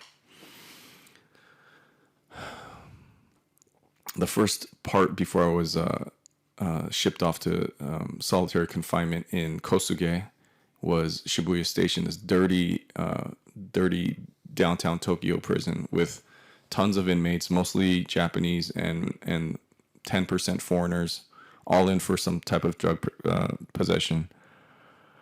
So you're sort of packed in like sardines. And I was in there for a few weeks before they shipped me off to solitary confinement, which is for every inmate. I wasn't special. It was just for everyone. Everyone gets their own little tuna fish can cell. And I was in a cell with a Japanese guy that looked like Ross from Friends, except he had these fucking long dreadlocks down to his asshole. And the shit smelled like soy sauce, nigiri, spicy tuna hand roll. I don't know, maybe just because it looked like, maybe it was psychological, placebo, like it looks like a long hand roll, so maybe I thought I smelt it, but shit smelled like premium soy sauce to me. Low sodium, the green top. And a Korean breakdancer. He had 4 fingers. His name was Jin, or he had 9 fingers. He had 4 on one hand. I never got the full story of why that was. And I've told this story before, but in prison, any prison, Japanese prison, American prison, Afghani prison, you're just killing time. You're just sitting there in boredom, killing time, and waiting to get out. And so they don't give a shit what you do in the outside world, what your job is, what your profession. The only thing that matters is killing time. And if you have any skill to kill time, you're a juggler, you're a magician, you're a comedian, you're an artist, you're a dancer, you're an actor, anything to entertain you and get your mind off this desolate situation, you become a celebrity. And because I could draw, I became a celebrity in jail. And this guy Jin with the 9 fingers would start the day spinning on his fucking head. He was a Korean breakdancer. I mean, I don't know if that's what he did for a living, but this guy was fucking amazing. Now, he was a Korean. He wasn't a Korean American. He was a Korean Canadian. And he got into pot dealing out in Tokyo and got busted. Now I fucking hate Canada, and I hate reggae. Like everyone has you march to the beat of your own drummer. Well, my drummer plays what do you call it? Blast beats. My drummer plays blast beats, double bass, Metallica 1, Lars Ulrich. That's my speed. So when I hear slow music, but like reggae, I get actually angry. I get pissed off. Canada, the fuck out of here. I was hitchhiking across America and Canada when I was 18 with Harry Kim. I had a car that we bought. Actually, I guess that's not hitchhiking. I just lied to you. I had bought a car with all my friends, and it broke down in Niagara Falls. And the guy fixed the car for us for cheap. Super nice. He could have ripped us off. I don't know shit about cars. I'm not an auto dude. And he said, let's take it for a spin. Make sure I don't want to get you on the road. I'm like, oh, that's you don't have to go that far. The guy stops at his preschool and has his granddaughters come out to kiss grandpappy. Mwah, mwah. Now that's what it's about. That's what life's all about. You know what I'm talking about, eh? I wanted to fucking kill this guy. I'm like, this isn't real. This isn't life. You're an auto guy. You should be trying to rip me off. You shouldn't be taking me to your preschool and showing me how much your granddaughters love you, you fucking grease monkey. Maple leaf fucking wearing hockey puck sucking fuck. I don't know where I'm going with this story at all. I'm hoping this all adds up in the end. So I'm in the most, you know.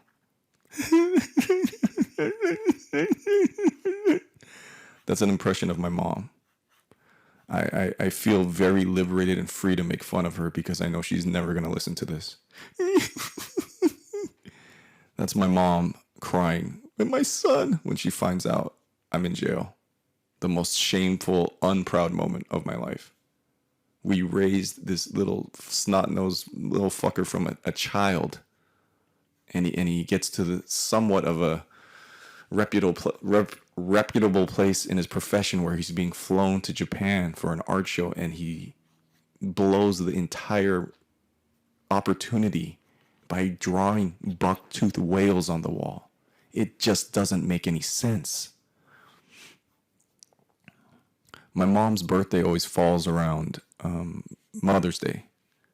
Her birthday is May 13th, and Mother's Day, so it's always around the same time or on the same day.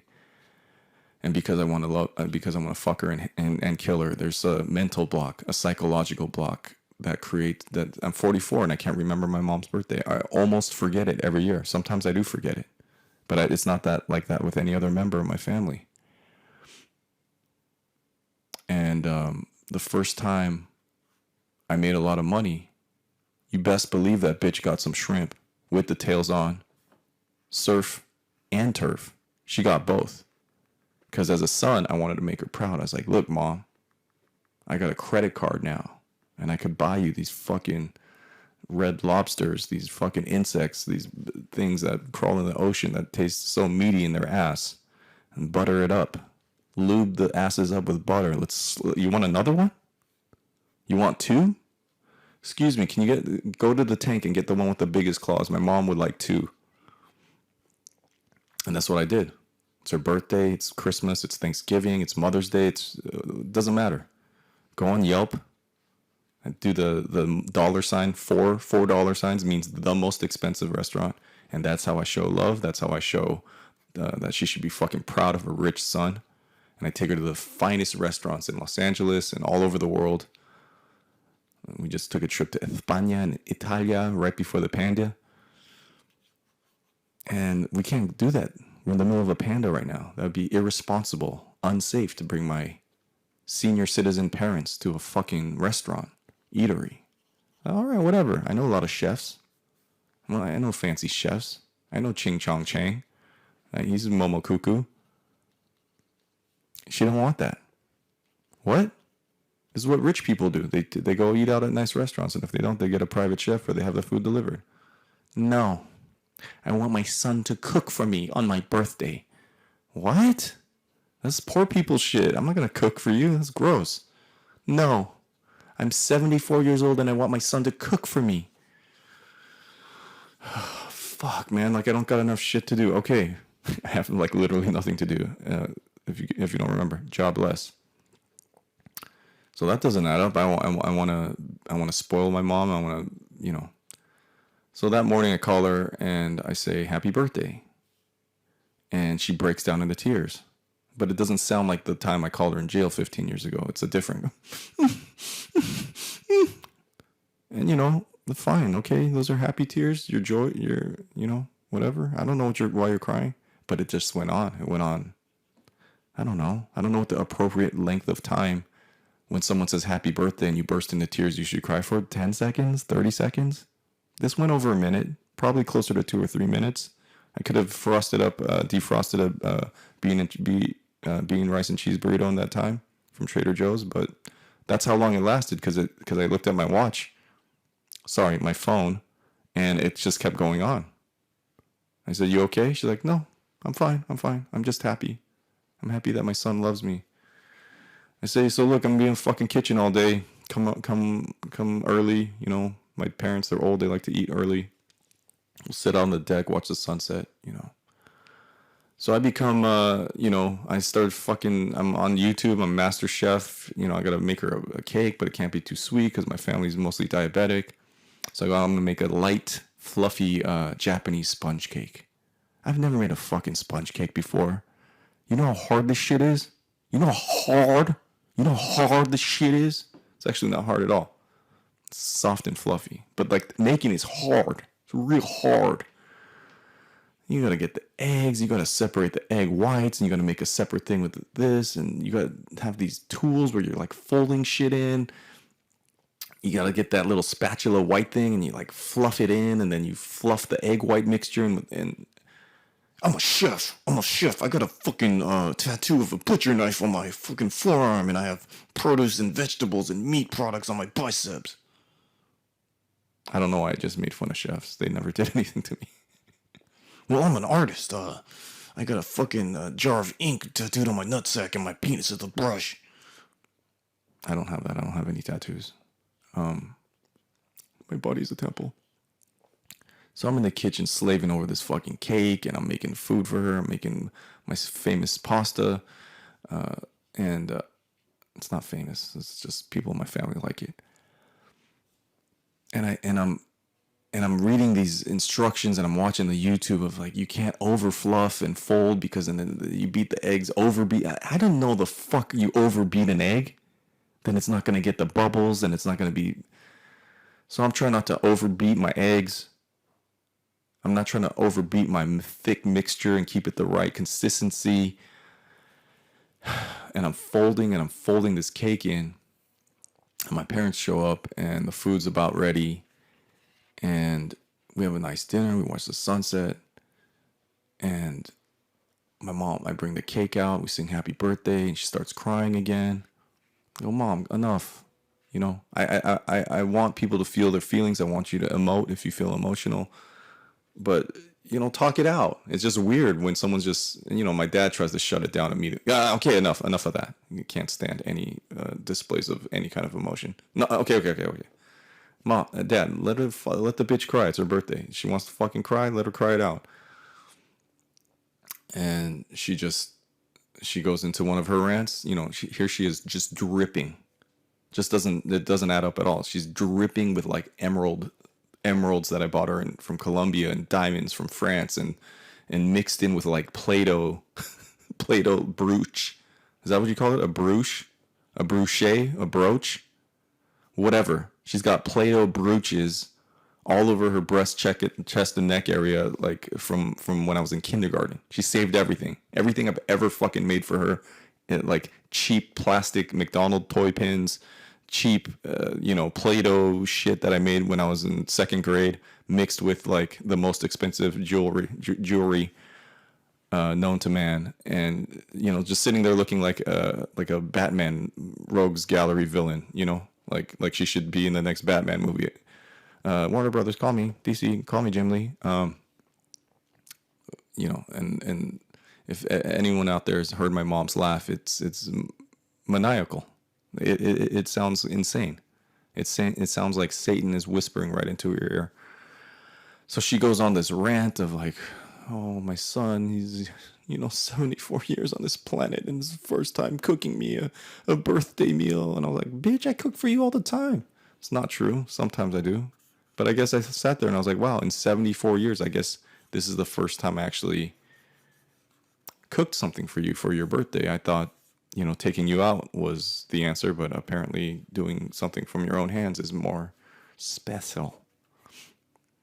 And I know my mom, I know her pattern. So this is the part where in the mixture where she starts folding her lies and feelings and her victimhood. And right on target, right on time. There she goes. She's like, "Oh, I love you, son. You're so wonderful. What did I do in this life to deserve such a wonderful son?"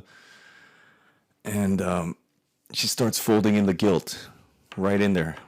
It's like 3 parts compliment and then 2 parts guilt, and then you just spin it up in the egg beater, and all all points Korean K-rage self-hatred. Nice baked K-rage cake.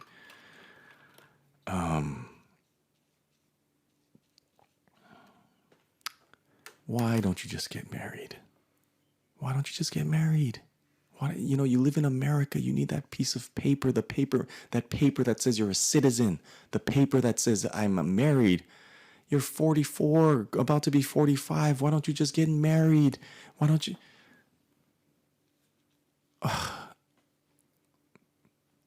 So it didn't matter that I fucking killed with this fucking sponge cake, killed with the pasta, with the fucking pork ming balls, right? With the little Asian twist, my little fucking Italian fusion with Chinese style, right? I fucking killed this meal. Perfect dessert, and now you gotta fucking end it. I said, look, bitch. It's your birthday. I'll let you cry as long as you want. I'll let you fucking talk down to me. I'll let you manipulate me and, tell me dumb shit that I'm doing wrong with my life. But even me as a human being has a limit. I can't just let you walk all over me. But because it's your birthday, I'll let you tread on me a little bit. I'll let you step on my nuts a bit. But at some point, hop off those nuts. Hop off those nuts, bitch. I can't let you just fucking grind my nuts in the meat grinder. We have enough meatballs in this dish. I don't need any more. And I'm in the prison with a fucking dreadlocked Rastafarian Japanese Ross from Friends looking motherfucker and a guy who won't stop spinning on his fucking head. I mean, he had a little bald spot on the top where he would spin so much. And this shit don't make sense to me. It's like, how is reggae? Like, how did you learn about reggae in Japan? This is 15 years ago. And how did this guy get so good at breakdancing? It didn't add up to me. And I sat there and I thought of April 29th, 1992, LA riots. The riots hit LA. Any Koreatown was in flames. It's like, kick these fuckers out. There's a popular recording artist at the time from, I don't want to say it. It's NWA. So I'll just say Nagitty with attitude. And there's a guy in there, the main guy. I mean, you if you want to debate whether it's Ice Cube or Eazy, for me it was Eazy. But Ice Cube went solo, and he had an album come out at the time, right during the riots, right before the riots, called Death Certificate. And the last song on the album, on the CD, excuse me, I sounded dated there, on the CD, was called Black Korea. And this song is a very short song about how he's gonna fucking kill Asians for following them around around the supermarket, assuming that he's shoplifting. And then it ends, I don't remember all the lyrics. The black fist burn your store right down to the crisp, and then we'll see you, because you can't turn the ghetto into Black Korea. I think that's how it goes. So as a Korean kid growing up in Los Angeles, I felt scared. I felt fear. I grew up in black neighborhoods. I grew up in Hispanic neighborhoods. I grew up in all Jewish neighborhoods. I never went to a school that was mostly Asian or had a lot of Asian people around. It was always me and my brothers were the only Asians. So I felt very unwelcome. And as you can't tell right now, I'm very sensitive about everything. So those words hurt me. People hurt me with their words, with their insults, with their racial stereotypes. And then to have one of the most popular, the kids all love NWA and Ice Cube, and he's writing songs about kill me, kill my race, and then let's burn these fuckers out, of their own city. Like the police did nothing. They burned our stores down. I felt very scared. I felt very, and I don't like to be scared. I don't like to feel fear. So I turned that into rage. I'd rather be angry than scared, but it's all based on fear. And what do I do with that rage? So where are we now? It doesn't make sense that this guy Jin with 9 fingers is the best breakdancer in our cell. There was a black guy there from Nigeria, It's like, it's his culture. Breakdancing comes from black culture. Like, he should be good at it. Why is this guy? And then once I got out of jail, I found out the Jabberwockies and the Filipinos and the Koreans and the Japanese always compete. The best breakdancers in the world are Asian. More specifically, Korean. The best breakdancers in the world are Korean. Wow, how is that possible? It doesn't add up. Well, it adds up when you put in K-Rage. And who was popular at this time? As Dreadlocked Ross from Friends tried to tell, oh, Mike, you from America. You meet Michael Jordan, Michael Tyson, Michael Jackson, right? Everything back then was be like Mike, right? I want to be like Tyson, Jordan, Jackson. I didn't have this insight then. You wouldn't want to be these people for, well, especially Michael Jackson. He's dead now, but Jordan, you'd want to be Michael Jordan. That guy was the greatest basketball player, is the greatest. He's a legend because he used rage and anger to get to the top. But he seems miserable. I know certain stories that I'm not going to retell here because I'm not that kind of person. I'm growing as a human being. No, I'm not. Or maybe I am. Who knows? Baby steps. Fail forward. Progress, not perfection. And so you don't want to be Michael Jordan of that sensation of what it feels like when you dunk and you score the last point and you save the day. But everything else, the guy seems fucking miserable. Gambling addict, workaholic, drugs, alcohol. I don't know what other shit he's into, but he just seems like plagued by his own demons. And so when we come to this year and Parasite, a Korean movie from Korea, not translated, wins the #1 movie. Oh, and my dad's pride. My when people call me like I had anything to do with the movie. Hey Dave, congratulations. For what? Parasite won best, but what does that have to do with me? Well, you're Korean, right? Koreans are very prideful people. Asians are very prideful people. And so when you look at Korea and you go, wait, not that long ago, 1990s, it was fuck Gooks, fuck Korea, fuck these fuckers, get them the fuck out of here. And then you fast forward to 2020 and it's like, David Chang, best chef, best director, Bong Joon-dong, best everything, best fucking breakdancers in the world, Korean, best soap opera. I mean, we've completely, I don't know what the words are. My vocabulary isn't that big. That's why I cuss a lot. Taken black culture. Think of the biggest pop act in the world, which is basically all stolen. Justin Bieber or NSYNC or I don't know. All that stuff is stolen from black culture. And we've stolen from that. Like all the K-pop boy bands and the girl bands, they're the biggest. That's all black culture. They stole it and they mutated into this fucking crazy shit. The best breakdancers, the best living artist in the world, me. Thanks, Mom. Where does that come from? It doesn't add up. How would the best fucking breakdancer in the world be Korean? Anger, hostility towards the opposition. That's how I used you saying I can't do it. You're not supposed to be, and I fucking took it. Well, black people and Hispanics, that's who does graffiti. Not nice little Korean boys. Oh, really?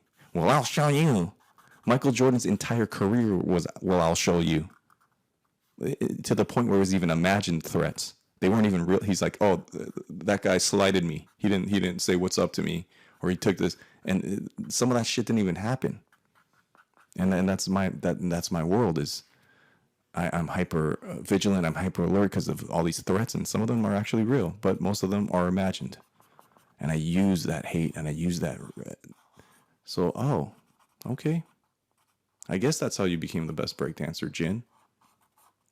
And so, yeah, Koreans are the best. What, you would want to be in Soteji? What Menudo? What's the name of the cave? I don't know. It's all dog shit. I mean, now, okay, so you have billions of hits on YouTube. You're the biggest stars of the world, playing this music, doing trap verses on your... It's dog shit. The music's absolute dog... Except for maybe that Blackpink. That one's pretty cool. I play drums to that. I do drum covers to Blackpink. That one's all right, but most of them are dog shit. And a lot of these K-pop people, all these, they're suicidal, they hate themselves. Of course you'd be. Because there's no love. It's coming from a place of anger and fear. And you can't win that way. Why does this Ross-looking fucker have dreadlocks? And only then do I find out, you know, Japan is a country of workaholism. Of, you must be number one. And if you don't do good, then you're ashamed and you have to be proud. We are number one at everything. And if you don't do a good job and you don't bring in the numbers, then you commit seppuku, you kill yourself, you jump. So the suicide rate is out of control in a lot of Asian countries because it's all based on performance. And that performance is based off of fear. You must succeed or else. And so what happens in the 60s or 70s, I don't know the exact year, is this long dreadlocked motherfucker Bob Marley rolls into town. Bob Marley rolls on in a cloud of weed smoke into Tokyo. And he's like, yo, Japanese people, chill the fuck out. And he plays his Buffalo Soldiers and redemption songs. And so these three birds show up on my doorstep and they told the Japanese people, chill the fuck out. Nigiri, please, chill the fuck out. And so it would make sense to me that a culture so driven by work and succeeding and must be the best. And this mythical figure just rolls into town with this guitar and says, hey, one love, God bless. And so Japanese people took on to reggae like no one has. No culture. Like outside of Jamaica, I think Japan is like the number one reggae import of all things reggae. I mean, have you seen a Japanese person's hair? It's long and silky and black. And do you know how much work, like artificial work, it would take to dread a Japanese person's hair?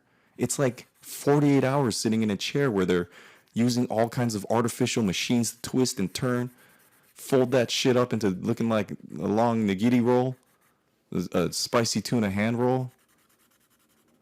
Oh, man. So my mom's folding her guilt into her compliments. Oh, you're such a good son, but you're not married. And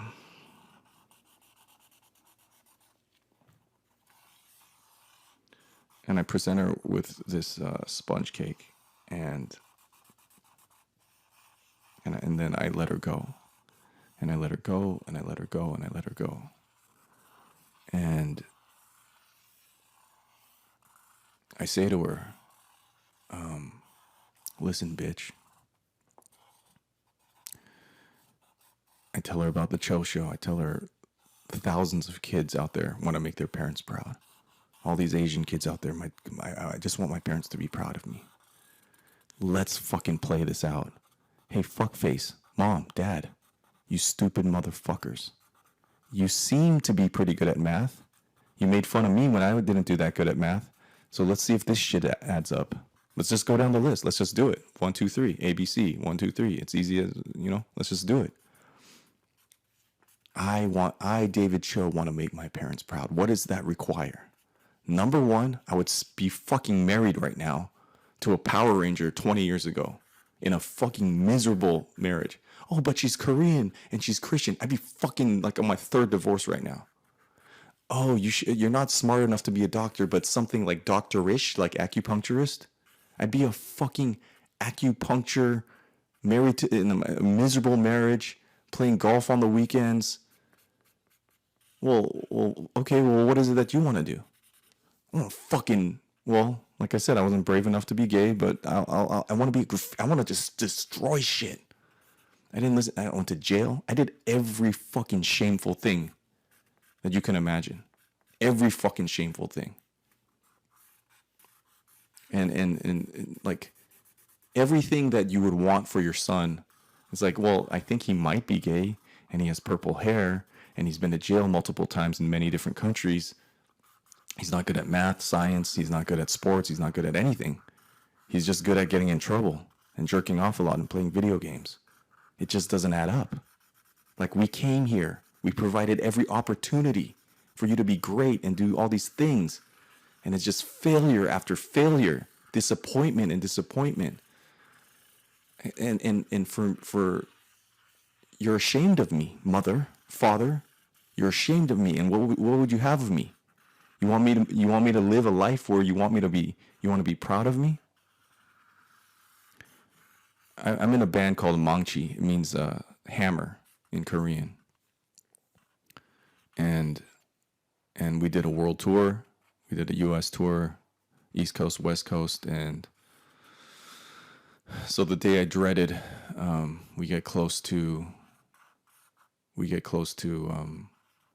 the border, Vancouver, and I already know that I'm not allowed into Canada because I found out the hard way when I was 24 years old. I got my first high-paying gig, $5,000, with the ad agency Mayden and Kennedy in Portland. And they got me a job for Need for Speed Underground 2, the video game. And my star was starting to rise. And they were like, let's give this fucker his own car in the game. They gave me some skins to wrap, you could have unlock the special David Cho car. It wasn't on the actual video game, but it was like on the Mac or IBM version or something. So it was me and Chingy, the rapper, the musical recording artist Chingy. So me and Chingy, I was like, Mom, I called her. I said, listen, I've arrived. Me and Chingy are getting our own Need for Speed Underground skin wraps on just the IBM version. It's like, okay, cool. And we land in Vancouver, and I get out of the car, or I get off the plane, and they say, oh, Mr. Cho, they need to talk to you over there. And the two guys that flew with me from Whitner and Kennedy are like, everything okay, Dave? And I say, yeah, I don't know. I don't know what's going on. And we get there, and I'm 24 years old. I'm a grown man. I'm a young man, but still a man, I think. And they say, there's nothing you'd like to share with us? I go, no.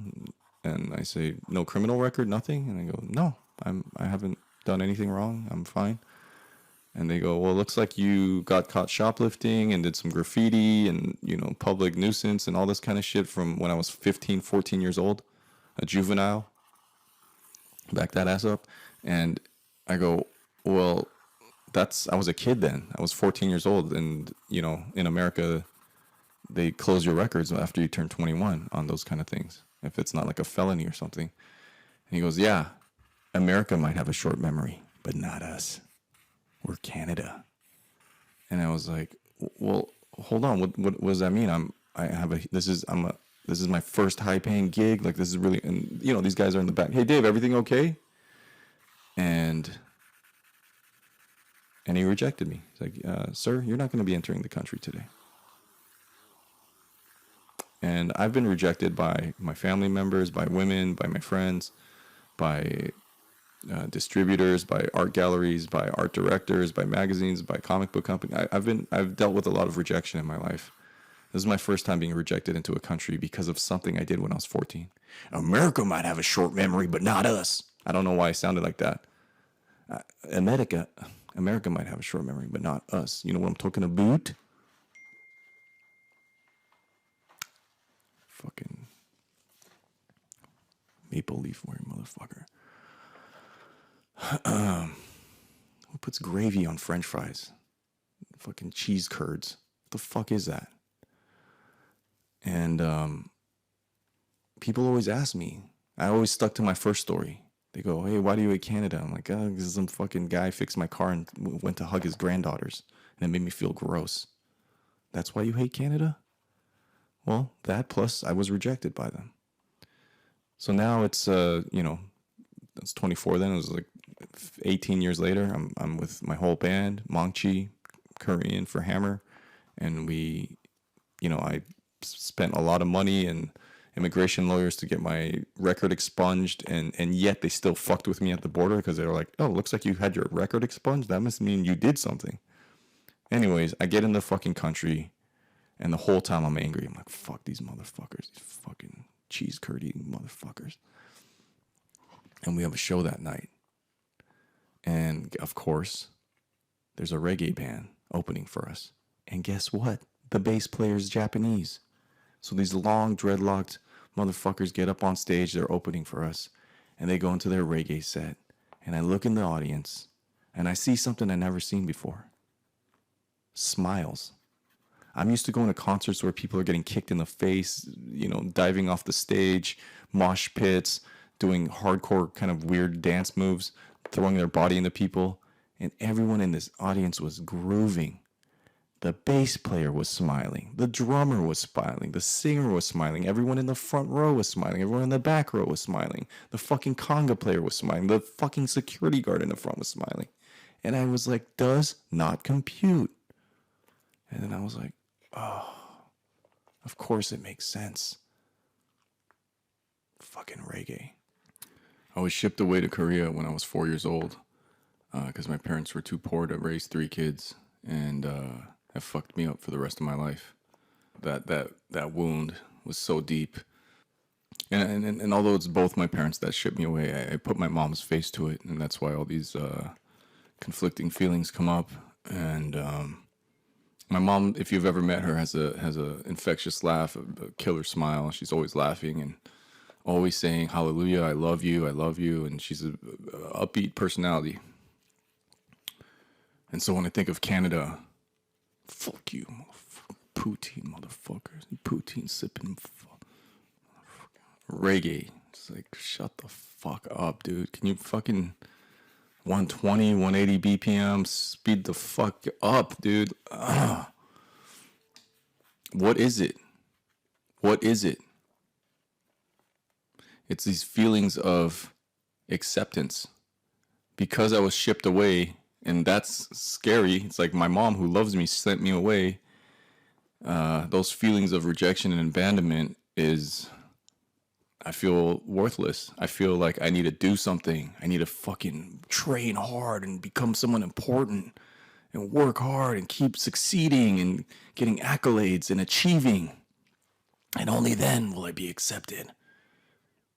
And then once in a while you meet someone and they're like, I accept you, friends, lovers. There's good people out there, weird people. And they go, you don't have to do anything. You don't have to make me laugh. You don't have to buy me dinner. You don't have to put on a show.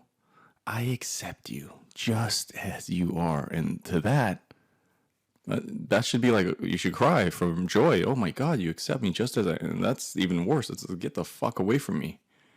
And so in that way, I can accept death metal music and grindcore and hardcore music because it's that I know. But if you love me and accept me just as I am, I don't know what the fuck you're talking about. That's Canada. Canada's neutral fuck of a country. Never in any wars. Has no beef with anyone. Makes me feel weird. I want to go hug my grandchildren. What the fuck? Reggae. As I look at the smiles on their faces, it's like, wow. Everyone in this audience and the band is enjoying themselves. Welcome one, welcome all. I can't accept myself just as is. Just as I am right now in this moment is not enough. My love must be performance-based. Only when I achieve, perform, and I do something good. Oh, he made a free throw. Oh, he knocked that guy out. Oh, his painting sold for $40, $50, $100,000, $1 million, $200 million, $500 million. Sold to the highest. That's when people accept me. That hole will never be filled. That hole is bottomless. This is a bottomless party. You could fill it with sex, drugs, money, achievements, cars, houses, goals. My next project sold a deal to Netflix. It'll never add up. It'll never be enough. More, more, more.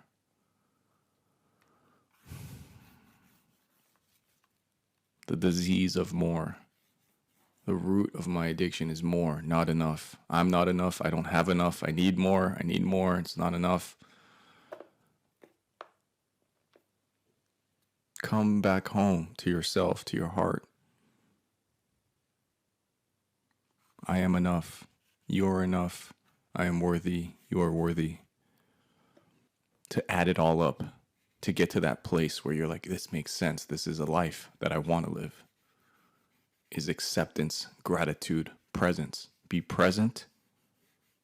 Be grateful. And positivity. Positive attitude.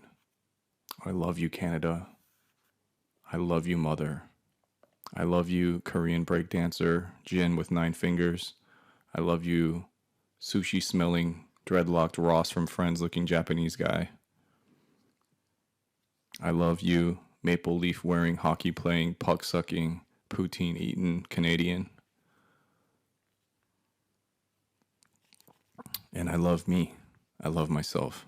And in not a vain way, but in a truly genuine, authentic, I deserve to forgive myself. I deserve to be kind to myself. I have a hard time accepting love and kind words, and it has to start here with me. And that starts by me growing myself up. Grow up, big boy. So I sit there with my mom and I say, hey, listen, bitch.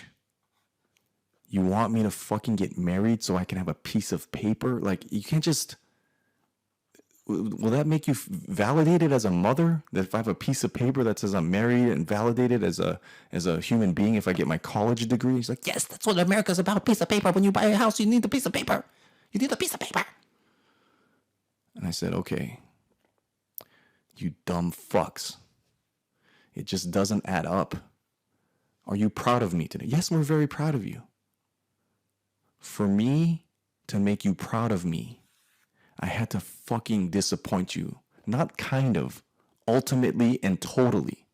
Completely. Totally destroy that part of being proud. You came all the way from another country. You didn't speak the language. You were made fun of. You didn't have a good paying job. You were fucking at the low poverty line. You had 3 kids back to back. You did all this shit so that your son could be like a questioning sexuality graffiti vandal? That's you must have cried yourself to sleep at night by going to jail multiple times, by committing crimes, by becoming a graffiti artist, by ultimately disappointing you. Now you're proud of me. Think about it, you dumb bitch. If I did every fucking thing you asked of me, think about that. Does that add up? If I did what you asked, high SAT score, go to Harvard or Yale, not that I even could, and get the best score and become a doctor or lawyer, I'd be a failure as a human being. I did all that just to make you proud? You're proud of me today because I disobeyed you. The fucking Japanese guy has spent 2 days in the chair to get dreadlocks because reggae music brings joy to his life. Of this culture that's about workaholism. The breakdancing kid is spinning on his head because black culture black people made fun of him. And so he said, I'm going to take your own culture and be the best at it. But that didn't bring him joy. That didn't bring Michael Jordan joy. That didn't bring me joy. To make your parents proud of you, you must disobey them. You must honor. Well, that's not how I was raised. You honor your parents. Those aren't your parents. Well, my dad and we have a close relationship. Yeah, you never had that. That fictional relationship you wish you had with I wish my dad was more like this. I wish my mom. Well, you never had that. And you're old now, so you're never going to get that. You're not a kid anymore. You're an adult. You're the parent. Whether you have children or not, everyone has a scared, hurt child in them. Parent that child. You be the parent. You honor yourself by honoring your parent, which is you. Boom. I guess I am fucking good at math, Mom. It all adds up. Turns out I'm fucking a brilliant mathematician. I'm a fucking mathlete. It just happens to be that I'm a spiritual postmodern abstract performance mathlete. But nonetheless, it all did add up at the end. And the cake was fucking delicious. The egg whites mixing with the egg yolk and the ingredients and the mixture and the guilt and the compliments. Look, we're all lost children. We're all lashing out. I want to be the best. I want to be like Mike. Mike doesn't want to be like Mike. I wish I was just you for one day. No, you don't. You don't know the fucking shit. It's a good thing to want to make your parents proud. But that parent is you. You're the parent. You're the grown-up. Parent your child, yourself. You have a lost, hurt, fearful kid in you who's acted out in many different ways. The things you've done in your life. I need to prove someone wrong. I need to show them the anger, the rage. I don't like being hurt, so I'm going to turn into this. He's lost. She's lost. Parent that child.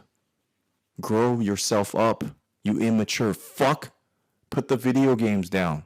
Put the porn down. Grow yourself up. Do some work. Oh, I know what's wrong with me. Well, do something about it, fuckface. Fucking shithead. Mother and father, I just want to apologize for any dishonorable words I used against you and any Asian people I made fun of. I love all you guys. And, you know, I was given this subject, it all adds up, and it was like, what the fuck you want me to talk about? If you can't tell, I just riffed off every fucking idea that came into my head. I just thought of literally every single thing that doesn't add up. Asian people with dreadlocks, Korean breakdancers, disappointing my parents. I was like, does that fucking make sense to you? The fact that I did everything wrong and now I'm a rich, famous artist, the richest famous artist in the world. Was that a humble brag or was that an actual brag? I think that's an actual brag. And the only way that I did that to make you proud of me was to disobey. The way you make yourself proud is to disobey your parents and make your inner parent, your inner child proud. Honor yourself. Listen to your heart. Listen to your intuition. The breakdancer's not happy because he's using anger to fuel his worm and his head spins and his robot moves. He's coming from a place of, I'm going to show you. He might be the best, but it's not spiritually satisfying. Mike Tyson, Michael Jordan, they might, oh man, my childhood was so fucked up. I'm going to do all this shit to fucking show you that I am the best. But at some point you got to pivot. That energy, that fuel that you use to get you to this point in life, it won't help you in other places in your life. It won't add up. It'll add up to prison, in mental institutions, death. The only thing that adds up is joy, happiness. Honor that side. That might not get you to be the greatest whatever, but that's overrated anyways. You don't need that. Your inner child, the kid in you, they don't care about that. They just want to have fun. And when you honor that, and when you have true joy in your life and happiness, honor that self. What is it that you need today? Do you need to quit your job? Do you need a candy bar? Honor yourself. Be kind to yourself. Forgive yourself. Give yourself that love. Let's look at your origin story. See where your motivations came from. You operate from fear, from making your place of, I want to make my parents proud. And let's see if it makes sense to change the narrative, change the path. And you don't ever have to be scared again. I'm sending a monkey with a huge backpack and a tiny head and a fanny pack full of all kinds of gadgets. And when he opens his fanny pack, I'm going to send 100 million tiger lobsters with huge pinchers and metallic purple butterfly wings to protect you and guide you for the rest of your life. Let's dissect the fear in you right now, the darkness, and cut it out. We'll use the lobster pinchers on the tiger lobster butterflies. And they'll use their pinchers, their claws, their teeth to protect you, to guide you. And lobsters are telepathic, to communicate, to stay connected with you. And you get hungry, you want to eat some lobster claws, some lobster tails. Go ahead, it'll grow back. To nourish you. And the wings to carry you wherever you need to go, so you can get new perspective on your life, from bird's eye view, from the side, from the left. 100 million lobster tiger butterflies with purple metallic wings with regenerating lobster tails and claws. And they're your best friends, and they will protect you. And if one of them dies, there'll be a lot left. And I promise you, it'll all add up. All right, I gotta stop. This is getting too crazy.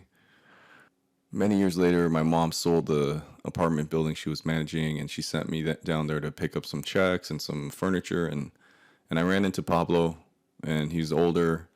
And hey, man, his English got a little bit better. I'm like, oh, you're still here, man? I thought you were just saving up money, trying to get back to Mexico. He's like, no, I started a second family here. I cheated on my wife. My shithead son's over there is useless. And he's got his headphones on. He's beating out to something. And he's wearing all black. And he might have been wearing makeup. He's got lip piercings, nose piercings. And his dad goes to get some stuff for me. And I go to his son. I go, hey, what's up, man? He's got this emo goth vibe going. I'm guessing he's listening to like the Deftones or The Cure or the Smiths or Morrissey. I go, hey, man, what are you listening to? And he takes his headphones off. Reggae. I listen to reggae now.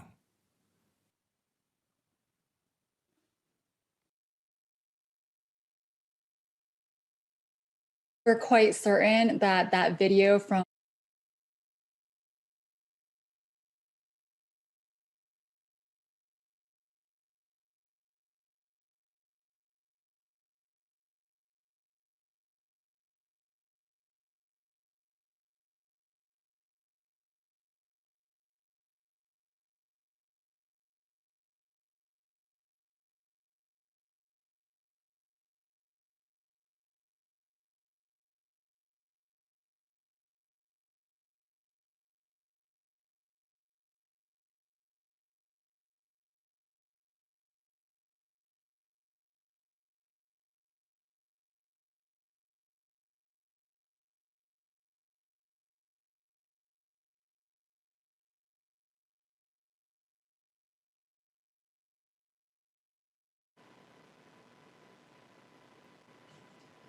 We're quite certain that that video from David has made all of us think. We would like to remind you that you can donate at uc-2020.com and that we are supporting charities providing COVID-19 relief efforts and supporting the Black Lives Matter movement. They include Inner City Arts, Black Lives Matter, Artist Relief, the Loveland Foundation, Doctors Without Borders, MBK Alliance, World Central Kitchen, House of Ruth, and Black Visions Collective. We'd also like to remind you that we have digital care packages available on our website. The one for David Cho, the password is It All Adds Up. We also have two very special gifts from our upcoming speakers. One from Evan Kleiman, the password for which is Good Food, GOODFOOD, and one from Craig Maud, the password for which is Walking, WALKING. As a reminder, you can also check the Unexpected Connections Instagram for more content and to ask our speakers questions. So for our upcoming segment, we are speaking to Evan Kleiman and Craig Maud. Evan has been the host of Good Food on KCRW since 1998. She's done thousands of interviews on the world of food and drink, which is perfect because she loves nothing better than learning and sharing all there is to know about humans and how food interact. She's also a chef with nearly 30 years of experience under her belt, before walking away to focus on authoring cookbooks and teaching on the cultural subjects that touch food. Craig Maud is a writer and photographer who has called Japan home for most of the last 20 years. He has written for Eater, The Atlantic, The New Yorker, Wired, California, and others. He is the co-author of the books Pachinko Road, Koya Bound, 8 Days on the Kumano Kodo, and Art Space Tokyo. We're really excited to have the two of them together with us today to talk about the dedication to a pursuit and how a journey is required to gain new perspectives. Let's go live to them.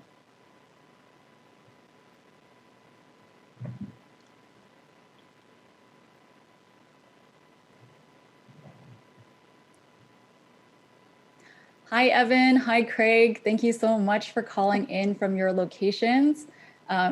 It's a pleasure to have both of you here to talk to each other. Thanks for having me. Thanks for having us. Yeah. What a treat. Yes, a treat for all of us and for our viewers right now. Just to open, something that I alluded to in the bios is, Evan, you've been hosting Good Food for 22 years now. And Craig, I mentioned that you walk, but I didn't say how much you walk. And so for an example, last year you walked over 1,000 kilometers along the historic Nakasendo Highway from Tokyo and Kyoto. So I think, like, for me, a similarity between the two of you I see is how you play the long game. You commit to doing things that other people would maybe balk at doing. So what has sustained your interest, your individual interest in food and walking for all of these years and all of these kilometers? It's interesting. I was thinking about this, how my mother's mantra was even on her voicemail. She would say, I'm out putting one foot in front of the other. And it's something that she said to me always, that let your curiosity take you where you need to go. And for me, the journey into my subject is driven by curiosity, and then it's fed by the constancy of the practice, I think. So it becomes like a hamster wheel with no end that has its own energy that keeps it going. Because as you take in more, you learn more, and then your focus shifts and your curiosity expands. And I have to say to Craig, the hilarious thing to me about being paired with him is that I'm the kind of person who reads books about walking instead of just walking. He's the one that writes books about walking. Right. Well, I lived in Japan for 13 years before I started doing sort of what could be called serious walking, if there is such a thing as serious walking, or more kind of intentional walking. And, I thought I knew the country well. 13 years is quite a long time. I moved here when I was like 19 and went to university here, and I hitchhiked across the country. I've done a lot of traveling in Japan, but it wasn't until I was invited on a walk 7 years ago that I realized I knew so little about sort of the real historical depth of the country, and in terms of just deep interactions with, say, like the countryside or folks in the countryside. I've spent 98% of my time hidden in the center of Tokyo, really not leaving the city too much, just for little excursions every now and then. And so that first walk I was invited on by a friend and mentor and scholar, Japan scholar, 7 years ago, really kind of just opened my eyes to the fact that I knew nothing about Japan. Like, I had just the most superficial sense of what Japan was or its history. And so that, to me, really activated the interest. And it became this sort of, in the same way when you learn a new language, you kind of get more and more excited the further along you go up the pole of language skill.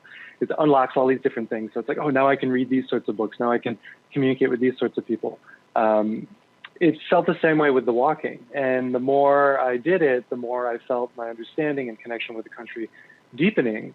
And that was just really exciting. And so last year was sort of my most formal year of walking, where I started the membership program and I did the huge Nakasendo walk and a bunch of other walks. And, I'm at a point now where I'm doing, well, this year, obviously a lot has changed because of COVID. I was supposed to be on a big walk right now, but for the most part, I'm doing 2 to 3 full months of walking a year in Japan. And it's all in service to this desire to understand this place better and to connect with it in a more deeper way. Yeah, I think what I'm hearing both of you kind of talk on the theme of, regarding food and then walking, is this idea that as you keep going, the journey gets deeper, or the hole gets deeper. There are still layers that you're kind of working through and revealing.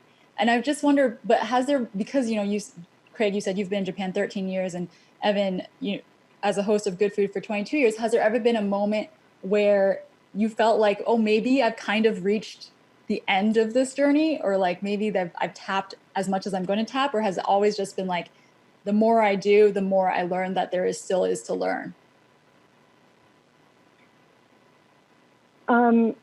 For me, I mean, I have a kind of analog experience to Craig, in that in my late teens and early 20s, I figured out how to spend every other year several months in Italy without having to pay, and as part of my education, and that kind of grew simultaneously out of a culinary connection, because I always cooked. It's how I put myself through school, and that need to not race through somewhere, but to sit in a place and deepen your knowledge by just being there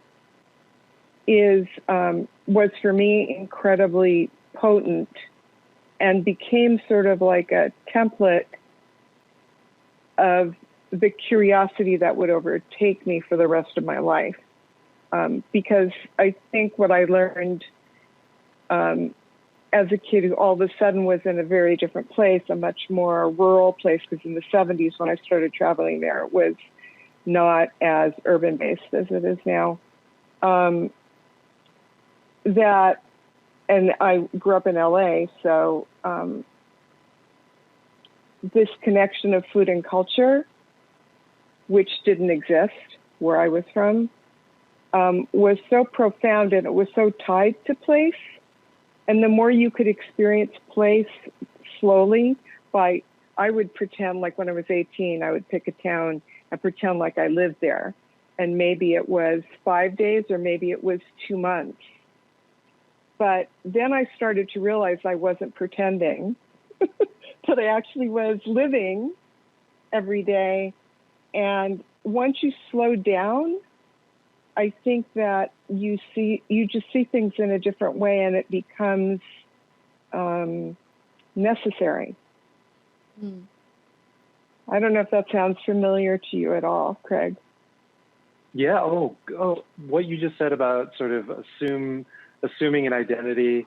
It's almost like in Japanese you'd call it cosplay, like costume play or whatever, of becoming this person for a set period of time, but then realizing you are actually becoming that person. I feel that so acutely on the walks. I think this is why a walk for me, especially a walk over kind of an extended period of time, feels especially powerful, more than like, you have all these different layers. So if you're in a plane, you get that superficial macro view. If you're in a train, you get kind of the quick view of a place. If you're in a car, it's a little more control, but still you're in a bubble. And even a bicycle, you're moving at a pace that's difficult to stop and contend with everyone that you're passing by on the road. But when you walk, you're going past people really slowly, and you have to choose who you want to be that day. And I found in my walks that there's almost this sort of this almost like spiritual experience of every day you wake up and you're reborn in a way. Like you can choose who do you want to be today, because you're going to pass by all these strangers and you get another opportunity to redefine who it is that you are, and to choose to engage once again as deeply and sort of with empathy and love as you can muster to these folks, these strangers that you're meeting along the way. And much like to your point, Evan, it's like you kind of do that in repetition long enough, and you realize that those habits and those emotions and those feelings of this persona that you're projecting into just become part of who you are on a day-to-day basis, even when you're not out doing the walks.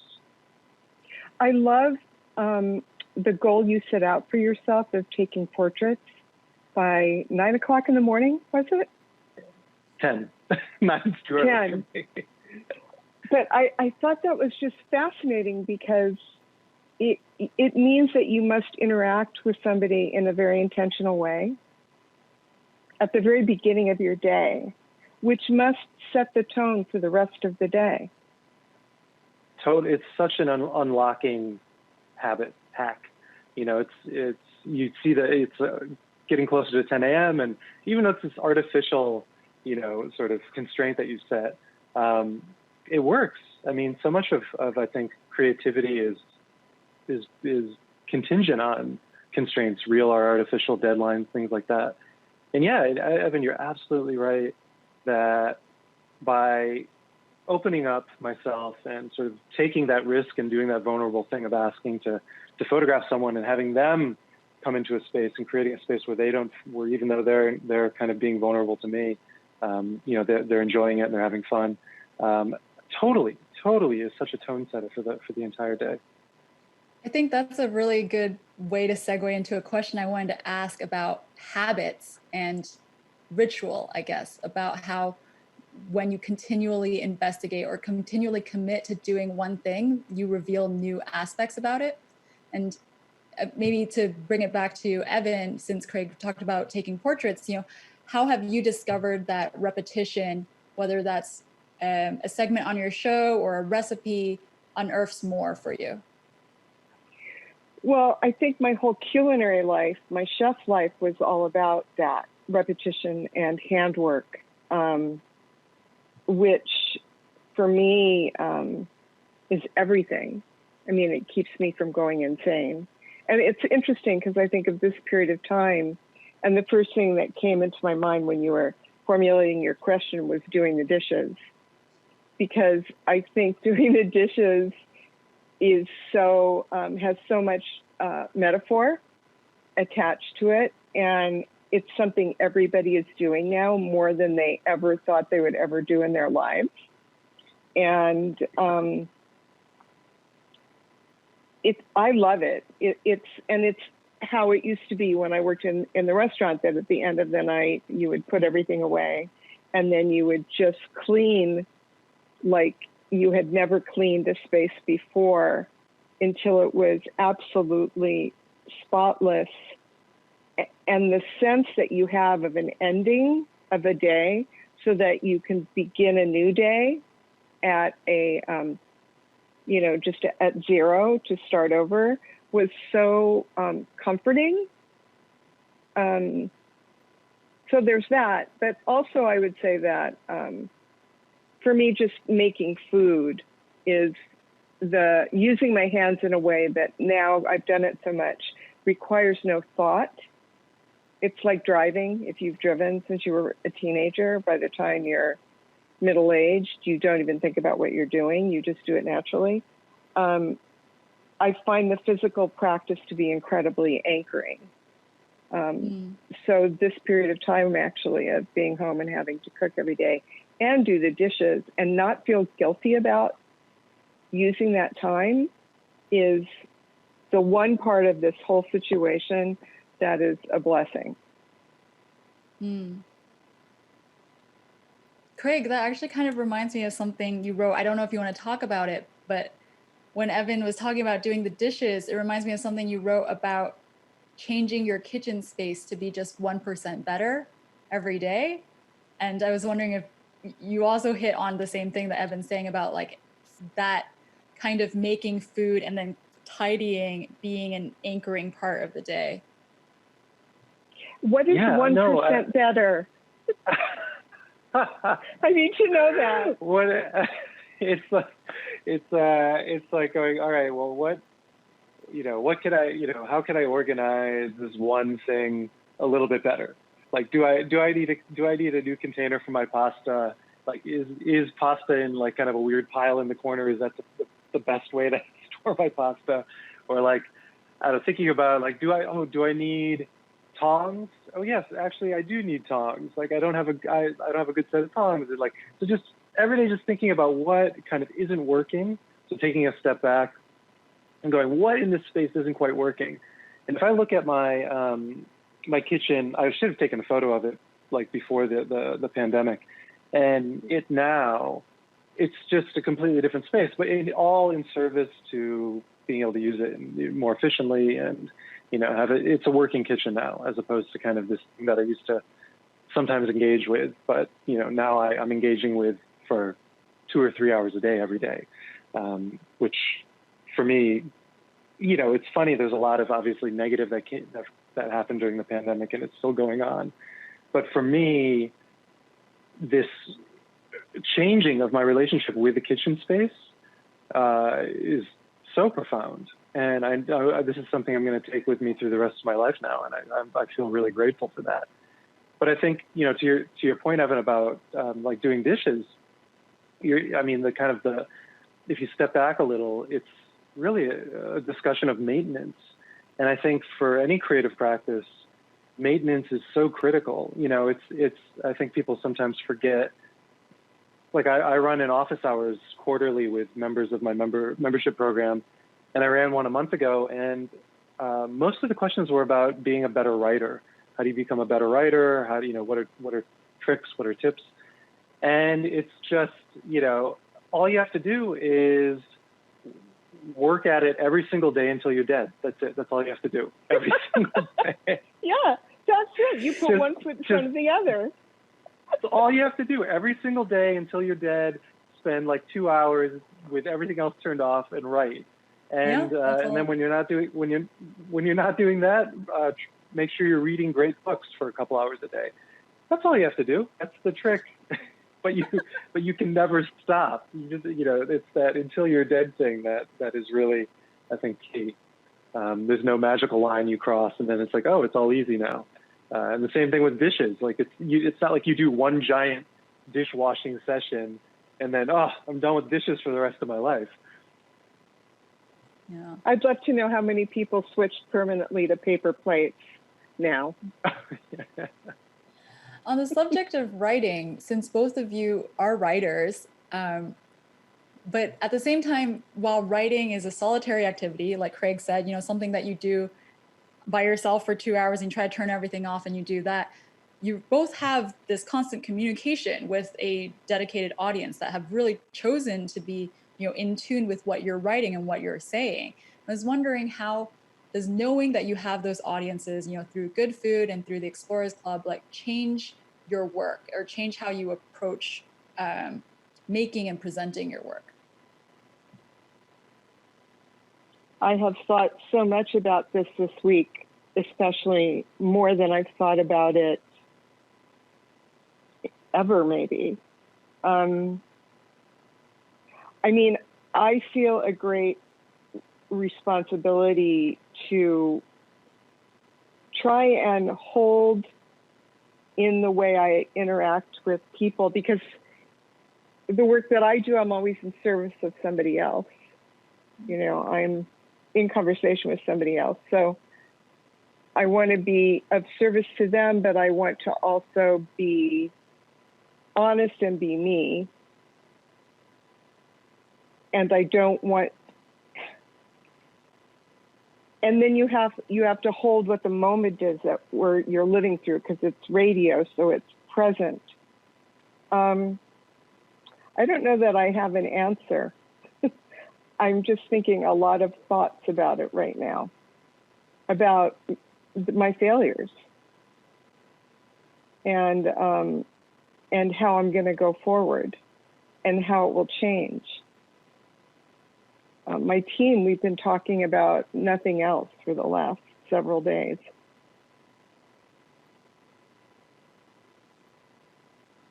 I don't know. I think.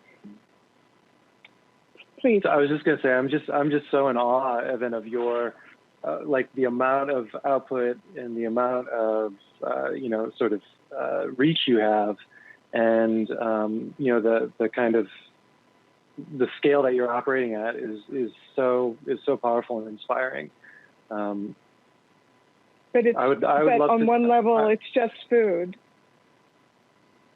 But then on another level, it isn't just. It's very odd. Right. Yeah, I think for both of you, this is my personal take, I don't think it's just food or just walking. I don't have an answer either, and I totally accept, you know, that the two of you might not either, but you've brought together readers around a certain subject, but that doesn't mean you are limited to just talking about food and walking. And I also think that those two subjects actually touch on so many other things. I don't know, Craig, if you had you want to elaborate. Yeah. Yeah. So I mean, like obviously, you know, I have no experience with what's happening to people of color in the States. Like that's not something I can talk about or write about with any authority, And so the best I can do is point, parts of my audience towards, great institutions that are doing incredible work that can help move these things forward. That's kind of how I see my position with that. But I do have the ability to sort of go deeper on other social issues. And so like one of the things that's, for example, that is connected with walking. And even though a big part of the walk last year was about food and about pizza toast, a lot of the places I was walking through and the kisoten, the cafes that I was going to and patronizing, are parts of Japan that are being depopulated. And this is a real social issue that is affecting immigration issues, it's affecting pension issues. And, it's one thing, again, this is what's so powerful about walking, is that it's one thing to read about these issues in the abstract and to go, oh yeah, okay, great. Yeah, the Japanese population, if you look at it statistically, yes, it's becoming more and more top heavy. And what does that mean in terms of, accepting immigrants and giving immigrants a better position in Japanese society? But it's another thing to walk through the countryside and see and feel these towns and villages that are disappearing in real time, and to go to a bunch of these shops and restaurants that are of an archetype that within 10 years won't exist anymore.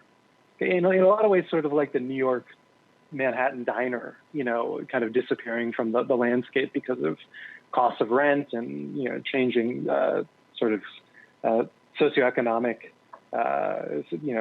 makeup of neighborhoods in Manhattan.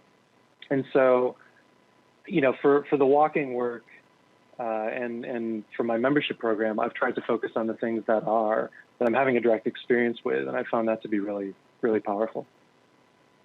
And for me, if I could just go back for a minute, when you do something like this for as long as I have, there's just layers and layers and layers, and you start to see all these connections. And obviously, there are these through lines, these truths that become revealed through food that I think this moment we're seeing in abundance, from the brittleness of the food chain, poverty, hunger related to the gig economy, and struggles of people of color. But another thing that I do when I'm lucky enough to do it is I teach food studies at UCLA. And the class that I teach is called We Are Stardust. And because literally we are. And the idea from soil through soil, through photosynthesis, through plants and animals, that who we are as humans, that we basically mediate nature through food, is something that becomes ever more fascinating to me. And so I'm always torn between telling the huge story in a personal way, Yeah, I see that as well. I see the two of you, and we've been talking kind of big picture, but you two tend to use more specific examples, intensive research, being detail oriented in order to explain those bigger socio-political, cultural ideas. It's endlessly fascinating. And Craig, you have to come on Good Food and talk about Kisoten, because now I am obsessed. It'd be my honor. I've heard that eater essay was heavily redacted, so maybe you can go on Good Food and correct some of the redactions. Well, it was just truncated, sure. and sorry, not redacted. Well, there wasn't any controversial CIA reveals in the pizza toast essay, but it's actually the truncations are being put into a book that I'm finishing up right now. So perfect timing. I love how the two of you were crossing over, one writing about food and the other about walking, and yeah, moving forward that way. Those spaces just seem magical and so sad to let them go. Just also the physical spaces. And I believe that when, you know, I had my restaurant for 27 years, and some of these places that you explored have been run by people for 50 years. What an amazing place to walk into. Just unbelievable. It's like, I mean, walking into museum set pieces, you know, and the kind of the heartbreaking aspect of it is a lot of these kisaten were started not because these people had an obsession with kisaten or that it was their dream to run a kisaten, but because of the economic situation, post-war economics, what was happening in Japan in the 50s, 60s, necessitated that, like, this was in some ways the only option they had. So they don't see their children as, you know, being able to carry on the kisaten, carry that flag, because they see it kind of almost as a choice they would never want their children to make. So it really is, for a lot of these establishments, this is the final generation to be running them, and so, you know, there's something kind of heartbreaking about witnessing that, but, you know, also something, you know, beautiful about watching this kind of cycle sort of make its loop and come to an end. Okay, unfortunately that's all the time we have for this segment before we move into the audience Q&A. It really does sound like I will wait for the good food episode on pizza toast between the two of you. So if the two of you stay with us, we will move in a second to audience questions.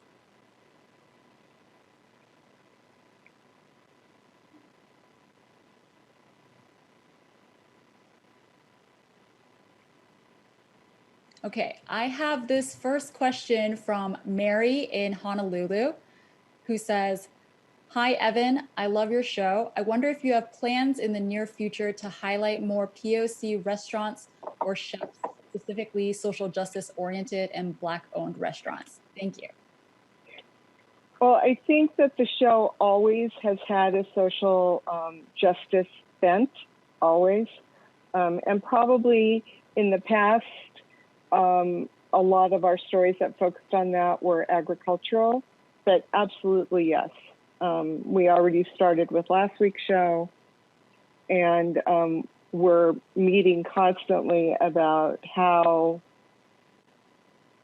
just a greater awareness of the power we have to move the mic, so to speak, in one direction rather than another will never go away again. No. Is there any chance you want to speak about anything specific that you have, that you're looking at? Well, next week's show, you know, over the years, we've done a lot of segments with people of color and talking about the various cultures related to that live with people of color, because the culinary cultures aren't monolithic by any means. And so next week, as an exercise, we're going to revisit quite a few of the segments that we've already done. And one of them that I'm really looking forward to airing again is when a book came out called Thug Kitchen, written by two white people, a young white couple. And a lot of people took umbrage of it. And it was one of the few interviews I ever did where I was sort of journalistically putting people's feet to the fire, because typically that's not what I do. And then I had an opportunity to break down the reaction to that whole scandal with Bryant Terry, who's just a really wonderful thinker and author, cookbook author in Northern California. And we're going to re-air that segment this coming weekend, along with many others. No, look forward to it. We have a second question that's for Craig, and it's from Sam in Los Angeles. The question is there an overarching objective or personal quest guiding all of your projects? And how do you feel about your progress on this front? Oh man, hit me up with the easy question here. Two-parter. So my cosmic guiding principle for eating pizza toast is I mean, I guess like to just speak broadly about this is one part of my past that is sort of present in all of this work that I'm doing, and in my desire to kind of feel closer, I guess, to a place and to understand a place more deeply, is that I'm adopted, and so this element of being adopted and this element of sort of genetic disconnection from groups as being kind of implicit to my experience of the world is certainly something that I keep in mind. And there's definitely, a strong case of psychoanalysis as to why I'm living in Japan as sort of, a response to this as well, I'm sure. So I'm very, very interested in what it means to be part of a group, what it means to integrate, what it means to be part of a family, and where those kind of lines sit, and when they're crossed and how you can cross them, and when they're also uncrossable. And so that's sort of definitely a background buzzing guiding principle for a lot of what I'm working on. Mm. All right, a third question. This one's back to Evan from Tanya in Orange County. As America moves from a multicultural place to more of a polycultural realm, one that is cross-cultural and where individual identity is grounded in cultural centricity, how will this affect cuisine trends? Wow. She's asking me to answer. I was actually thinking about this morning. In fact, and I'm not kidding. How well with this generation of chefs that we've seen expressed through their own personal stories, I think that's only going to become more heightened. Although part of me feels like the response to COVID in restaurants is going to be to pull back and rely on comfort, on foods that can be prepared more easily, more cheaply, with more accessible ingredients. But I really think that, what Craig said before about being adopted, I wasn't adopted, but I was the only child of a single parent, and I lost my father very young. And when he died, that side of the family never spoke to me again. I was 8 years old. And so this sense of feeling adrift and not attached to my family and to my Jewish heritage made me into a voyeur that I spent so much time in people's houses after school when I was a kid. And I just came to really feel deeply that every single house was its own culture. And I think that we keep seeing that story told over and over and over again through food now. And there are Venn diagrams where we link, but I really believe that the culture of place-based foods is never monolithic. Okay, thank you. That was a great answer to a great question, Evan. Last question for both of you. This one's to Craig, but feels like could go to Evan as well. Michelle from Vegas asks, which perils of technology worry you most? Wow, the perils of technology. There's so many to choose from. So many. It's the smorgasbord. The voting machine of perils. Yeah. Oh,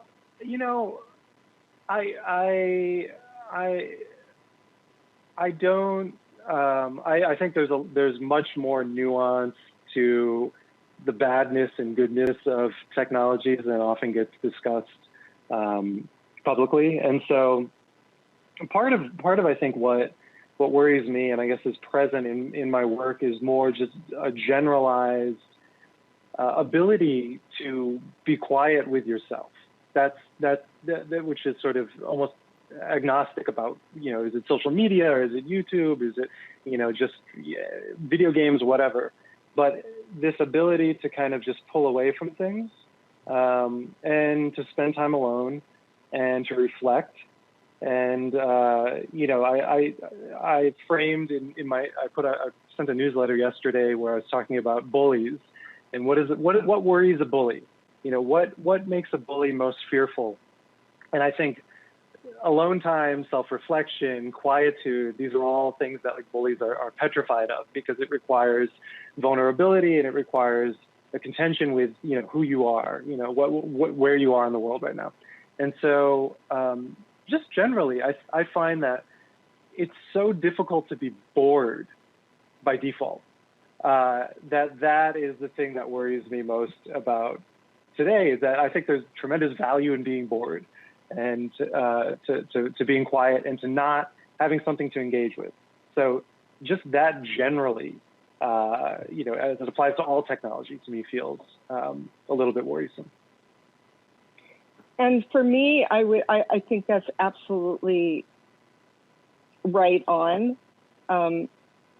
One aspect of the performative nature of social media that I found really threatening during this period, during when we all got locked inside, was the type A behavior that just immediately flowered in the food world, of everybody doing Instagram lives and everybody doing cooking demonstrations, and it terrified me, actually. So I went more silent than I have been in years, because I felt like it seemed to me like it was just a chorus of hands.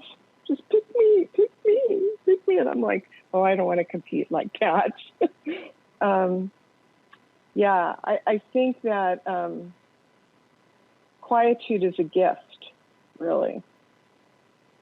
Although, on the other hand, during this period of time, we've actually seen social media used for unbelievable good and connection. I saw, I had a family reunion today on which there were 100 people participating. Yeah. And it was incredible, Well, I think, like both of you are saying, it's more about selectivity, right? Like that it's not, technology is necessarily bad or good, but it's whether, we choose to still have, thinking back to what you guys said earlier about choosing to still be able to sit with something. And it can be something that we see on social media, but then, what is the action that we then take after we consume whatever it is on technology? Do we sit with it? Do we quickly move on to the next thing? So. I love in one of your videos, in a YouTube presentation you gave, Craig, you talked about in offices that if your design team would just throw up an idea, and then if you do it on Monday, that nobody can talk about it till Wednesday. Right. I thought that was so smart. Yeah, I just feel like a lot of what we perceive to be issues with social media, for example, could be mitigated by creating a little more friction. It's that immediacy that often, I think, rewards a lot of the bad behaviors that we see on the platforms. And so, just applying that principle of forcing you to take a second to just think about what the thing is before responding to it, sitting with it for a day or 2 days, I think can be really powerful. So. Okay, thank you both so much. I'm sure we all look forward to seeing what you write and talk about in Good Food and in your writing, Craig, and in the Explorers Club. Thank you again for tuning in and for having this conversation together with us. Thank you so much for the opportunity, for an appointment to think. Yes. Thank you. Thank you.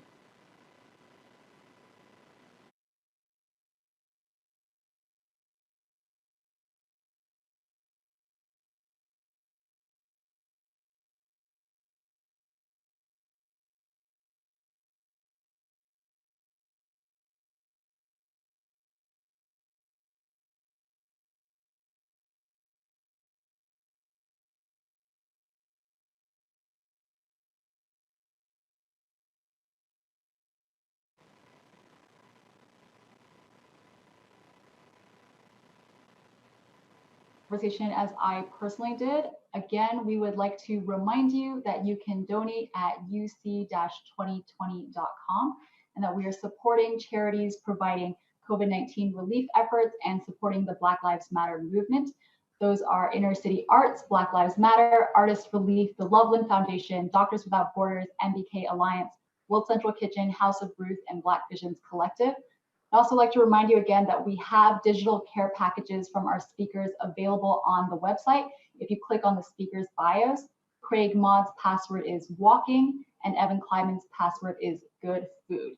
The code for the upcoming digital care package from Carmen Chan is exposure. Also, continue to check IG for the handle at Unexpected Connections to get some more content. The upcoming segment is a conversation between Carmen Chan and Lillian Martinez. Carmen Chan is based in Los Angeles by way of New York and Hong Kong. She's passionate about supporting women and diversity in art, culture, and design, specializing in portraiture and travel photography. Her work embodies her love of telling stories about people and their spaces, capturing moments that feel meditative, intimate, and elegant. This astuteness has given her the chance to photograph individuals like Mark Bradford, Alexander Wang, Diane von Furstenberg, Philip Lim, and more. She recently published a book, Exposure, to create a platform for 9 female artists, which she will be talking about shortly. Lillian Martinez's work explores alternate histories where women, particularly women of color, are not excluded from specific cultural narratives, typically associated with privilege. Through her paintings, sculptures, and works on paper, Lillian blends past with present and future, combining classical architectural elements with contemporary pop cultural references to create the settings for her portraits, landscapes, and still lifes. She is the founder of BFGF, an art brand that makes functional art objects like keychains, throws, and pillows available to a wide audience. She has exhibited her work nationally and most recently with Ochi Projects in Los Angeles. We're really excited to have Carmen and Lillian share with us about the artistic process, the importance of context, and how all of that relates to representation. Let's head over to that conversation.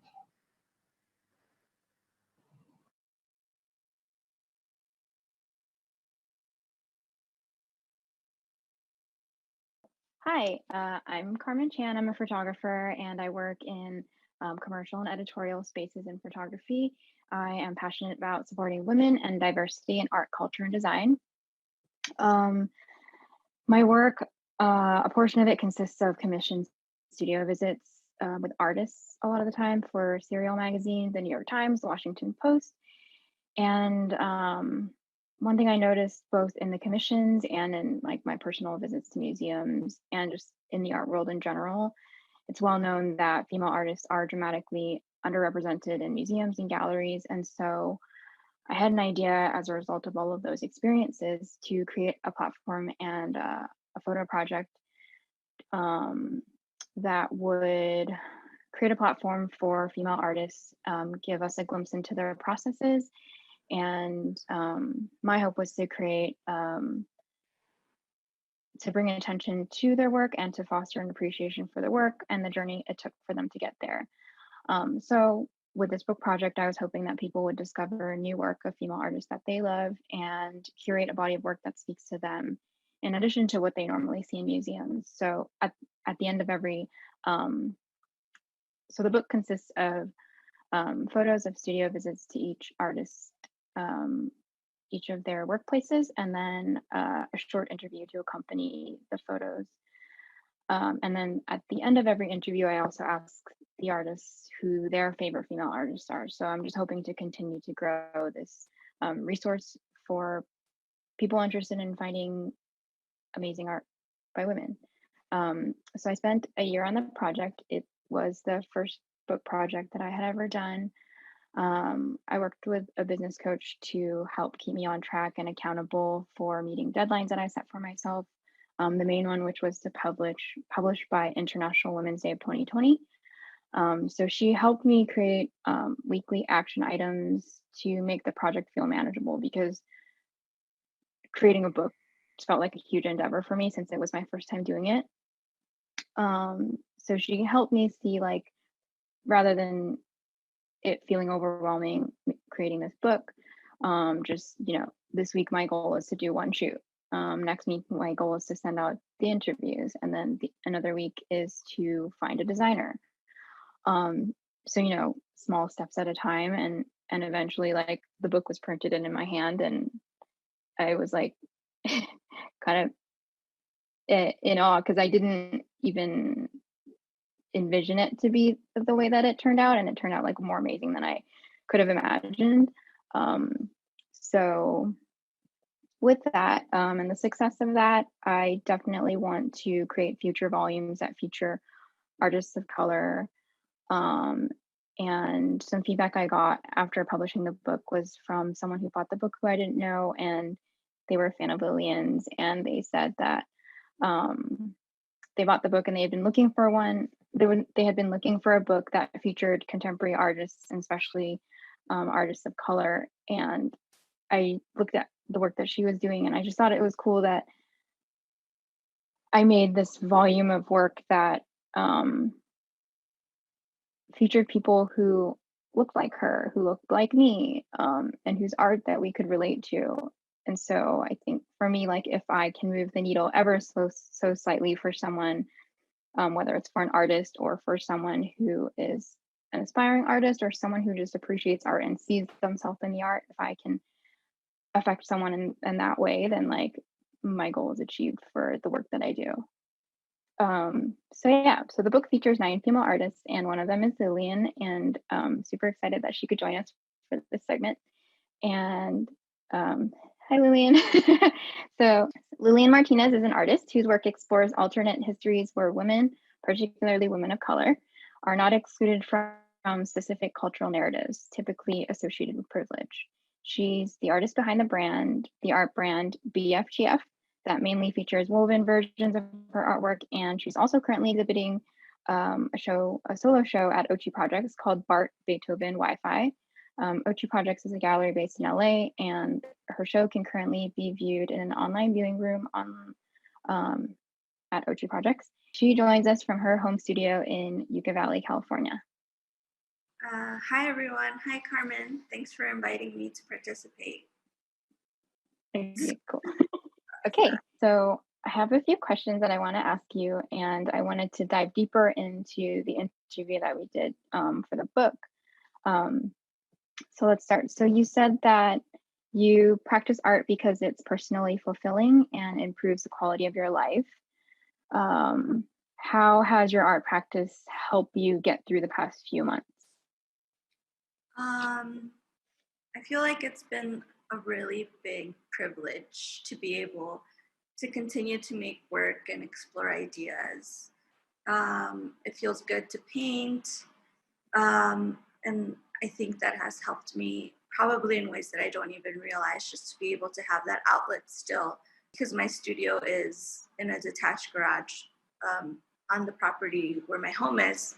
So it's like, steps away. I can come out to the studio whenever I feel like it. And I feel like my routine hasn't shifted that much because I work from home.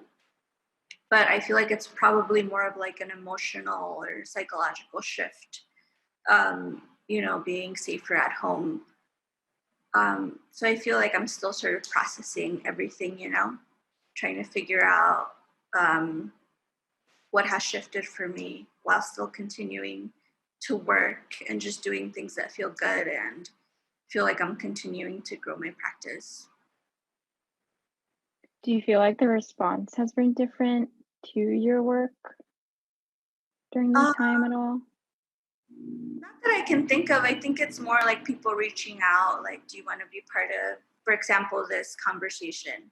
I feel like it's creating more opportunities for people to connect, but I don't see people reacting to the work so much different than in the past, or not that I can tell, at least.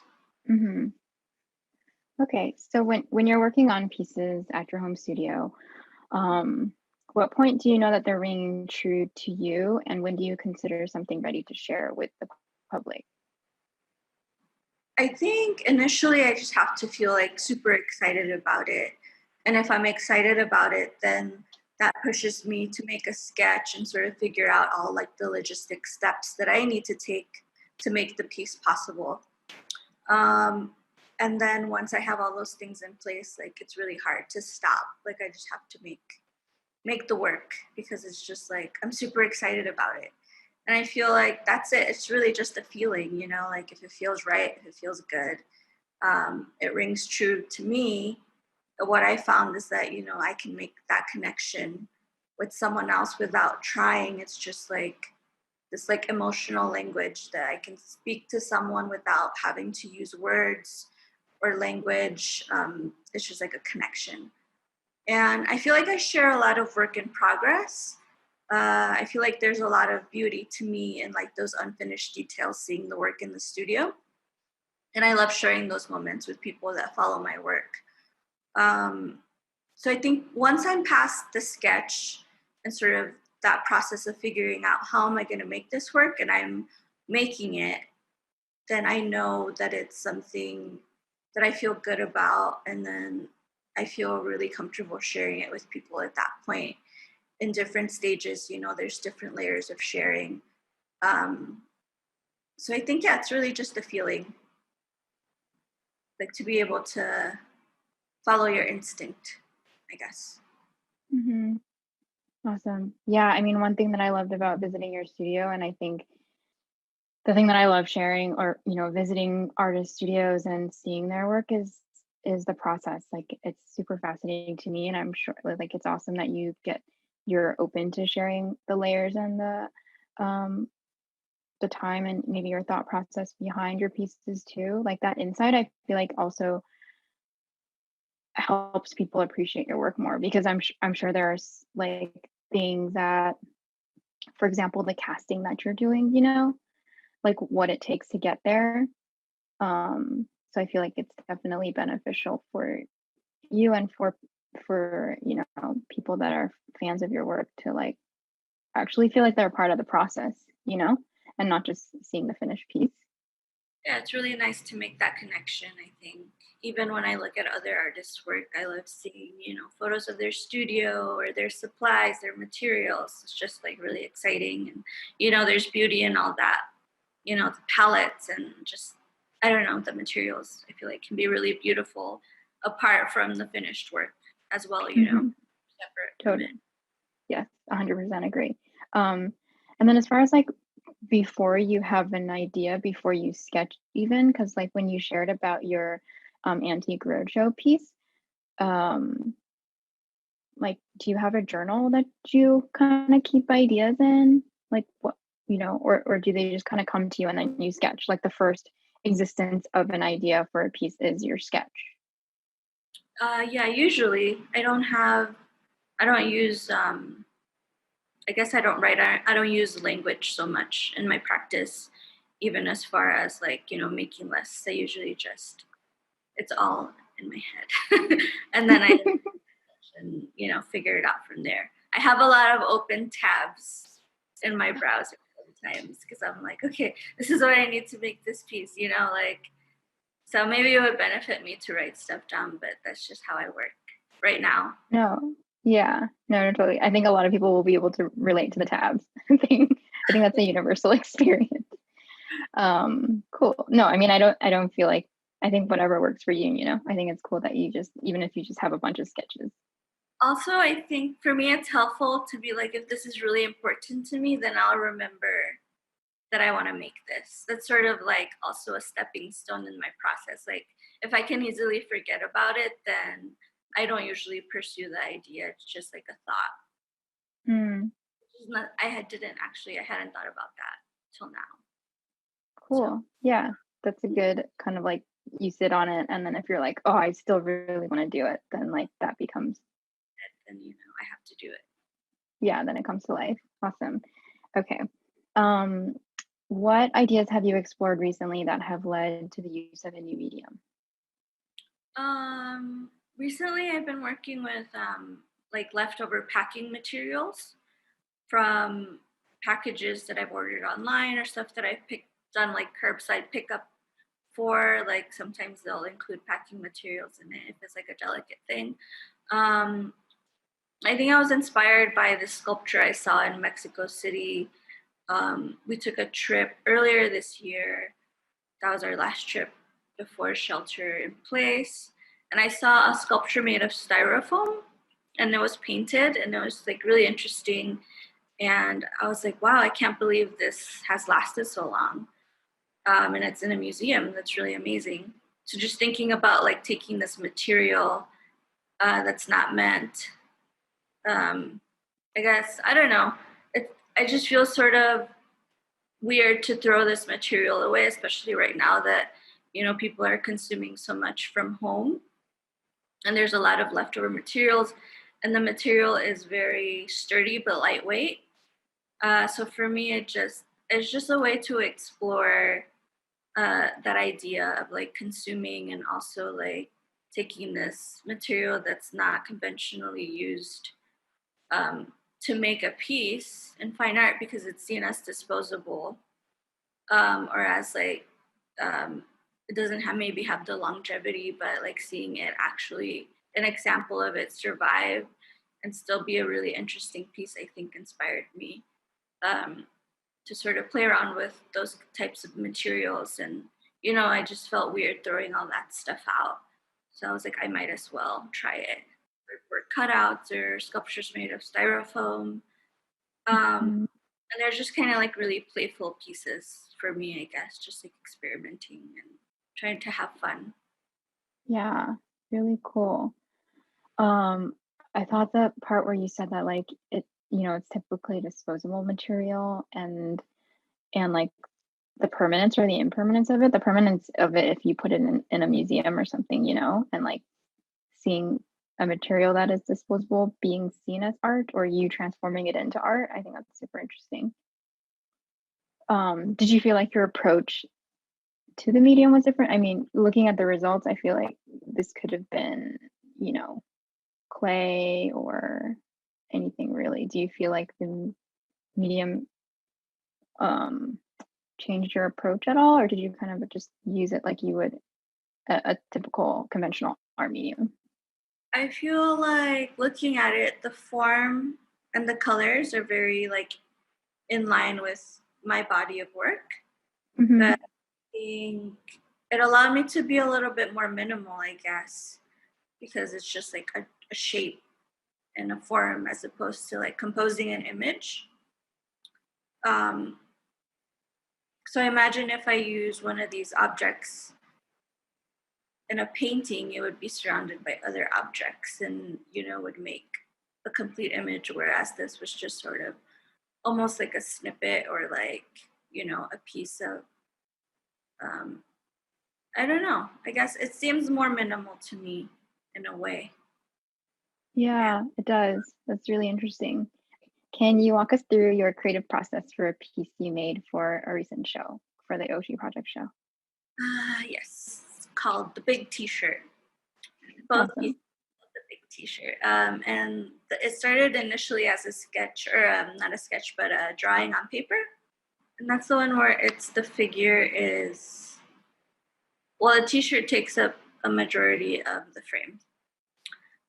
So I think I was thinking a lot about comfort and sort of this oversized, wearing oversized things can feel like they're protecting you, but they're also offering you a lot of freedom to like move around. And I feel like I think about clothing a lot in my personal life and in my practice, not so much like in a fashion perspective, but more of like, it's a way to think about presentation and representation of like a body and like, what are you comfortable in, you know? So I feel like that piece was all about comfort and protection. And then I feel like in the following piece, the final piece, it feels more to me like the figure becomes a canvas of like her own experiences. So they're both related, but it's sort of like an evolution of an idea that I had 2 years ago and that I've been continuing to explore. And also, I think for the show, I was thinking a lot about the inheritance of culture and information as a second generation American? And how do I organize all this information? Because it's not like linear and it's not like narrative, it's more like a remix of all my experiences and and how do I process those experiences through my perspective. So I feel like this is sort of a culmination of that thought.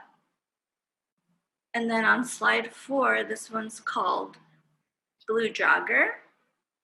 And it started with the sketch of a sneaker on a leg, a digital sketch.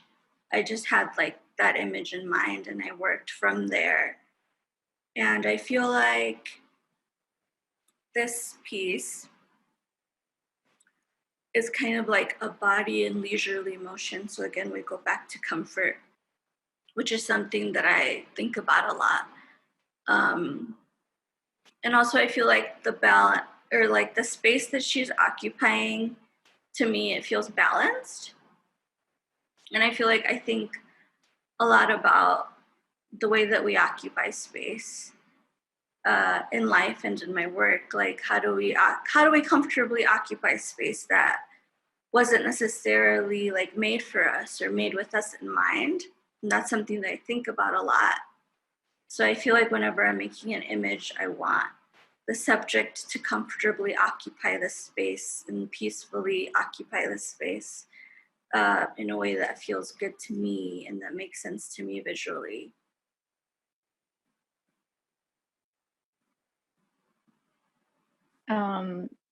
What role does the dog play in this painting? I just love painting dogs.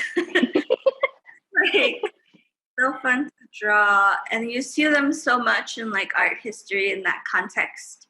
You know, you see really like silly looking dogs in all these grand like classical paintings, and I think maybe it's like a reference to that. I think that's how I started painting dogs, like just noticing all these like fun little dogs in these paintings that were very serious.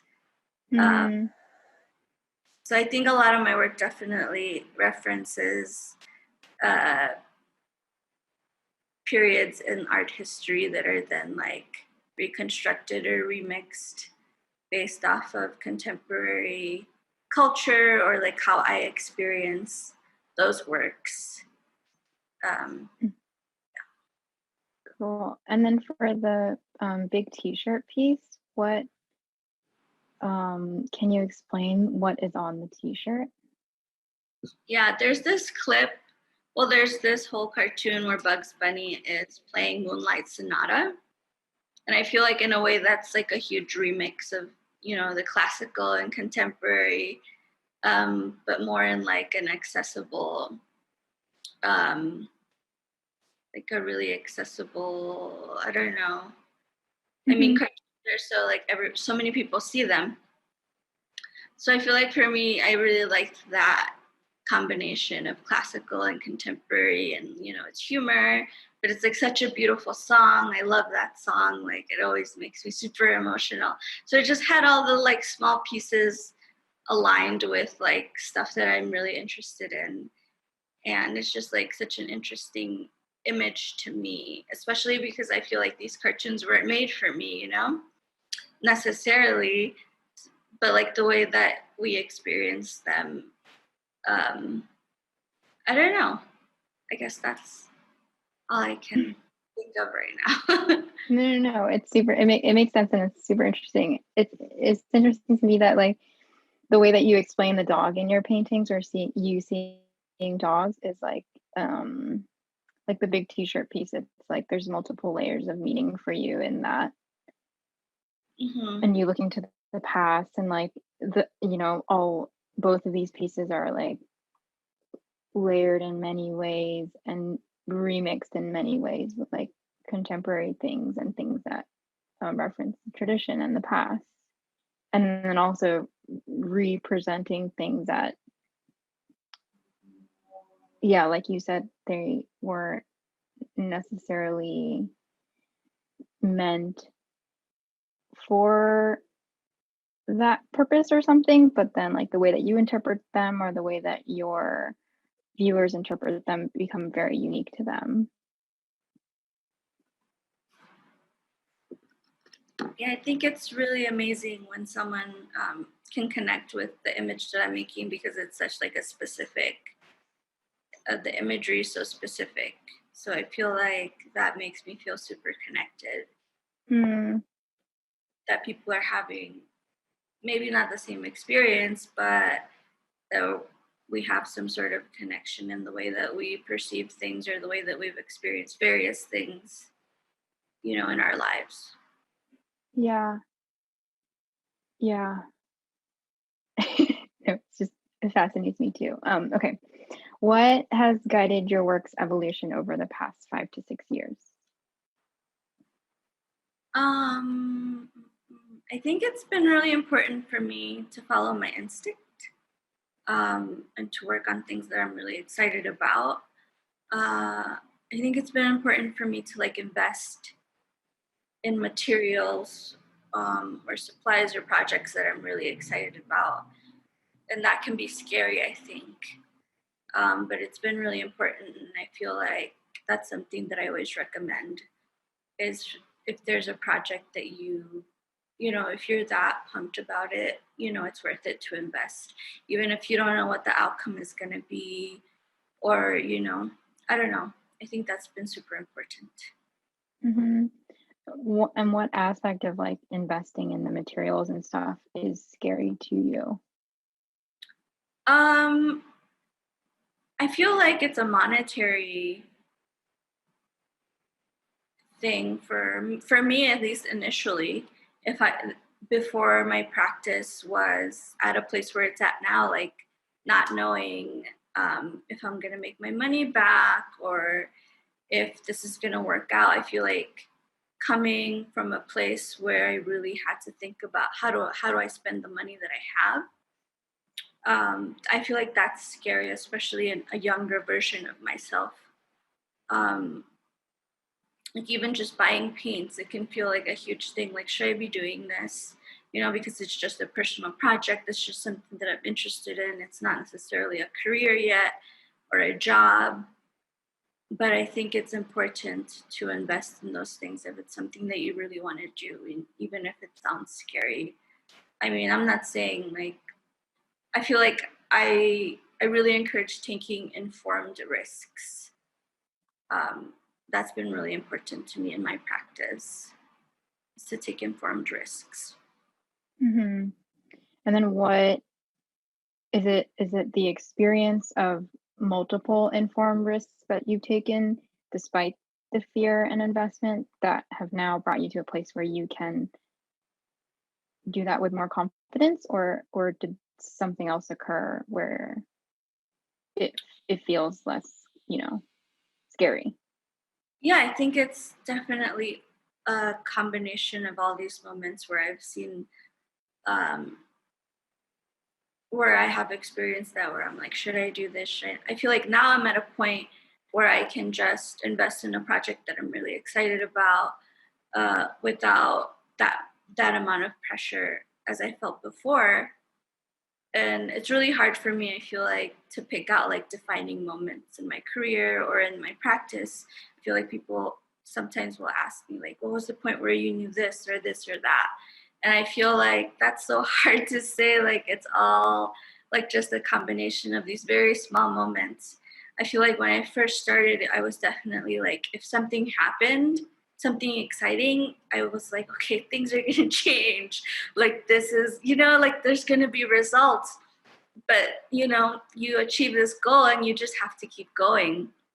Like, it's not gonna be a defining moment. I think defining moments are super like, it puts too much pressure on people and artists to like, to feel like there's gonna be this huge thing that you're gonna be able to identify, or this places in your personal history that are going to be like, this was the moment. Like, maybe that does happen for some people, but in my experience, like, it's really just a culmination of a bunch of small, even slow moments, you know?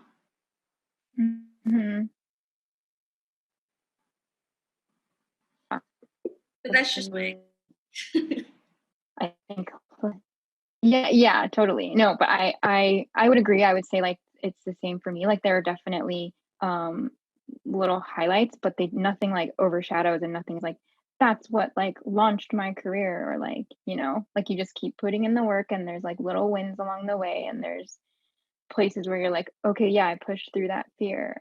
Like even making the book, that could have been you were like, oh, maybe I shouldn't do this because I don't know, what's going to happen, or is it going to be worth it? But you said it was even better than what you imagined. So it's like you invested in yourself and then your practice. And yeah, totally. I was like, at first I was like, okay, first round I'm going to do like 100 books, but like, am I even going to be able to sell 100 books? And my husband was like, are you joking? Like you probably have like 100 friends that will buy the book, let alone like, I don't know. He was like, you need to think more highly of yourself. Well, I don't know. That's my first time. I don't sell books. I like make photos, So yeah, it's definitely like a continuous learning process. Okay, so I think that's a great way to go into this last question that I have for you on the topic of like little things adding up is I wanted to know if you have any daily or weekly habits or practices that you feel have influenced your growth or your work. I like to have slow mornings with breakfast. And I feel like during that time, I sort of try to figure out what I want to accomplish that day and like mentally prepare and figure out like what I have to prioritize. What do I want to do first? That's been really helpful for me. Also, I feel like just making sketches and researching ideas is really important for me, to sort of keep my process going. And that's stuff you can do while you're like watching a show or listening to a podcast, so you can have your work and your like regular life. I feel like, I guess that's one thing, like being able or not feeling like I have to separate my work from my personal life so much, like allowing myself to be inspired whenever, and allowing myself to work on something while I'm doing something else that, it would be considered outside of my practice, I guess, like watching a show. That's been important to me. What else? I feel like for me, traveling was a really big turning point in my career when I was like finally able to travel. Like I found so much inspiration in travel, and like in traveling, I found so much inspiration in traveling. And it really helped me reset, like after making a body of work, to be able to take a trip, whether it be a big one or a small one. So that's something that I haven't been able to do now after finishing the work for my current show. So it's been a little bit like a different routine for me to get started on making new work, because I feel like I haven't been able to fully reset in the way that I normally do. But yeah, those are the things. Yeah, those are, and it's interesting. And I like the point you made about travel, because even like you mentioned, seeing the styrofoam sculpture, and then you bring that into your own practice. So it's like, I guess, yeah. And then like you said, combining your work life and your personal life. And, I feel like for you draw inspiration from, the road trip you went on with your husband, or like so many things that you see in life, and then connecting those with your personal experience and then creating out of that. So that's super interesting. Cool. Well, thank you so much for all of your thoughtful answers to my questions. I'm getting to know you better, and seeing your recent work and learning more about your process. Why don't you take this time to let the people know where they can find you and your work? You can see like my paintings and my personal fine art practice at lilianmartinez.com, and then you can see my my shop is bfgf-shop.com, and then my Instagram is @bfgf. Cool. And then you can find my portfolio at carmen-chan.com, and on Instagram at Carmen Chan. And then you can buy my book also on my portfolio site under books. So thank you. Thanks, Lillian. Bye. Bye.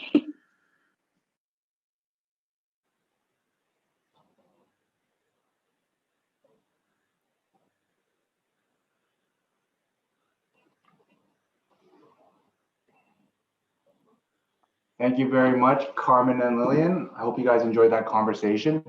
I just want to take a few moments to remind you guys to donate at uc-2020.com. We're supporting charities providing COVID-19 relief efforts and supporting the Black Lives Matter movement. They include Inner City Arts, Black Lives Matter, Artist Relief, the Loveland Foundation, Doctors Without Borders, MBK Alliance, World Central Kitchen, House of Ruth, and Black Visions Collective. And also, I want to remind you guys that both Jasper and myself have provided care packages that you can download on the site. Jasper's password is powwow, one word, POWWOW. And the password for my care package is Mayden, MAEKN, all lowercase. You can also check IG for more content. And if you have any specific questions for our speakers, you can either DM us at Unexpected Connections on Instagram or uc-2020.com. So our next speaker is Jasper Huang, a distinguished artist, curator, and the founder of the world famous art and mural festival, Powwow. If you're unfamiliar with his work, this is something that when I first met Jasper, I was immediately attracted to his work by virtue of just like the playfulness. I think a lot of what he created just seemed to fly off the cuff, and it was really innate, just a personal curiosity. And his work has taken him all around the world. He's been, he's displayed his work in places such as Japan, California, France, London, Mexico, New York, Hong Kong, Chicago, and Australia. And he's been recognized by Communication Arts, Society of Illustrators, American Illustration, Taschen's Illustration Now, Hypebeast, Boom, Arrested Motion, and many more. On the client side, he actually has a pretty impressive roster of clients, including Uniqlo, Versace, Microsoft, Neiman Marcus, Toyota, Marvel, and more. And not to be outdone, dating back to his time when he used to live in Hong Kong and we used to run the streets of Hong Kong together, he founded Above Second, a gallery that in his eyes was sort of what was missing in the Hong Kong landscape. And that was sort of, I think, in many ways a catalyst towards Powwow, which, if you're unfamiliar, is a nonprofit organization that features many contemporary artists that focus on community enrichment and the creation of art outreach. So this is something that has taken him to 17 cities across the world, originally starting in, I guess, Hong Kong / Honolulu, his two homes. And I was very fortunate to see the early stages of that and see it blossom into what it is now. And I think it's nothing short of remarkable. And last but not least, this guy does honestly everything. He also is a co-founder of the creative community center called Lana Lane Studios. So I'm super excited to have Jasper discuss the role of the artist in these times of uncertainty and what role they should endeavor to play. Let's pick up with Jasper.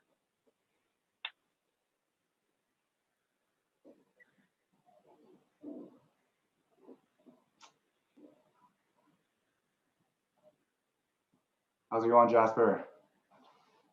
Yo, how's it going? Good, good. I know that before we had to do a little bit of shuffling around because you had spent the afternoon at a protest. How are you feeling? It was good. I mean, the protest was peaceful. You know, a lot of people showed up, and we walked from the park to like City Hall, and everyone was very supportive, and it all turned out well. I went on the protest with my wife, and so we would have loved to bring our kids with us, but you know, we're still in a pandemic, so we're trying to still be safe. Yeah. So we wore like extra layers of masks, so it was extra hot today for us. Yeah, yeah. But otherwise, the protest was positive. Nice. I know that, you know, for you and I, we've known each other a while. We're just talking off camera. It's probably been almost 13 years now that we've known each other, and I think for me personally, there is a sort of underlying interest I guess maybe in some ways it's a little bit selfish, but it's also like trying to reach out and provide an outlet for people and understand like there's been so much that's happened in the last 3 months or so. How are you coping with things mentally? Like where's your head at right now as both an artist and a business owner? It was tough, this year with 2020 started with a lot of opportunities. A lot of jobs came in and I was working through, different projects, and we always it's always great for us to sort of launch the year with our festival in Hawaii. And it was our 10th year. So we hit a decade in Hawaii. And we flew in all of our friends, all these artists in town. We had close to 100 artists involved. We created about 90 murals over a period of a week. We flew in all the directors from all over the world. We had a really great couple of weeks with everyone. And then it was almost straight into quarantine. Mm-hmm. And right away, there was a lot of ups and downs, because then I started either having jobs get pushed back, canceled. Financially, things were I'm not sure how much I can make this year. My wife owns a beauty bar called Boldface, and they were out of work, and she wasn't sure if she could pay the rent. Landlords right away going to we'll provide deferment, which is just moving the hole further down the line. Mm. And it looked like it might the business might end. There was a lot of mixed emotions. Yeah. And so we were worried. And then different things came through, like the CARE Act, PPP loans, EIDL, et cetera. And then my wife applied to all of them to try to see if it can, hold us over this period. And so it's been tough, it's been tough. And at the same time, we have 2 kids. We have a 7-year-old and a 2-year-old. Fun fact, Eugene is actually the godfather of my older daughter, Ella. And so, they were out of school. And so people are like, oh, you have tons of free time, but you can do tons of projects. You can start working on personal projects. I'm like, not if you have kids. Pretty much when you have kids, it's homeschooling, trying to keep them entertained. And you just have them all day long. My free time came from when they were in school, when they were gone. Yeah. It's when I was able to work.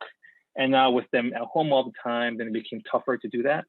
Yeah. So I was also just figuring everything out, and we're still sort of in that mode, because they still are not back to school. Summer school is just all distance learning.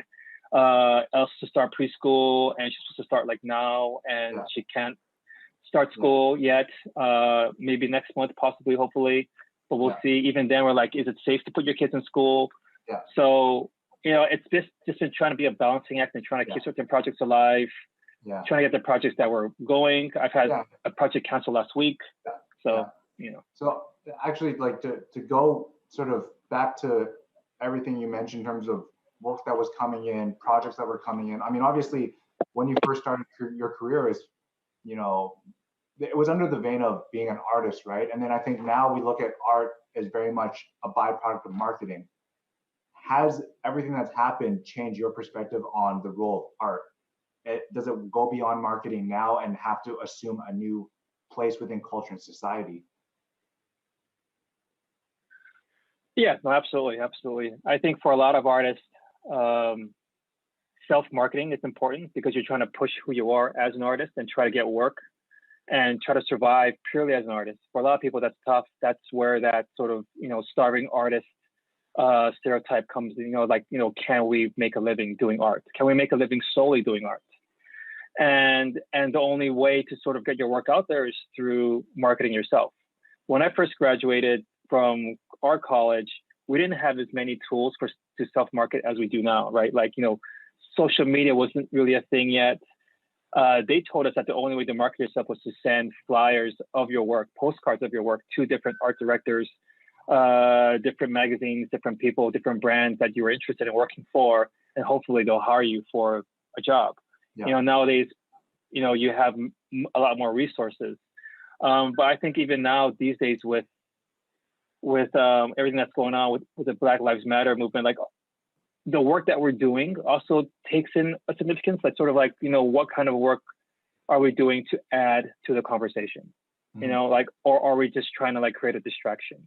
Yeah. And so it's a point where you look at work does my work matter in sort of the current state of the world? and what can I do to sort of, educate, be better, even if it's like within our own communities, within our own smaller communities, within where we live, right? Yeah. So even like usage of our platforms that we have, and how best to sort of use it as a tool.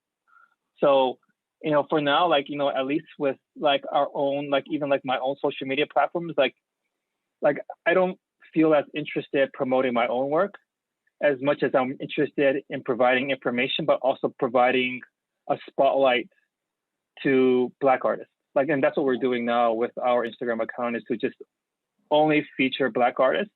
Yeah. What's amazing is that I've been exposed to so many artists that I wasn't even aware of, and then I've become fans of so many new artists that I wasn't sort of had my eyes open to until now. And I regret that. And I'm sad that hasn't happened earlier. But at the same time, it's sort of triggered me to learn and to educate myself more. And that's what's been great about it. Where like I'm less thinking about marketing myself. I'm more thinking about how I can use the audience that we've created to sort of market others, to put other people ahead of ourselves. Yeah. And do you think art and creativity differ in moments like this, where things are very challenging? It's mostly a negative sentiment versus moments of prosperity when, everyone's happy, things are a lot easier from sort of a lifestyle perspective. Yeah, I mean, like, I think you think about it more, like sometimes like you're just putting stuff out just to put stuff out. It's sort of like almost like TikTok, right? You're just doing a bunch of fun videos. I mean, there's nothing against sort of like creating humor and making people feel better, but sometimes you don't really think about it as much when you put that content out there. It's sort of like just fun, and now it's like more like, well, we have to sort of rethink that a little bit. I mean, I hope that we do go back to some of that, where we can still sort of like look at funny memes and not have much care for what's going around. I mean, I guess that's sort of naive in a lot of ways, but there was kind of like sometimes that, but then like now we can never go back to that really, because like we have to always sort of like understand that things are happening around the world that to be aware of, and how then to sort of, if we're leaders of our industry, like how then do we use and do we create work that sort of like is more meaningful, or how to promote artists and create things that sort of help out communities, So I think we can still have fun, but we also have to be more aware and sort of work with our eyes more open to our surroundings and to what's going on. With all the various social movements happening, like Black Lives Matter, I mean, just in regards to whether it's COVID-19 relief or Black Lives Matter, did you ever feel sort of lost in terms of how you could help? Or was there always sort of like clarity and like, this is what I can do to help? I mean, no, like I definitely felt lost. Even during COVID, during Black Lives Matter, when I was watching the videos, like, cause then let's be honest here, like in Hawaii, like we're really isolated, right? We're one of the most isolated places on earth. Like there's nothing near us. And oftentimes I feel like because of our isolation, we're oftentimes too insulated, and sometimes previous issues that have happened in the past, like I felt less of a call to action than I do now, which I regret. But I now more than ever, like like we're just trying to like make a difference. So, but then like when it started happening, I wasn't sure what to do, and I didn't want to, just kind of like move through my daily life as if nothing was going on, because something was definitely happening. And so, like one thing that I really strive to do was just to ask for help, because I feel like it's not something that we are experiencing alone.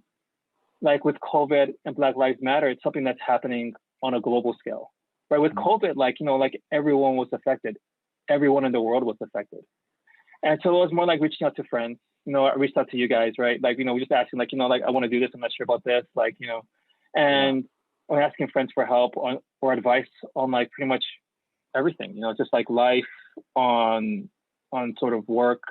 Yeah. And so I thought it was key to sort of embrace the communities that were there, whether it be here locally or globally, and just sort of like say, hey, I need some help with this. Like, I'm not sure how to grasp all this. I'm not sure understand this, Yeah. and just kind of come in with an open mind to be educated, you know, and to just I you think know ask that's for help definitely really. like a valid perspective, because I think given the uncertainty and challenges and the fact that there's no real handbook to this, I think a lot of us were trying to navigate how to best support and also not just add more noise. I think you mentioned that earlier.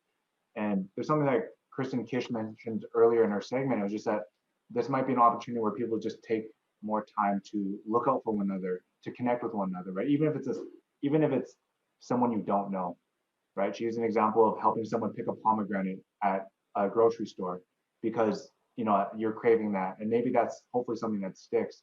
And like, just to give you a little background context, when Jasper and I were discussing what our segment was going to be, it actually was significantly different than this, because Jasper just didn't feel comfortable proceeding with the original approach, because to be straight up, it just felt a little bit tone deaf, because it didn't highlight all the things that were going on that had materialized in the 7 weeks or the 7 days prior to his segment, right? And I mean, we went back and forth to establish something that we thought made sense. And I think that looking at art, I think for me what's most interesting is that art and illustrators, creatives, like, your job primarily is as a byproduct of marketing right now. Like, artwork is utilized by a client to sell something, but now it's like, does it return back to its roots of having the ability to inspire people to utilize it as a way to communicate a message? And that's something that's really interesting to me. And seeing everything around you, and I think the sentiments are primarily negative, do you have a sense of invigoration or inspiration to create? Or do you still feel like you're trying to work your way through in terms of, if I'm to create art, what does it look like? How can I create something that has impact today? Yeah, I mean, to be honest, like, I've been feeling kind of like blocked, to be honest, like it's been tough to, I guess, even draw or be creative, because then a lot of my work and my paintings tend to center around nostalgia and around pop art and around, so just sort of like Saturday morning cartoons, like when you grew up with those cartoons as kids. And I always had fun drawing that, or I would like draw, like little figures and just doing stupid things. And that's always stuff that, like, I've always kind of seen my work as more comedy than anything else. Like, if it sort of generated a smile from someone, then that kind of like saw my work as a success. And now, like, I don't know, and I don't know. And I guess a lot of artists might feel the same way, right? Where like, like, I don't know if my work is relevant, and I don't know if the work that I do like matters as much to the global consciousness right now. Like, does that bother you, or is it more like, hey, this is closing of one chapter? Because it's not that you're just an artist, you're a curator, artist, a festival organizer. There's a lot of other things that you can do to support. Does it feel like that maybe one chapter or one part of your identity might just need to be pushed to the side?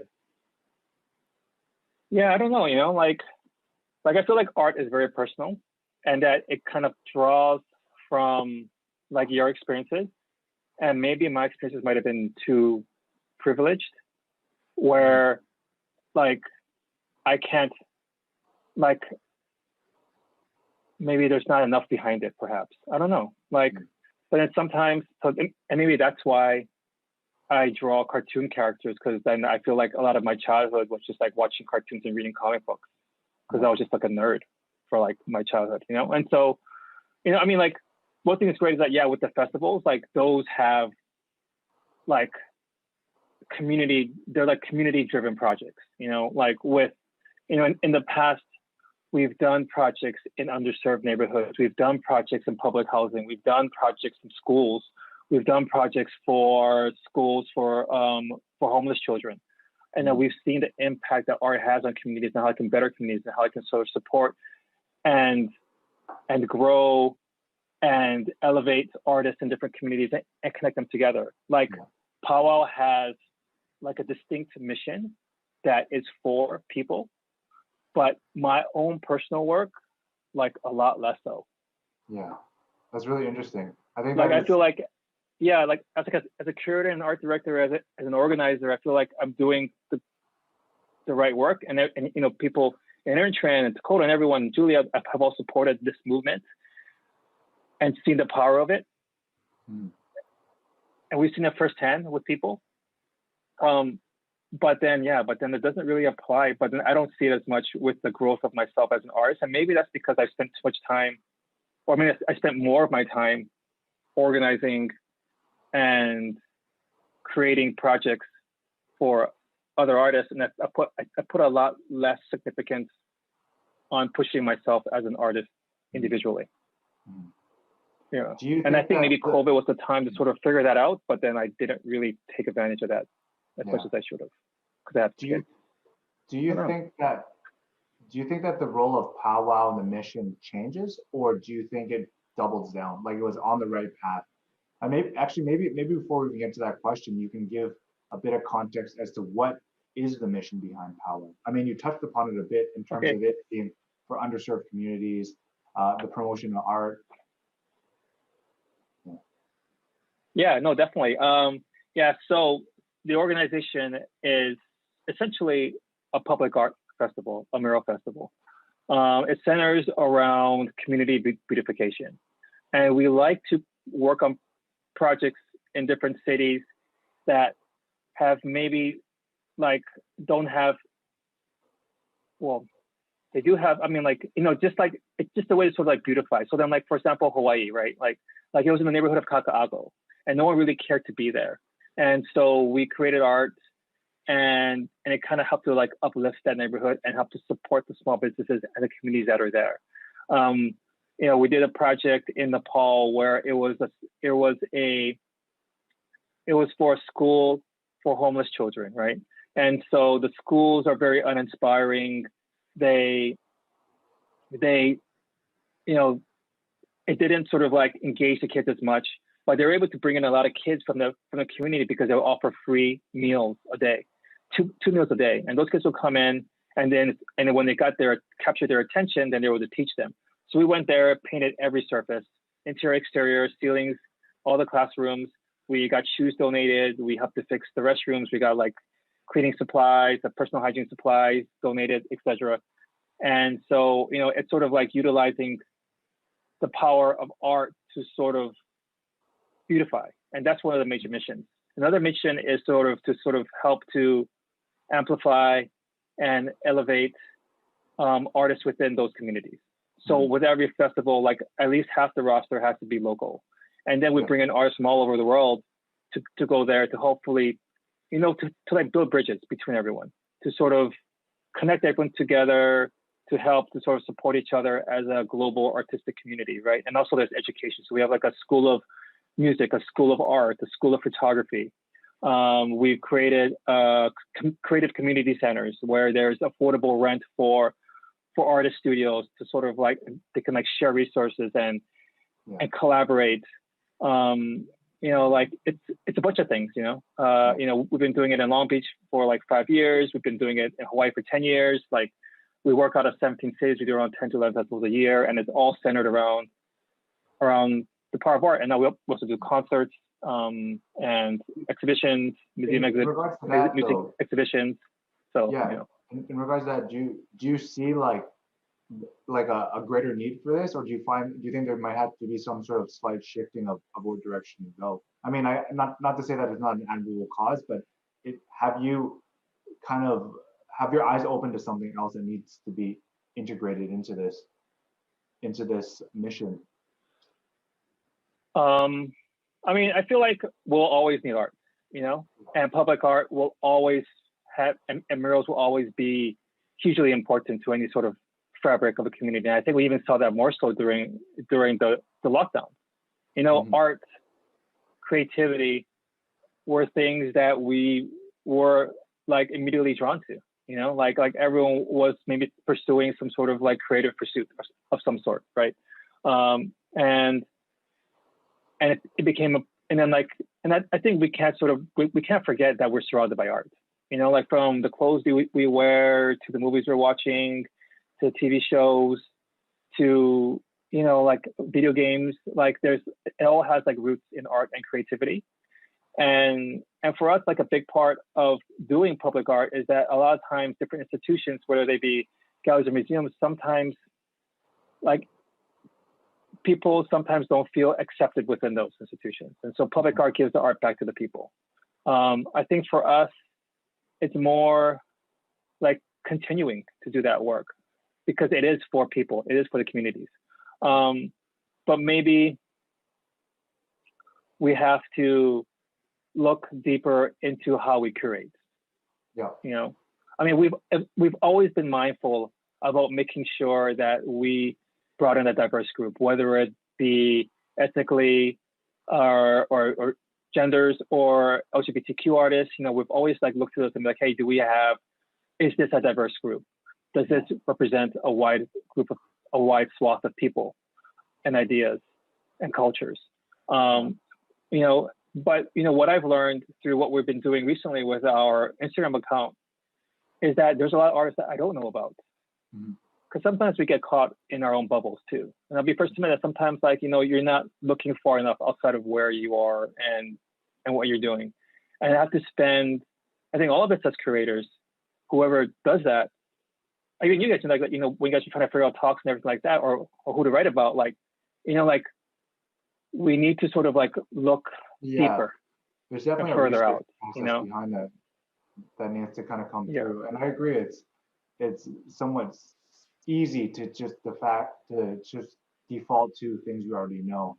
And I do agree. It's just part of us now is stuck in this, both the reinforcement of feedback in terms of social media algorithms, but also sometimes we get so caught up in metrics as well. It's like, oh, I've never heard of this artist, but he only has 1,200 followers. He probably is not that good. And I think that this is the real challenge for us going forward, is that the leaders, the people that want to actually make a difference, need to create that path, right? Because right now the path it's basically either you're nobody or somebody. There's no way for a quote unquote someone that's coming up to develop themselves to be a somebody or to have, you know, a ton of visibility. And I think that's something that's going to be really important for us going forward.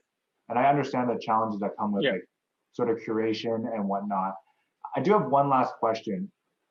Do you think there will be an art movement that will emerge from these times? I mean, I hope so. I hope a lot of movements come forward. I hope this movement continues moving, and we continue, you know, bringing light to other issues that are happening around the world. You know, like whether it be, you know, issues, you know, surrounding, you know, like imprisoning children that are, you know, like on the border, you know, like there's tons of problems that like, or, you know, Hong Kong's fight for democracy, you know, like, I think a big part of it is like, and what I've learned too, is that sometimes we're not educating ourselves and also not educating other people enough. And sometimes people have like this immediate sort of like reaction based on whatever someone told them. And they haven't like looked deeper into like, is this what's happening really? Because I remember reading something where I was like, where are all the people in Hong Kong supporting Black Lives Matter when they had police brutality just like last year? And I'm like, but what people in Hong Kong are fighting for is vastly different. I mean, like they're fighting for like democracy, you know? They don't even have some of the rights that we're born with here in America. Like they want democracy. They want the ability to even vote, you know? And so they're fighting for, they're not fighting for against police brutality. They're fighting for like sort of like basic rights, you know, that we as Americans have, right? Yeah, and so you know, it's like it's different, you know, like, and sometimes people like aren't looking at that. They're not like saying, okay, yeah, you know, they're doing this because of this, you know. And I think that's sometimes where racism comes up, right? It's like we're not taking the time to understand the history and to understand sort of why it is the way it is now and what we can do to sort of change it, you know. And that's where that sort of systemic racism comes up, and how we have to sort of look beyond like our own sort of experiences that we've had to sort of like trigger whatever viewpoint that we currently have, and then sort of look beyond that. And I think we have to keep doing that. And I think those kind of movements are good, where we are constantly sort of trying to figure that out and learn from it and be better by doing it. So I hope like there's one. I hope there's more galleries that support a wider group of artists. I hope because to be honest, like the art industry, especially the fine art industry, sometimes can feel very exclusive. And I hope that everyone across the board becomes more inclusive. And that's what I hope. And then I guess we'll be paying attention to that, And then when we see that it's wrong and it's not right, and I hope everyone is able to sort of stand up against things that they feel are wrong and not be worried about the backlash or losing followers, etc. Yeah. Awesome. Thanks for that. We're going to transition into the Q&A section where we have a few questions teed up for you. So just give us a sec here.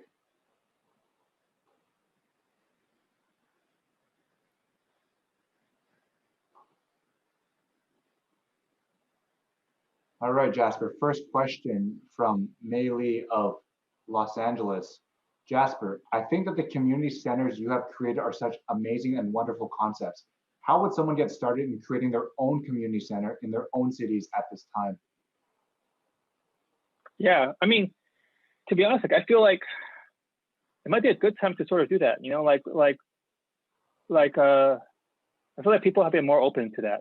Like for us, like when we created our community center, it was about finding a property owner or a landowner that believed in our mission, and then negotiating a rent and a lease that we could afford, that would make sense. But I think at the same time, like you just kind of have to like jump into it. The other day I was talking to someone and I said, a lot of times we have no clue what we were doing, especially in the beginning with the festival and starting all these things. It was more like set a deadline, set a finish date, and then like work towards it. And whatever you do, whatever happens, like just shoot for that.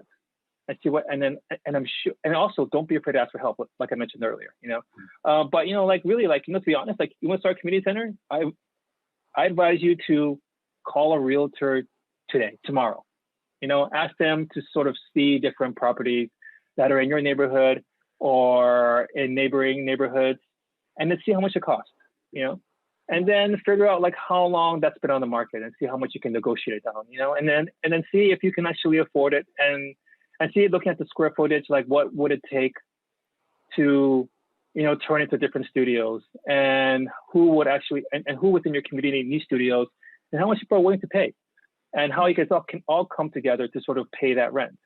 First work with guys that you trust, and also then like just sit there and just go there and build it. That's what we did. Like a part of our studios, like people were building their flooring with found pallets. We found things on Craigslist. It became kind of like a creative favela, but it was more that one of the first things I did actually was, once I got the space, is I emailed every artist I knew on the island, and I said, hey, we're going to have a meeting. This is the location, and I want to share your news I want to present to you, and who would be interested in being a part of it. They all came into this gutted warehouse. It looked like crap. It was terrible. It smelled. And I said, who wants to be a part of this community? This is what we're going to do. This is how we're going to build it. And almost everyone that I brought to that meeting said yes. Then we figured out where they wanted to sort of build and what they wanted to do there. And to be honest, like within a week, everyone was building, and that's all it really took, really. Like, it was just really like, gather your friends, gather your community. Cause everyone's like, well, you know what? I can only maybe pay like $200 a month for rent to help cover the cost of the monthly rent. I was like, that's fine. Okay, cool. So let's say you have the space that's maybe smaller, that kind of makes it for 200, and this person can pay more, so maybe have it like a little bit bigger, and then from there, everyone just kind of figured it out. Everyone worked together, and like it just kind of came together. I can just with our own just hands. Yeah, I can definitely echo that sentiment. Sometimes it's just starting. It's probably the hardest part, but just starting and knowing that for the most part, a lot of things that creatives do don't have an existing playbook. It's just you go out and do it, and then you iterate as you go. And obviously the amount of resources you have varies from project to project, and just knowing that, hey, I'm just going to try the best to make light of this situation, and that's all you can really ask for. But I think that that question from Mei Lee actually is something that could further be developed on. It's almost like, what are the things? It's almost like a guide or handbook that people can exercise if you want to do your own community center. Like, obviously you've done it before, Jasper, and I think there's a lot of learnings there that you can apply. There's another question. Yeah, I mean, here. I think. Oh, sorry. Go ahead. I mean, just to add to that, like I think we all have like value beyond financial, beyond money, and sometimes we have to learn how to like use that value to sort of like. Because then I was able to negotiate cheaper rent because I said that we could provide community outreach, we could provide workshops, we could provide things that the landlord was actually looking for his own community, and so he was able to give us cheaper rent because we're able to sort of like provide public art within the community, provide different things. And so it's really trying to find someone that also agrees that that's valuable and that bringing you in will sort of boost the community and willing to sort of work with you and give you more affordable rents based on that. So with the sort of look beyond sort of like, hey, I have this much money in my bank account, I can't afford this. But like you have that much money in your bank account, but you also have all of this of who you are as a person. And you have a community of your peers, and that is vastly sometimes more valuable. And then how do you sort of, utilize that is important too. That's a good response. There's a second question from Wilson out of Long Beach who asks, what has Powwow Worldwide taught you after all these years? How will you apply those learnings as you look to the future, especially with today's current climate? For me, like, I think what I've learned the most is that really like our organization is about people, and not just the artists that are painting and the team and the media that comes through and all of our friends that are and families that are a part of it. I mean, they're all very important, but also the people within those communities. The moments that have touched me the most, that I remember the most, are oftentimes just these small moments where I meet someone within a community and they thank me. And sometimes they're crying, they're crying because we cared enough to put an effort into beautifying their neighborhood. There was one story, and I wasn't there in person, unluckily, but then we did a project in Worcester, Massachusetts. It was at public housing there. And this mother came up to us, and she had two daughters. The first daughter, for her entire life, was always afraid to tell people where she grew up or where she lived because they would instantly judge her based on that. Because they knew that that was the project. They knew that that was public housing. They would see her as poor and possibly lesser than them because she lived there and she was from there. And then she told us that her younger daughter went and told someone where she lived, and that person responded by saying, oh, that's where all the murals are. Like, that's where people are painting. And that shift in perception, like, meant everything to her. He said that she became proud of where she lived and where she was from. And that happened through just a simple act of putting paint on walls, And those kind of moments and those kind of reactions, those visceral reactions to art and its effect and impact on communities is something that I wasn't like that has become the most important aspects of the organization. And I think about that a lot. And I think about different stories just like that have happened throughout the years doing this. And that kind of like is really what drives not only me, but the whole team to sort of keep pushing forward, that we are doing it for our communities or for our hometowns, but for the places that we love. Yeah. And a lot of artists have come up to me and told me that, it's because of us that, it helped to sort of like boost their career or gave them an opportunity because before they were about their work, and because we gave them an opportunity to paint in the public sphere, they felt much more confident and they want to continue moving forward and pursue art, and that means the world to me too. So I've learned that I find a lot of it just means so much to me that we're able to sort of help people. Yeah. And I think that more than anything means the world to me. And I think if we can continue doing that, then I think we're on the right path moving forward. No, totally. I think there's a level of selflessness that people are starting to understand. Not to say people weren't doing it, but I think that you see the value of things that come down to just compassion, right? The things you can add to your community, not necessarily through tangible monetary means. I mean, those are important as well, but I think just the whole gamut of things that can be offered. And I think that you have to, I can kind of see I can definitely hear the emotion coming through when you tell those stories. And it's something I think that, this is more of an aside for Jasper and I, but I've learned a lot from Jasper over the years, and he's essentially the same person I met when I met him, you know, at some Bape concert like 13 years ago. Like, I was just a level of selflessness, and it was always about community first. And I've learned that a lot in terms of what you put into a community, the output of one person hopefully can expand beyond just that singular input. And I think that's something that's really important. And it's just like, you see it with Paolo, right? You see it with Macon, you see what happens when people that are dedicated to a cause actually put the work in. There is one last question I think is really important, Jasper. This is from Gina out of Pasadena. You mentioned you've been feeling lost during these times. For young artists or creatives who are feeling this way, can you provide some additional insight on how they can navigate these times? Yeah, I mean, to be honest, like, you know, like, I think it's to learn to take a break, you know, like learn to sort of like step away and not feel guilty about it. I think like we feel like we always have to be like constantly engaged with everything that's going on. And a lot of times like that can feel very heavy, and it can feel sometimes suffocating at times. And that maybe it's sometimes good to sort of like step away, recoup, rethink, and just sort of like allow those ideas marinate. And I think that can be helpful, you know. For me, like I might decide to like, you know, watch like a funny movie or read a book or like, you know, and just try to like get away from it and then come back to it later with sort of like feeling refreshed.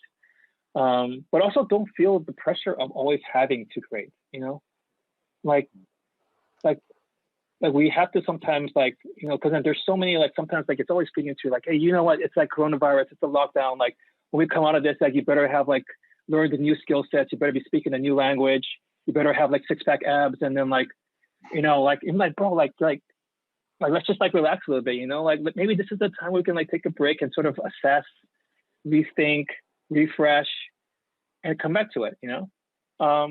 So I think I feel like you shouldn't like feel so much pressure, because I feel a lot of it is really like us putting the pressure on ourselves when other people really aren't looking to you for that as much, you know, like, and sometimes it's not just someone's like, hey, you know what, like, it's okay to stop and breathe and come back to it later. And I think when you do that,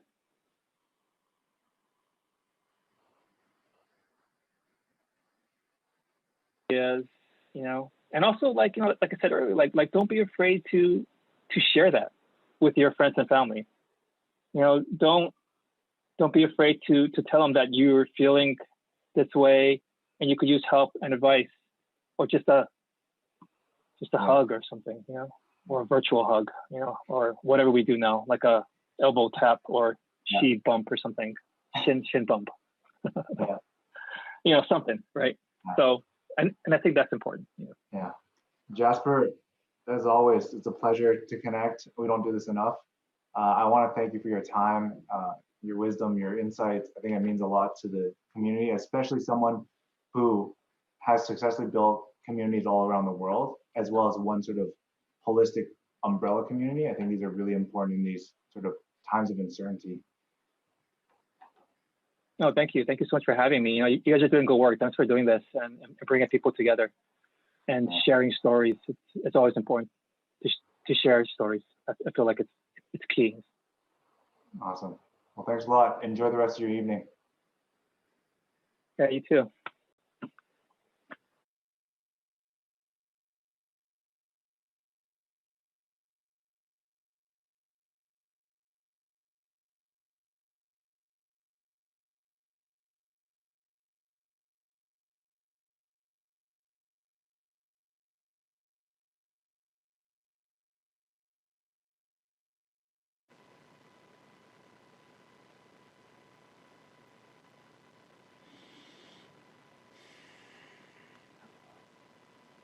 As you can tell, he's super passionate about what he does. And like I said, I've learned a lot from him over the years in terms of, I guess, how to make sense of your purpose, you know, the things that you do, why you do them, how to create structure around them. And, you know, a lot of things that I learned very early on still kind of hold true today.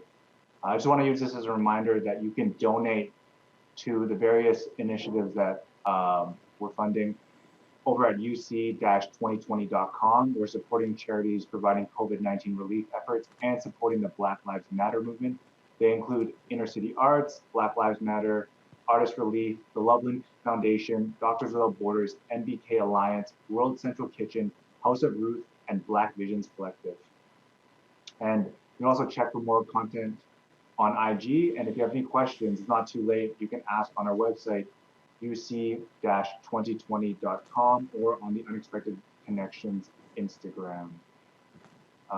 So next up, we have Decatur Dan, known as, or I guess Decatur Dan, who goes by the real name Dan Hall. He brings his hometown spirit of community, culture, and finesse into everything he creates, while constantly pushing to see what he's capable of next.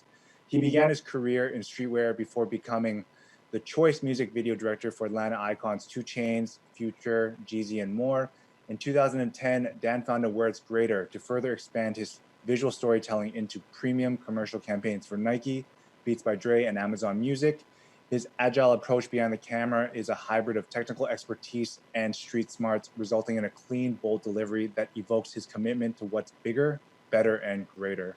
He'll be joined by Alex Mayland. He's a creative director, designer, photographer, and co-founder of Mayden, and he's based currently in Hong Kong and LA. He has a long-standing career crafting brand stories for the likes of Gatorade, Asics, Arc'teryx, Jordan Brand, 11 Madison Park, Adidas Originals, and more. And prior to co-founding Mayden with myself, he served as the creative director for Hypebeast, a street and lifestyle publication based in Hong Kong, as well as globally. Born in Seoul, South Korea, he was raised in Atlanta, Georgia. This is his bio, not mine. Alex is a Southern boy. Alex is a Southern boy in more ways than one. He earned his bachelor's degree in political science from Georgia State University and credits his undergraduate program with bolstering his artistic side for the structure and rigidity that is required to build great brands. So we're excited to have these two chop it up about growing up in Atlanta and building a creative career, and how the local streetwear shop were both fundamental to their beginnings. Let's take it over to Alex and Dan. All right, you gotta get it. And then your thing is right here.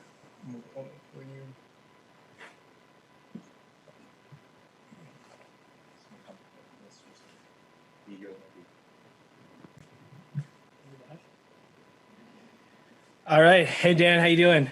What's up, bro? I didn't know you had that poli-sci major at Georgia State. That's Sorry, fire. technical difficulty. There we go. Hey, Dan, you there? Yeah, I'm here. Can you hear me? Yes, sir. I can hear you. How you doing, man? I'm good. Just I didn't realize you had that poli-sci major at Georgia State. Well, now you know. Now you know. Now I know the real. You know what I'm saying? Like the real. Now you know that I'm really not a creative. No, I'm kidding. I studied marketing, so you know it's all bullshit. Never mind. Yeah, right. So I gotta keep it clean. Well, before we dive in, I'll just give a quick intro before I kind of kick it over to you, Dan. I'm super excited to talk today. I know you and I have been chopping it up on the side, and you have a lot to say just sort of through your story, and otherwise, just with current events going on. So just for everybody who just kind of tuned in, my name is Alex. Like Eugene said, I'm a co-founder of Mayden.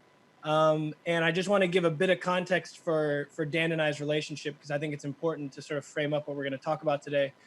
Dan and I have been friends for give or take about 8 or 9 years, I think, Dan.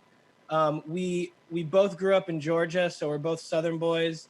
I grew up in Gwinnett County, which is essentially the suburbs, if you know anything about the metro Atlanta area. Korean adopted by Norwegian American parents. And then on the flip side, Dan grew up in Decatur, which is more the city, obviously. And Dan was a few years older than me, but we also went to the same university, which is Georgia State. And so I think the easiest way to sum it up, Dan, I think you'd agree, is that streetwear almost brought us together, which kind of sounds corny, but you worked for a shop called Standard in Atlanta. And then I took a job a little while after you at a neighboring shop called Wish. And if there was ever sort of like a Coke or Pepsi rival in like the streetwear world in the South, I think it was Wish and Standard at the time. And there was no like Instagrams to stunt on or anything like that at the time. But we sure as hell were making a good point of trying to prove who was like more relevant and who was doing the cooler stuff in the city through our like blogspot.com accounts. So the rest of the major cities, they had their undefeateds, their A-Life, their bodegas, all that stuff, but there was just 2 in Atlanta. So anyways, I look up to you, Dan, as a peer, but also as a mentor. And I think, what I've learned in my creative journey is that we all sort of ride waves that have been created from the momentum of those that came before us, from their ingenuity and from their creativity. And, Dan, I think you really created that wave for me early on that I was able to sort of ride in the city and then beyond after that. So looking back, we've both carved out sort of successful, quote unquote, creative careers emerging from unexpected places.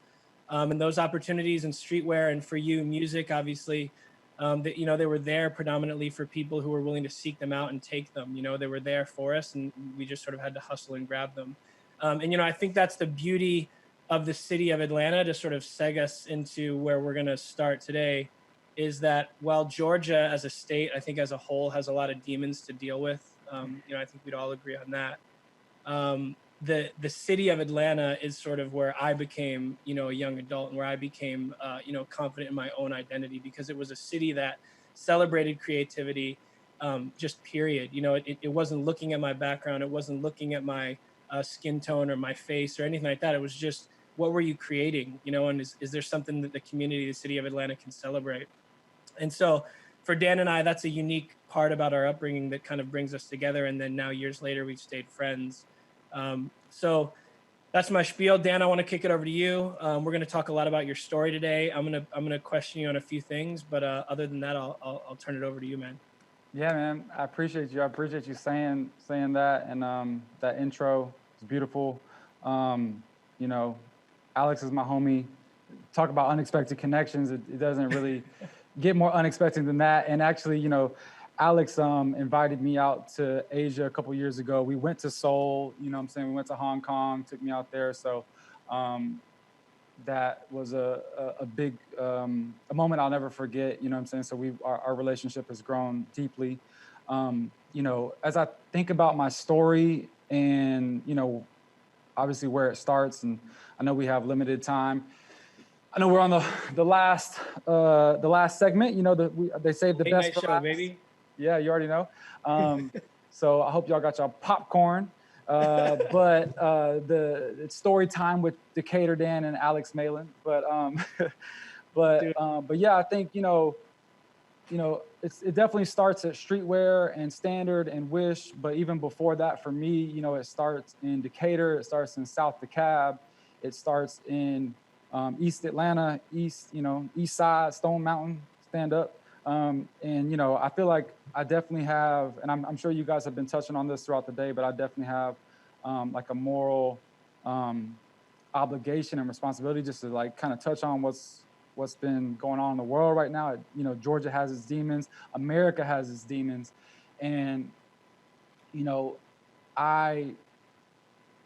this what's been going on in terms of as it pertains to George Floyd and police brutality and the Black community is something that's very sensitive to me. It's very close to my heart. I grew up in South DeKalb. It's predominantly Black, and Black people have always just embraced me and my family, and so the protests, everything that's going on right now it means a lot to see. It's not pretty, but it's definitely, I think I'm optimistic about the change that can come. It's no surprise that this is an election year. And I think that, we have a chance to get out here and rock the vote, so to speak. And so I just want to acknowledge what's kind of going on in the world. And I'm so excited to be a part of this. And you guys, I know we've been talking about this for a while. You guys, started as a COVID-19 relief, and then you pivoted to include and support the Black Lives Matter movement, which is so important. And so I'm just happy to be a part of that. But yeah, I wouldn't be where I'm at today if it wasn't for the Black community. And as I think about my my journey and my life, it's been the key characters, the key cornerstones or milestones have been opportunities that have been given to me from Black or brown people. Starting with Farshad at Standard, who was an Iranian dude, and hired me as a retail associate. I worked there while going to Georgia State. And Standard was cool. Like Standard was, I didn't really, know what I wanted to do with my life at that time. I was just, graduated high school. I was playing basketball before that. That was my dream, was to be in the NBA, even though that was not gonna happen. But that was what I was shooting for. That was what I grew up doing. That's what kept me out of trouble. Right. And so, well, I think, Dan, for people who don't know you, before, let's even say before music videos, because there's obviously there's period, you still do, but you did a lot of music videos for a lot of hip hop artists. Maybe start me in that Standard era for you, the retail era for you, because I think that's super integral to how you started this creative journey. Give us a bit of context for Standard pre-music video, Dan, let's call it. For sure. So I'm at Standard. It was a retail job that I had I was working and going to school. I had the Hope Scholarship, and I didn't take out any student loans. So I was just working to kind of make a living. I was still living at home with my parents, trying to figure out, what I wanted to do. And Standard was the only thing I really had. It was great, you know what I mean? And it was a safe haven. I was into streetwear, I was into the fashion, I was into everything it stood for, and it was so inclusive, and it was so it was just dope. It was so niche, and it was like exclusive, and everything. It was kind of like the it was just a good environment to be in, and we had everybody. Obviously, we sold the exclusive clothes and the gear.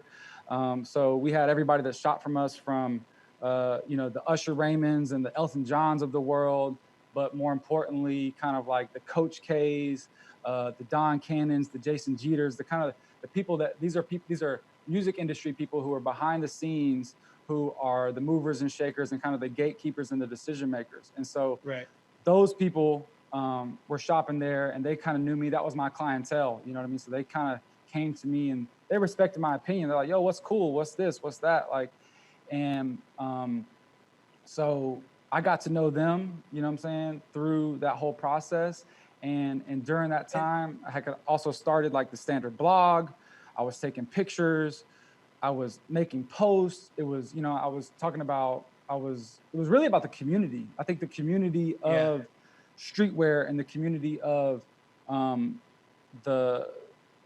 the store environment was what I loved the most about Standard. That was really the biggest thing. And Cannon specifically, the producer was super important in terms of the people that were kind of like flowing through the shop. Like you said, you built that kind of creative trust with people because you were basically styling them. You were telling them what was dope, what was whack. Talk to me a bit about that Cannon relationship, because I know that's important for you. Yeah, for sure. And so Cannon was one of the first people. DJ Don Cannon, producer Don Cannon steps back. He had that famous drop. Producers have all their drops. And so Cannon was a frequent shopper from the store. Come in, buy up all the BBC Billionaire Boys Club tees, and he was like, he kind of took notice of what I was doing with the store and the blog and everything. He was like, could you do what you're doing for the store, but could you do it for me? And I was like, I guess, yeah, sure. You know what I mean? Like, I didn't know what I was getting myself into. I didn't know, what he was even asking of me, but I jumped on board. You know what I mean? I was like, yeah. So that kicked off, the next kind of phase where I was juggling school, I was work, and going to the studio at night, and just kind of like working with him, putting together, rolling out mixtapes that he was a part of, hosting, producing imagery and artwork for his singles and things like that, distributing those to the blogs. I just kind of like just jumped right in. You were basically in the studio with Cannon, just creating content. Yes, exactly. Creating content and distributing that content too. And so that's kind of like, if you go back and search on Two Dope Boys or Nah Right or Rap Radar, you'll see, like, even before I was doing music videos or anything like that, you'll see my credit of a source, Decatur Dan or whatever. So I was just really kind of like, I was distributing stuff for him. And one of the things that came up during that time was like, Cannon was trying to figure everything out. And he was like, yeah, man, I need you to roll this out and make this mixtape artwork from this designer and do this. He's like, and I got to do this video work, but like, it's just going to take me some time to edit the videos. I got the footage. And I was like, well, I know how to edit. And he was like, for real? You know how to edit? Like, he got up out of his seat. And I was like, yeah, like my dad is a, camera operator and he's a video editor. Like I grew up, around this stuff, like I know how to do it. And he was like, oh, bet, so he all of a sudden just kind of like put that responsibility on me. And now at this point, there was another unexpected connection, so to speak, where it was like, I could take this backstory of, my dad, who had, that's really my foundation around video production. He kind of like taught me, or my dad was a video editor and camera operator. So he kind of showed me the ropes, but I never really saw my career in it because I didn't know that I wanted to necessarily follow in my dad's footsteps. I love my dad, but I just kind of wanted to find my own way. And but the way found me. And so now how did you go? Oh, so I didn't mean to cut you up, but so you were like basically taking like product shots, like at, on like white pieces of paper at the shop on the sales floor, like during business hours. Mm-hmm. And then you find yourself in the studio with, still to this day, but definitely at the time, like one of the best, like if you wanted to like do something in Atlanta, like you kind of had to work with like Canon, if you really wanted to have a platform.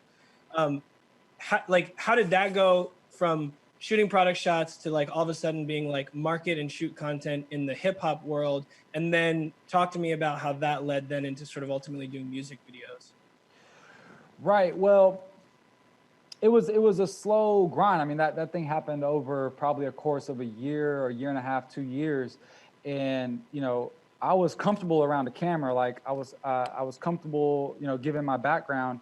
And so, but there basically was just a point where we were doing all these little projects for these artists, whether it be, they were big artists, but at the same time, they weren't huge artists. I mean, you're talking about the Cool Kids, you're talking about Currency, Young Dro, but I kind of like had my eyes set on some bigger, some bigger talent. And Cannon was working with Jeezy at the time, and Cannon was like, and I was like, man, if you can get us in the studio with Jeezy and I can get in there with the camera, like we're gonna be cooking with hot grease. What year is this? What album is Young Jeezy on at this point? Jeezy's on. He's about to release Trap or Die. Oh no, I'm sorry. Trap or Die 2, the mixtape, and TM103, which he had delayed. But Jeezy was kind of at the height of his career. He was on tour with Jay-Z. He had a huge song on Blueprint 3. So Jeezy was having a run. He was kind of like separating himself from like, the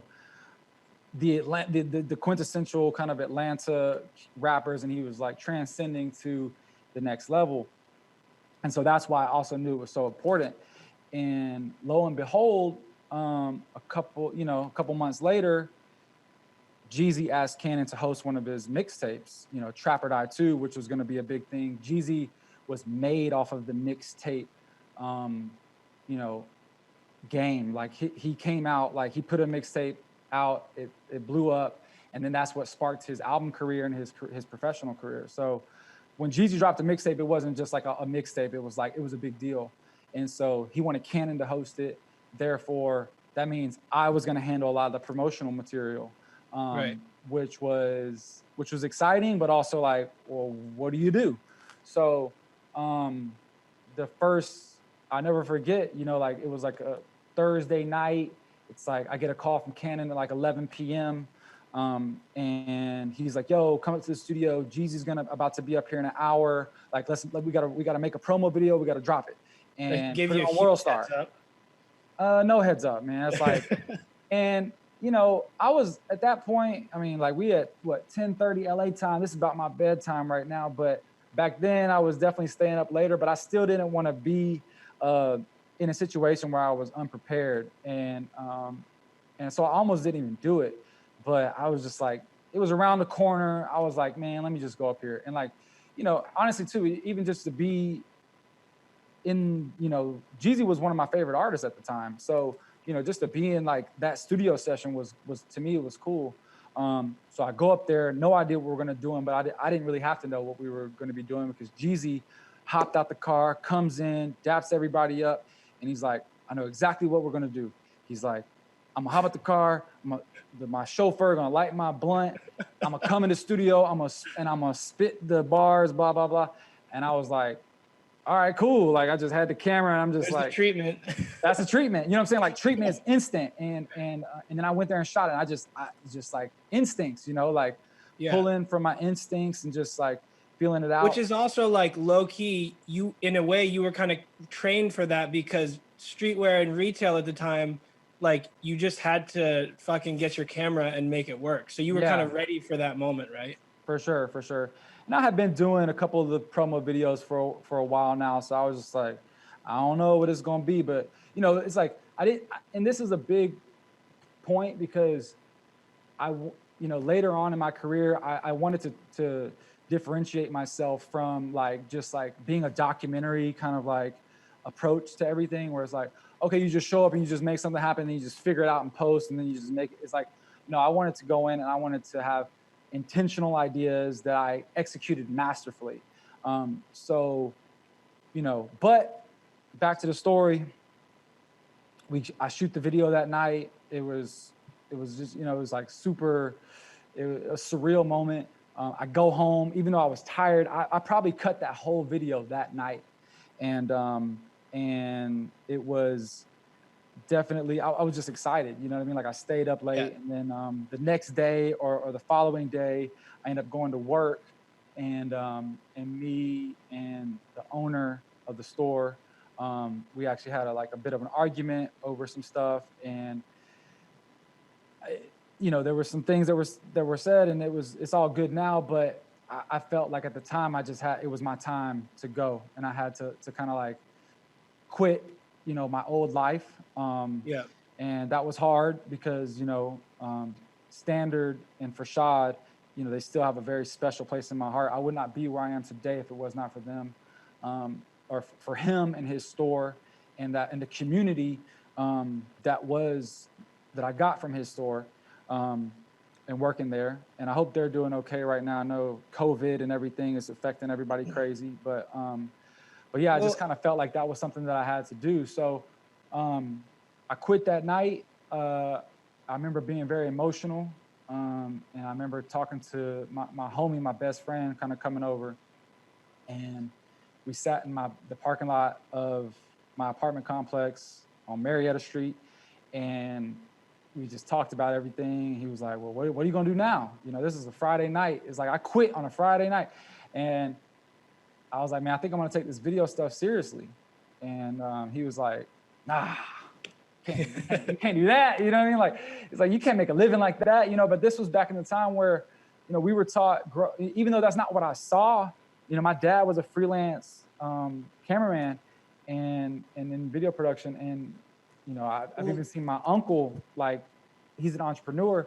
Even though it's not what I saw around me, that's just kind of what we were taught, was like, go to school, get a degree, and find a job, you know. And so is this at the point where so now you're like basically leaving Atlanta? Like, I don't want to skip over too much, but I want to make sure we have some time because there's some really good questions that are getting submitted. For sure. And we can also stop. We don't have to go through the full story, but I definitely want to stay, you know. Well, the one thing I want to make sure you hit on real quick is, like, you know, there's the background, right? So there's this transition from I'm shooting shoes in a store to I'm doing music videos for like the best hip hop artists in Atlanta then and even now, you know, like you transition from doing this behind the scenes stuff in the studio with a Jeezy to you're doing full on music video treatments and directing videos for, you know, Future and all these other guys. But then there's this crazy like pivot where you literally move out of Atlanta, and long story short, you find yourself in the app world essentially, and it's kind of the start of where you're at today, which is doing app design for the Nikes of the world, living in the Bay for a bit, moving to LA, starting a commercial studio. For sure. I kind of want to get you just to briefly hit on like, how do you do that? How do you go from I'm a hip hop music video in Atlanta to I'm on the West Coast doing commercial work? It's all about a conscious decision to focus on my craft and be the best at, I was a lost kid, growing up. I didn't know what I wanted to do, but when I had an opportunity put in front of me that, registered with me internally, and I recognized that, I honored that, and I was like, okay, cool. I'm going to dedicate my life to to being the best that I can be at this. And that's what I did, after Jeezy with the music videos. I was like, I'm going to dive in, not just what it means to be, a filmmaker, but a creative first, and like having ideas. How do I generate ideas on demand? How do I, do all this stuff? And so I set goals, I accomplished them. And over, probably 3 years of time, 3-4 years of time, I was top of my class, as it pertained to music video directors in Atlanta, but known national recognition, and like the people who I looked up to were giving me recognition, from. But by all standards, by all standards, well, pun intended, you didn't really have any of the qualifications to really be doing what you were doing, right? No, for sure. And that happened, and that's happened time and time again in my life. And But what do you think it is that gave you that? Like, how did you get to where you are today with basically no on paper qualifications to do what you are doing now? Flowing through life and vibing. And honestly, I mean, working very hard, having opportunities presented to me and taking them seriously. And even if I didn't know something, just because I haven't done something before, doesn't mean that I can't do it better than the person who's doing it now. You know what I'm saying? Who you're hiring. And there was a lot of opportunities that maybe I didn't deserve. You know what I mean? Like whether that was with Canon, whether that was with Jeezy, whether that was with the sneaker app, you know what I mean? So basically this how I transitioned from music video to LA and the and product photography on a major level to work with Nike and stuff was my homie Vic Singh, who I know from working at Nike Town Atlanta, Phipps Plaza. Like he basically he saw what I was doing. He was paying attention, and he knew my kind of hustler mentality, my that spirit, and that's exactly what he was looking for when he started. He was a co-founder of the sneaker app, and he kind of reached out to me and was like, "Hey, I need a nimble team to go out to San Francisco, because obviously San Francisco is a tech capital." And he was like, "Go out there, and I need you to be the digital producer for this app." We had an amazing, digital designer. We had a developer, and we built a prototype for the sneaker app that he was then able to take and sell through to the whole Nike executives and leadership. And that 1 month kind of was how it was briefed, which I almost didn't even do. Again, there's always been these times where it's like, I'm always at this debate, but I go out there and it really definitely opens up my mind. You know what I mean? Like it was I needed a break from Atlanta. I needed a break from the music video thing. It was good money, and it was a good change of pace. And so I go out to San Fran and kind of do that thing, and then eventually just say, you know what, I'm gonna try my shot in Los Angeles. And so after San Fran, instead of going back to Atlanta, I decide that I'm gonna try my hand in LA. There was also too, like that's what led to, it's like because I had my hand in the digital production of the sneaker app, I got kind of first dibs on like the opportunity to kind of sandbox some of the photography that was going to be in the app. And so that's kind of how I got my whole start. And it's like, all right, cool. Ship shoes down to Dan. He can do test shoots, this and that. And that was my realm because I had done that at Standard. So like, that's kind of like how everything all adds up, or these unexpected connections. And even though so it was almost like full circle at that point, where like it all came back around, where you're pairing these things together and then kind of putting them into this new recipe for sure.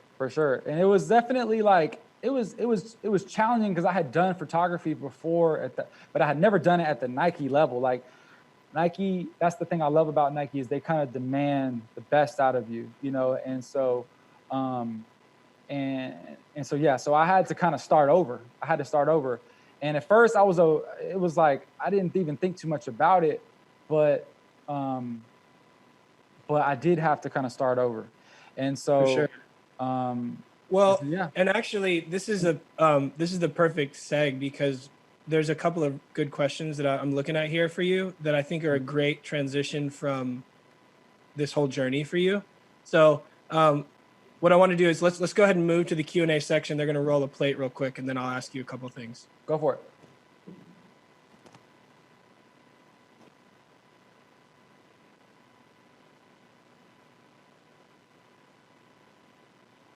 And we're back. We got the plate. I love the plate. You know, it was a great plate. So this is a question that I really wanted to hit on today. This is coming from let me see here. This is coming from Gavin in Atlanta. What lessons did you learn from your roots in rap music video production that you still carry through with you today? So what lessons did you learn from your roots in rap music video production that you still carry through to today? Trust your instincts. You know, I've done big shoots. I've done the biggest of the big and the smallest of the small, and everything all boils down to just trusting my instincts and being scrappy. You know, I've done more with the camera in me and just myself than I've done with, like, when I've got, you know, three-ton grip trucks outside and 60 people crews and, you know, this and that. And it's like, that can be hard to navigate, and that can be hard to stay true to yourself, but because you got all these people coming at you. But, you know, at the end of the day, you have to quiet those voices and listen to yourself, because people are coming to you because you have a point of view, and you have to execute that point of view. And so whether it's from the music video world now, it's like, no, trust yourself and listen to yourself and quiet those voices, because that is ultimately like what people are coming to you for. Like, anybody can take a pretty picture or make a video with some lights and some video effects and some this and some that. It's like, what's your point of view, and how can you get that across effectively through visual communication? For sure. I love that. Okay, switching gears, actually, this is another, I think, super relevant question right now. It says, hey, from Erica in Washington, D.C.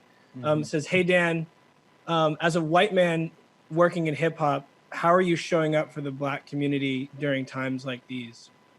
That's from Erica in Washington. Erica in Washington. I appreciate that question. And I love that she's in Washington right now.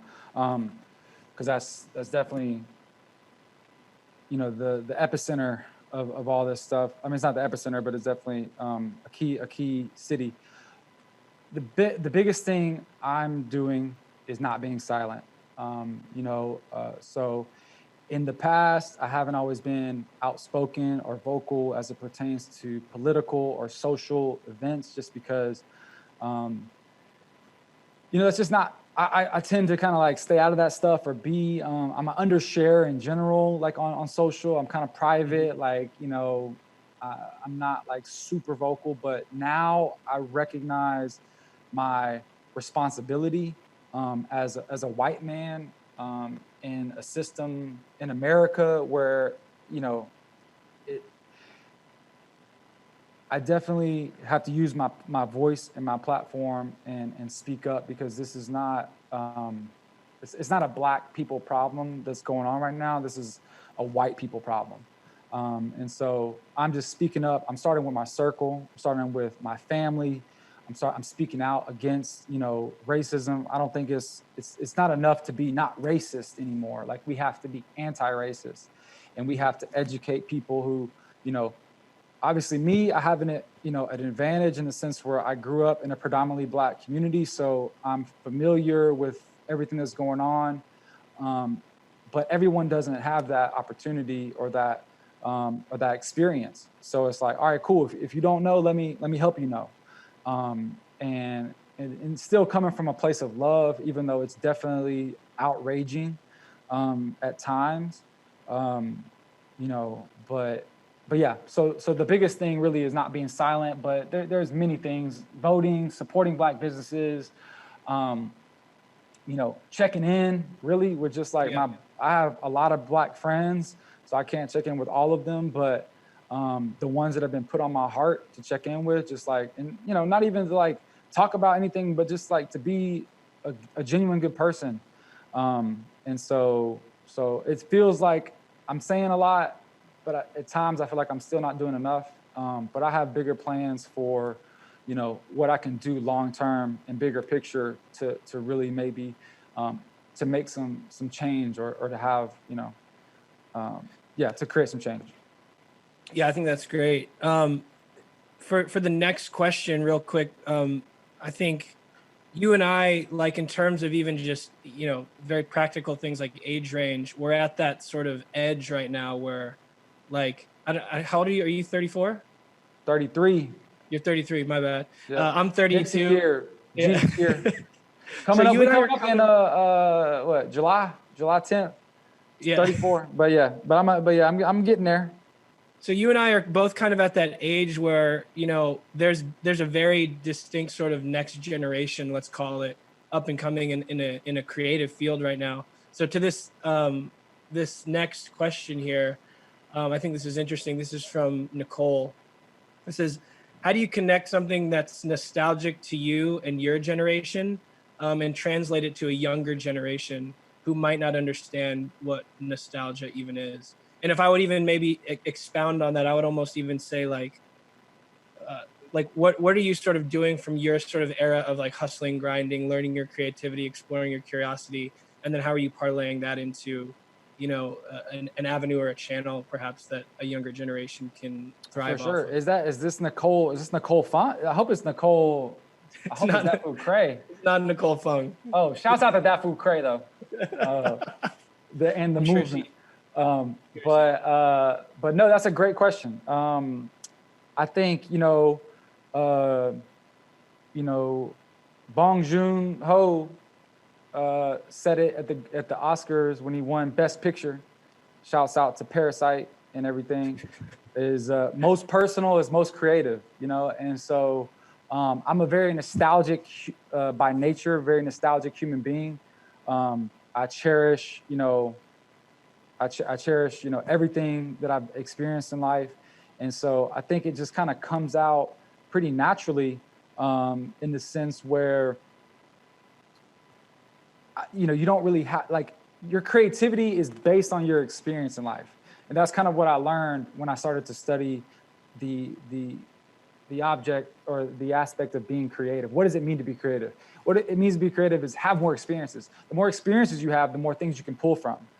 So that's why you find a lot of creative people who travel a lot or who engage a lot or who study a lot or who, it's more than just like going on Pinterest or Tumblr and pulling a bunch of filling your brain with a bunch of like visual things that you can like reference later or reference in a deck, or it's like that is maybe the least creative thing you do. It's just that's copycatting.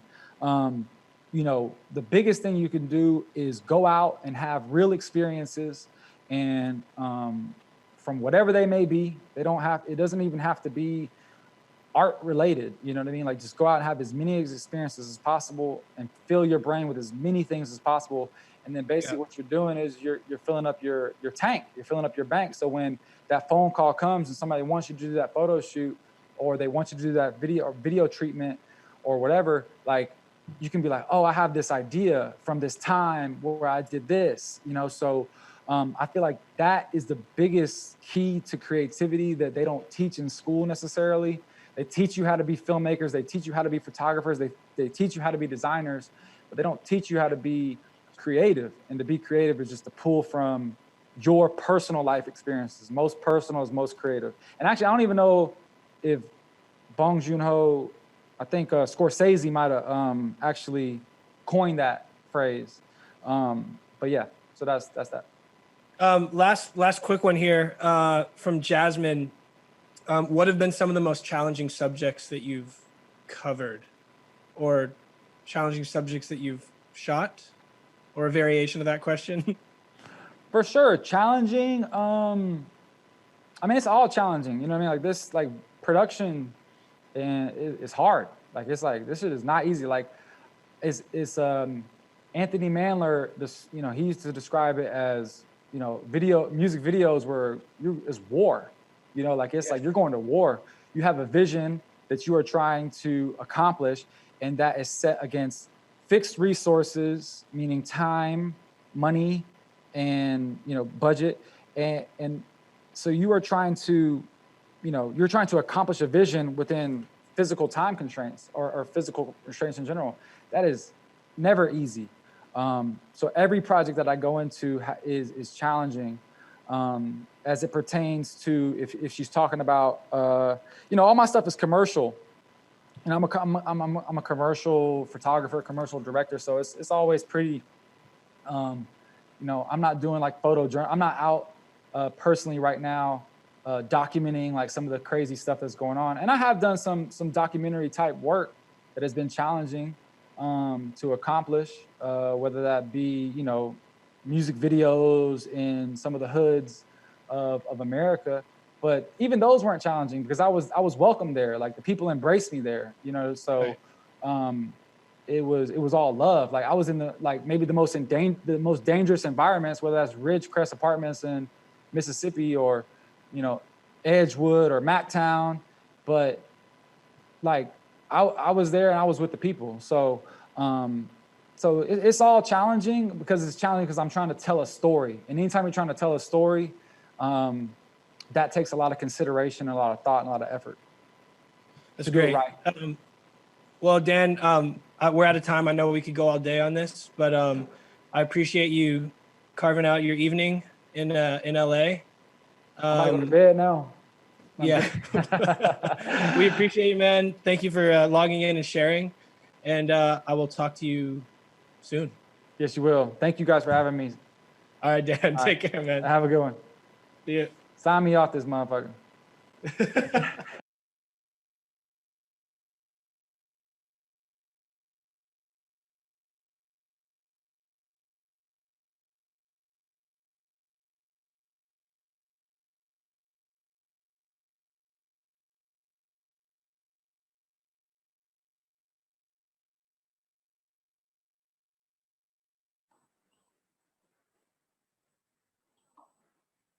How's it going, guys? Hope you guys enjoyed that evening or morning if you're in Asia, like we are. That full slate of programming. I think that when we had set out to do this, I don't even know how many weeks ago, it was always challenging to kind of determine where the world would land. And you know, there's a lot of things that have happened recently, and at the end of the day, I think that there's things that we can control and not control. And for us, we always knew that we could hopefully control the stories and commit ourselves to this event in hopes of providing some sort of inspiration, hope, and find ways for people to kind of understand where their place is currently. Because I think that's the biggest challenge, us included. It's always trying to figure out how we can navigate these challenging times. And we have to thank our whole team, both in Long Beach as well as Hong Kong. Everyone's been, I mean, you can't really, I don't even know where to start and stop because everyone was super involved in the whole process of putting this together. And you can imagine what it's like working with 15-hour time differences. So I really have to commend my team, Intertrend, every single person that had something to do with this. We also really want to thank all of our 14 speakers again today. Thank you so much for them for showing up behind the scenes looks trickier than I think it might appear. So I want to give another round of thanks to Kristen, Kish, David Cho, Trevor Moawad, Evan Kleiman, John C.J., Sarah Andelman, James Whitner, Jasper Huang, Lillian Martinez, Carmen Chan, Craig Maughan, Karen Rosenkranz, Dan Hall, and Jason Mayden. Just this event obviously could not have been what it was without all of these people showing up, being honest, sharing their insights with us. We also just want to remind you one more time that we are taking donations at uc-2020.com. Thank you so much to everyone who has already been giving. We see your donations and we really appreciate that. Right now we are nearing 7,000 total, so just a huge thank you to everyone who has donated so far. We are supporting charities providing COVID-19 relief efforts and supporting the Black Lives Matter movement. They are Inner City Arts, Black Lives Matter, Artists Relief, the Loveland Foundation, Doctors Without Borders, MBK Alliance, World Central Kitchen, House of Ruth, and Black Visions Collective. Many of you have been asking whether these segments are going to be made available later, and they will. We will re-air them. We will continue to take your donations and then distribute accordingly. Also, the passwords for the different digital care packages are available right now on YouTube, and we will make sure we get that to all of you viewers as well that are on our email list and checking the website. That's everything. No, I appreciate everyone that took the time to tune in. This was honestly not the easiest thing to put on. I was remarking that between 2018 and 2020, where 2018 was in real life, it was actually probably a little bit more streamlined and easier because there's such a track record for doing physical events. But when you bring it into the digital world, there's a lot more that you need to account for. I mean, if you watched over the course of the whole thing, like technical difficulties becomes, I think, almost a bigger challenge because of connections, you know, webcams, all that other stuff. At the time, we're so grateful that people have really been checking in from all over the world, and we recognize that having been able to do UC 2020 as a virtual fundraiser has really brought just people from places and backgrounds that we couldn't have expected. So thank you once again to all of you for watching, and we hope to see you online again soon. Have a good one, guys.